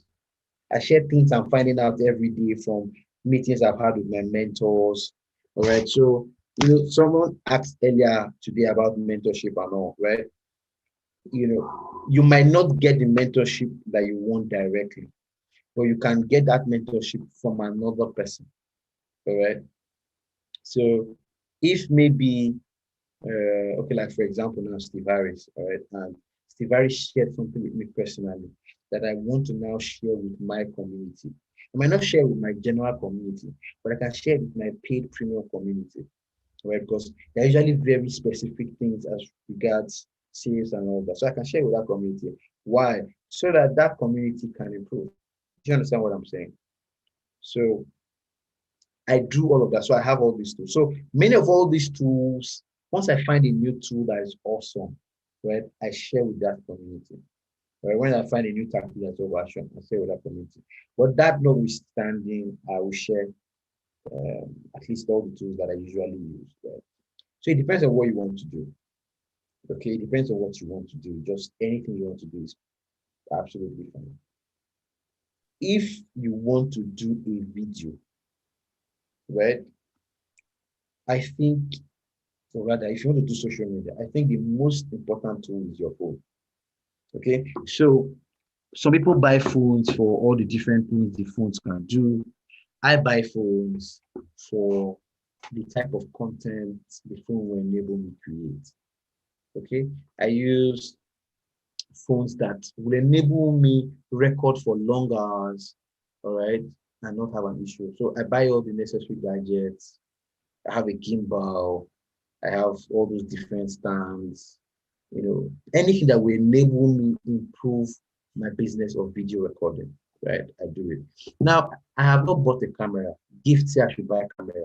But I told Gift that there's no need to buy a camera since I already have a phone, right? Just get a phone that has clear camera that can record fine and doesn't look pixelated and poor, right? If you have that, just do your work and push it out there.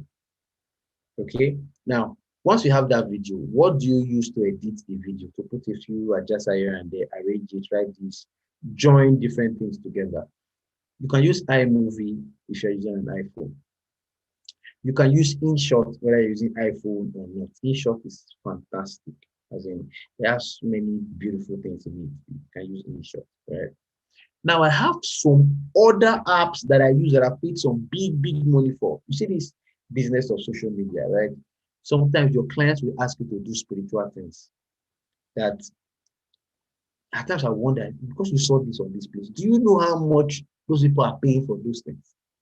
But they'll be saying, you should do it, you should do it, you should do it, you should do it. So you too now want to still perform at that level. So you try your best, right? So you buy some of all these apps, pretty expensive apps. So I have Lumen 5 that I use for videos. I have InVideo that I also use for videos. They have templates, all right, that you can just use, put the templates together, arrange a video, something cool, in a particular topic or whatever. You just have just very good templates. Which other video tool now? I remember.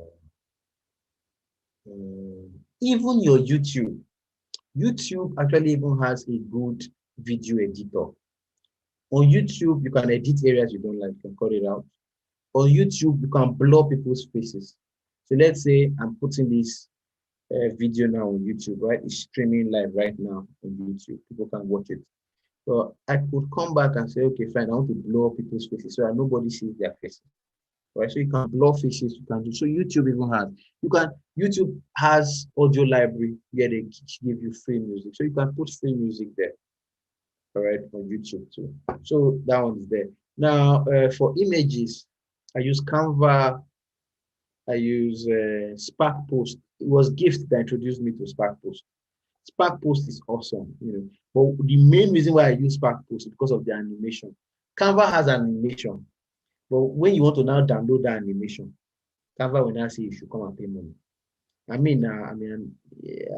are still a growing company, so we say we don't want to be paying money for Canva yet. When we have InShot and all these other guys that can give us all those video animations, right? But Spark Post can give us an animation. So I get word animations with Spark Post, word animations with Legend, all right? So I use that, and it can get me the words jumping in anywhere I wanted to jump and all of that. It's just pretty nice and cool stuff. So you can check it out. Spark Post is really nice. I use Snapseed too, just when I want to do one or two few editing here and there. Snapseed is actually powerful. It's owned by Google, and they're actually a powerful editing platform. So it helps you do some crazy stuff. Some of the things that you see in Adobe, Photoshop, Snapseed can do. I use WordSwag. WordSwag is sweet, man, lovely. I was introduced to WordSwag by what's his name? His name is Adebolu. He used to be the head of my social media unit in Covenant, in the Covenant Nation. Adebolu is one fantastic guy. So I learned about WordSwag from him. WordSwag, I use it a lot too. It has been awesome. And what other tools? I can't think of any other tool right now. Sometimes I have to just look through my. Okay, what about for content creation?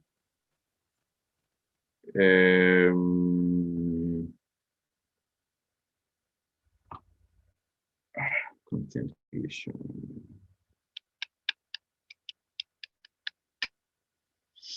How do you mean content creation? Let me start from there first.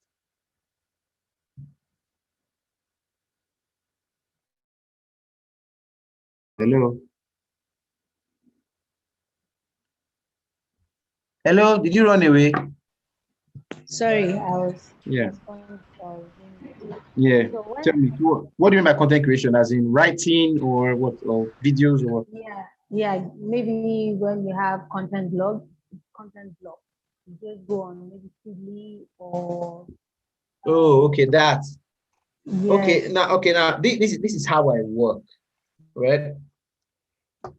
First, content should speak to the audience. So the question is, what is the audience dealing with? Come from there first. What is the audience dealing with? Do they have a product that they're finding it difficult to use? That's content for you. Do they have kids that you're finding it difficult to grow, to deal with, to handle their issues? That's content for you. Do they have health issues, that can be solved by just some little things? That's content for you. All right. Now, my very good friend, Dr. Malik. Dr. Malik did something during, remember there was one time when everybody was doing DNA check, DNA check, DNA check, DNA checks. As healthcare practitioners, we know that there are several other ways to check if a child is your child, right? There are several ways. But DNA is like the most confirmed way, right? It's the way that works. Fine. Now, he decided to ride on that DNA thing, but teach several other ways that you can actually check if your child is your child. Do you understand what I'm saying? Right? So he picked some other tools, right? So you could see something that is happening and do something that relates to it. For example, I don't know whether you were here when Ized was speaking. She mentioned the competition between Generation Z and Generation Z and Millennials.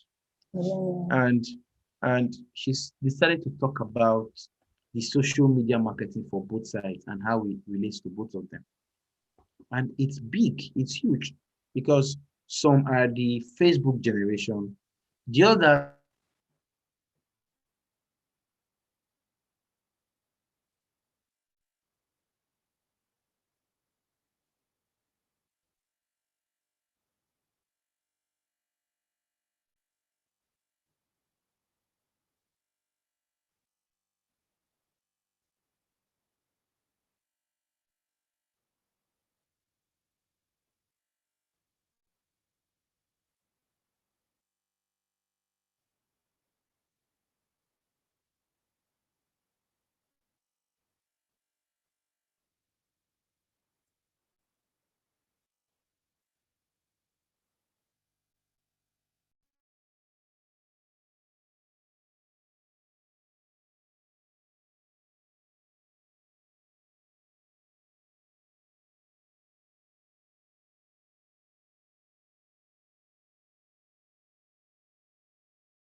Hello, is anyone still online?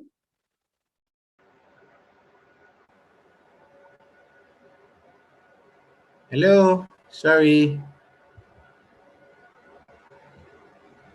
Yeah, still here.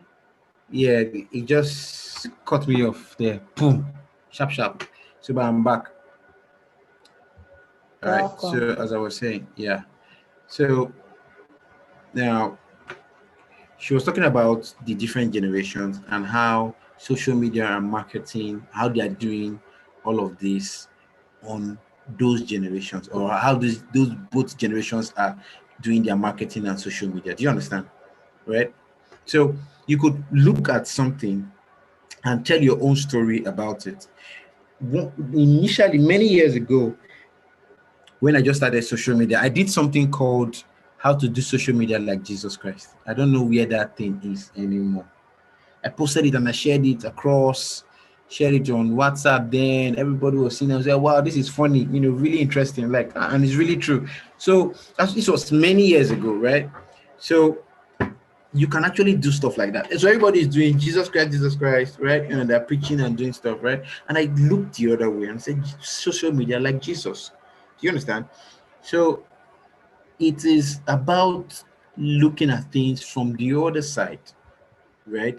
And finding ways that whatever you're trying to say will benefit your audience, how your audience can benefit from the general gist, so you taking the general gist and twisting it to benefit your audience, basically, right? There was a video about Sam Loco and Nkemowo, right? Nkemowo, they robbed the guy. They took his car. No, they stopped a guy, got the guy out of the car, right? Then they wanted to now enter the car. The problem is, they said the two of them, none of them could drive. So Sam Loco said, "You enter that side, I will enter this side." No, Kemowo said, "No, you enter that side, you drive, me, I will stay with the guy." So they kept on fighting like that. You stay that side, you stay that side, you stay that side, right? They kept on fighting like that. Now, what was the issue? The issue was because they couldn't drive, right? That's why they were doing that, right? So I picked that and I used it to talk about collaborations. That if you are collaborating, learn to collaborate with people that have things that you do not have. That's like marriage, right? Husband and wife, right? The woman has the uterus, the man doesn't have the uterus. Do you understand what I'm saying? The woman has a different type of temperament, she thinks a bit differently. The man doesn't think that way, right? So there are differences on both sides, right? But coming together of both sides is what makes it a whole thing. Do you understand? So that's what I was talking about, with that video. Okay. So, but it was comedy. It was a different thing they were trying to sell when they created that content. But I took that piece of content and I turned it around and used it to my own advantage. Do you understand what I'm saying now? So things can happen and you can be turned around, for whatever you want to use it for. All right. You can twist it, It's like these memes that they use now. Somebody said something in another place. They will not pick that meme and use that same thing that the person said and use it in another place. And it will make sense based on what we're using it for. All right. So that's what basically it is. So it's just for you to sit down, look through, or look at these things happening and find ways to take advantage. All right. If there are latest news that can benefit your audience, share it. All right. Latest information that can benefit your audience, let them know. All right. New tools that can benefit your audience, let them know. All right. So there are 1,000,001 things that you can do with content. Okay. Now, another thing that I do is, if I have a content heading or a content theme, for example, all right, Google is your friend. I take that theme and I go and put it on Google. When I put it on Google, I see suggestions based on what people are searching for. So I can discuss that topic right now along the lines based on the questions people have been asking. One, I can also put it on Google Trends and see what the information as regards that is. Are people be searching for it? Are people be looking for answers as regards this? All right. If I'm creating a YouTube video, I take it to YouTube also and I put it there and I see the different options that come up. All of this gives me an idea when I'm creating my own content. Right. So from one thing, I could have several types of content coming in. For example, I did a content on Facebook. Facebook ads disabling and all those things that Facebook does. From that content, I've talked about the different accounts that Facebook ads can disable, the 4 accounts that Facebook ads can disable. That was content on its own. The things that you can do before Facebook disables your account. So even if they decide to disable your account is still okay. That's content, right? The things that you can avoid, right, so that your account does not get disabled. Do you understand? So several things. I've not even dwelt on the main Facebook disabling now, but see the other several things that I've talked about as regards it. Do you understand what I'm saying? Okay. So there are a variety and 1,000,001 ways. Okay, there's another way too. I don't know whether you've heard of Ask the Public. Ask the Public is a site that actually helps you with content ideas too. So if you have a content theme and you take it to Ask the Public, once you put it there, then you see 1,000,000 questions will just jump at you that you can use for your content. You can write, you can do whatever, so there's several things. So I hope I've been able to help you and not confuse you and not scatter your head. Thank you very much. Okay, my pleasure. Any other questions, guys?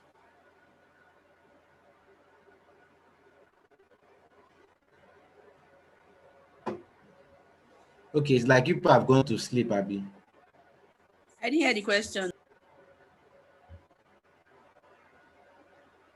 So no other questions, right?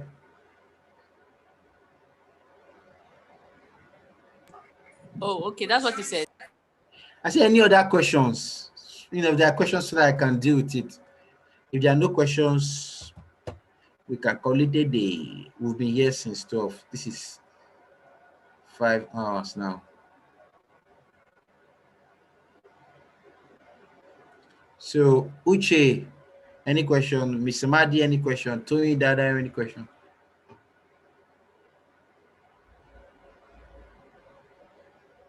I think no questions. Sorry. Thanks. all right, you're welcome. No questions. Okay. Thank you. Okay. All right. So, ladies and gentlemen, thank you for being here. Can you post a name? Look through the groups. Can you see one Olutayo or Latuboso?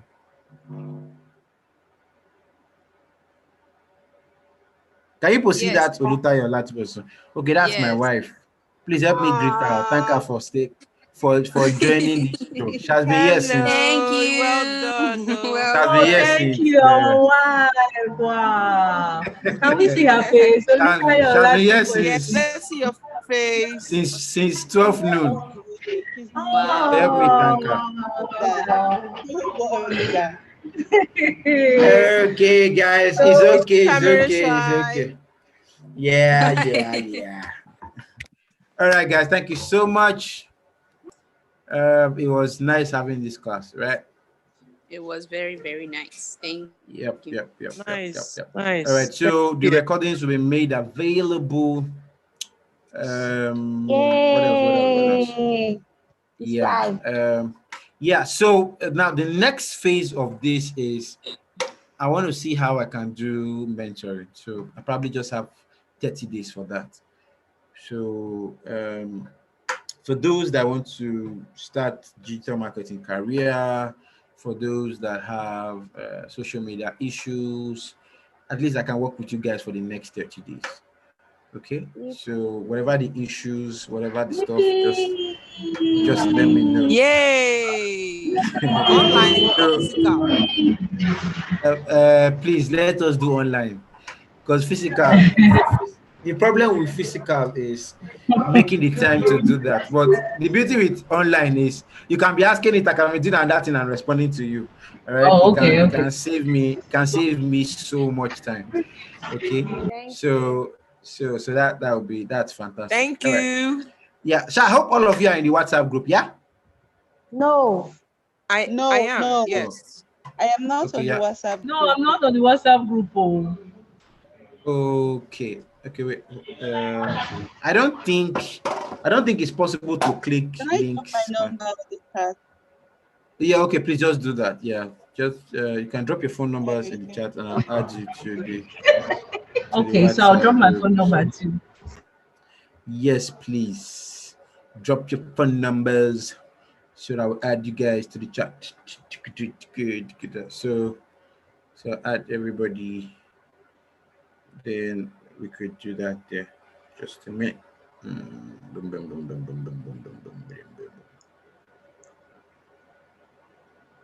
Thank you so much. May God bless you for this. I really enjoyed this. My pleasure. Thank you, H1.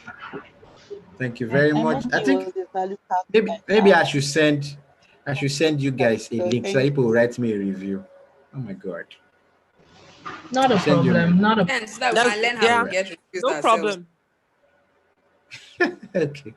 081 057 8977. Oh, Queen, you are Miss Amadi. Yes, I am. I have your number now. I'll add you straight. So I have Queen's number. Okay. Zoom gave me a different name today, so. But you can always change your name now to what you want now. There was no time. I was late for the class, so I didn't want to waste 1 second. 5742.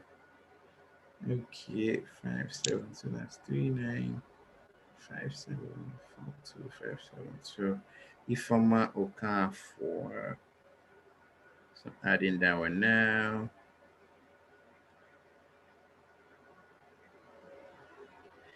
So did you guys share your social media handles?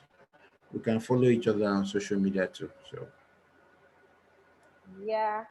Where on the group? well, you can add it in this message space. They added it earlier. I don't know if you saw that. Oh no, I did. I think the time you left and changed the messages got white. Oh, really? Yeah. Ah, goddamn. Wow. So, oh dear, oh dear, oh dear. I apologize for that. I apologize. I was supposed to just put on the gen and just do it, but I'm always scared of that background noise, especially when you're recording like this. 66, 95, 67, 22. Okay. Lovely. Okay.